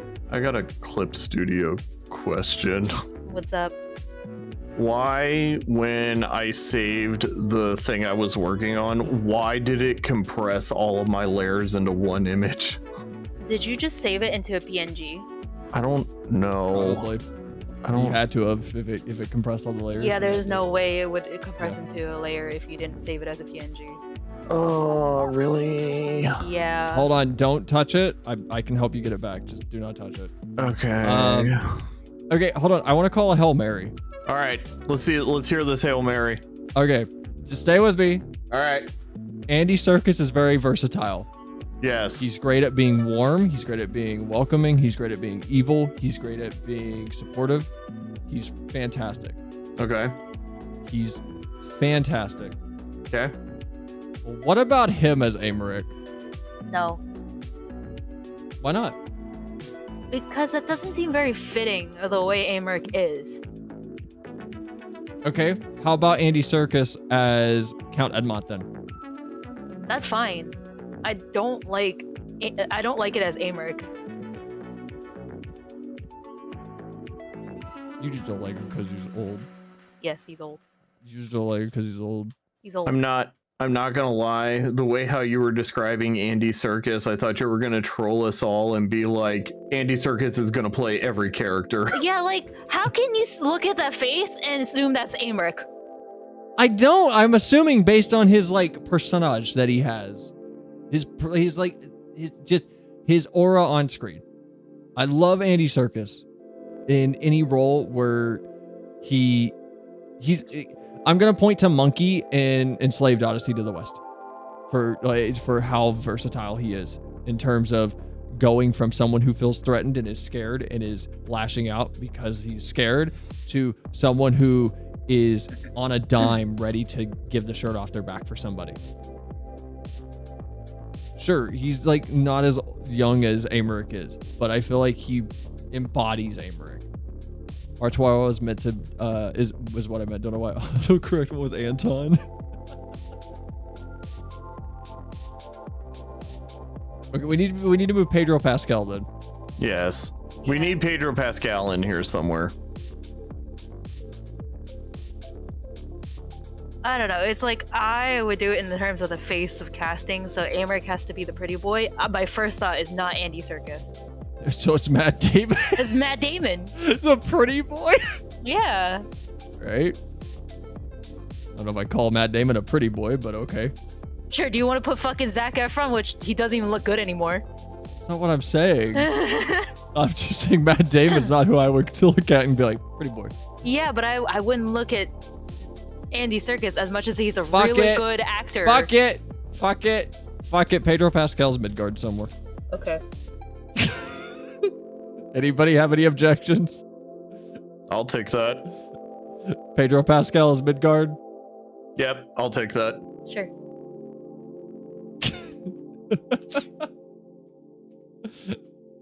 Any objections in chat from the FF people? Grandpa Pedro. Grandpa Pedro. No objections? All right. There's our batshit insanity casting list. Hold on, I gotta figure out what layer this is. Layer 56. There. There's our insanity. No, then Jack Black should be my godson. Jack Black. What if Jack Black is oh shit, what's his name? What is his name? You have Midgard, you have Estinian. Fuck, what's the Talking about Nidhogg? Nidhogg, you have Nidhogg, you have Midgard, you have what is the dragon that Shiva loved? Wow, I'm like blanking hard. Was that the one that started Grace with Valgar. Yeah.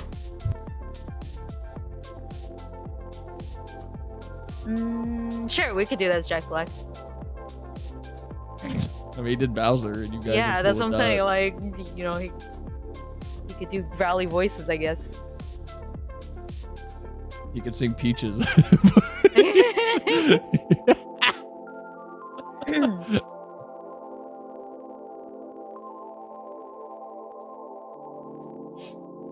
Now posted on the Reddit.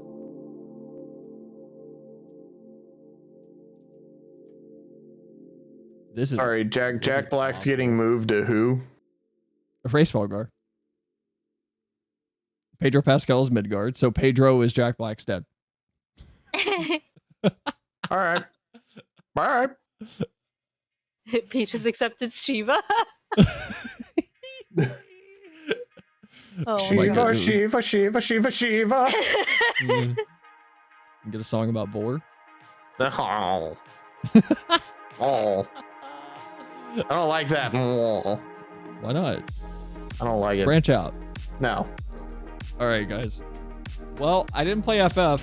I've been standing in one place for the last like 4 hours in this stupid game now. Who was the pick for you, Yuri? Haley Steinfeld. Evie, you know, Haley Steinfeld. Mm-hmm. I'm gonna post it without any names for the actors and just like either let it die on the subreddit or watch people get mad at the fact that some of these don't have names. They don't know who she is or who they are.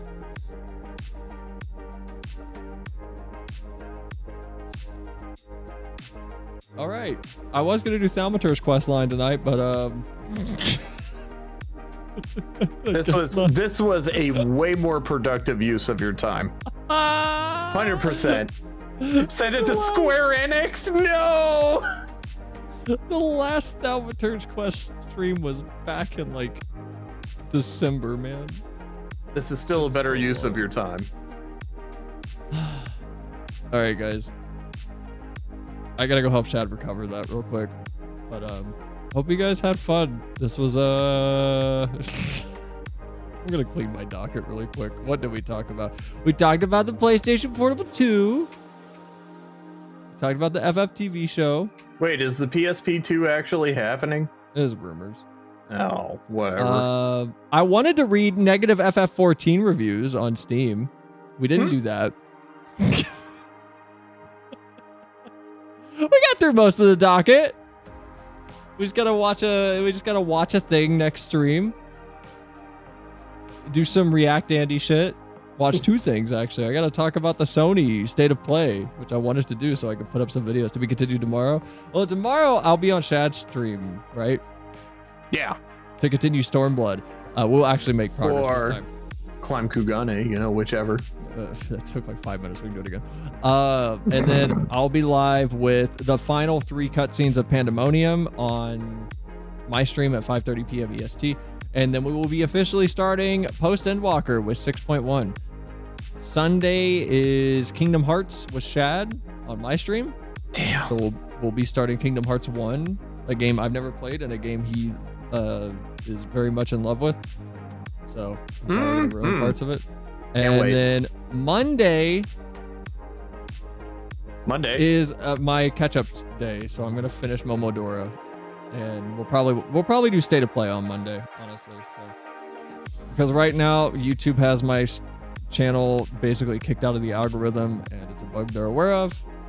So honestly, like putting it off might be for the best, because I don't know if anything I upload for the next 2 days is even going to get pushed into the algorithm, because literally nothing has been. I don't know if they're going to fix that or not.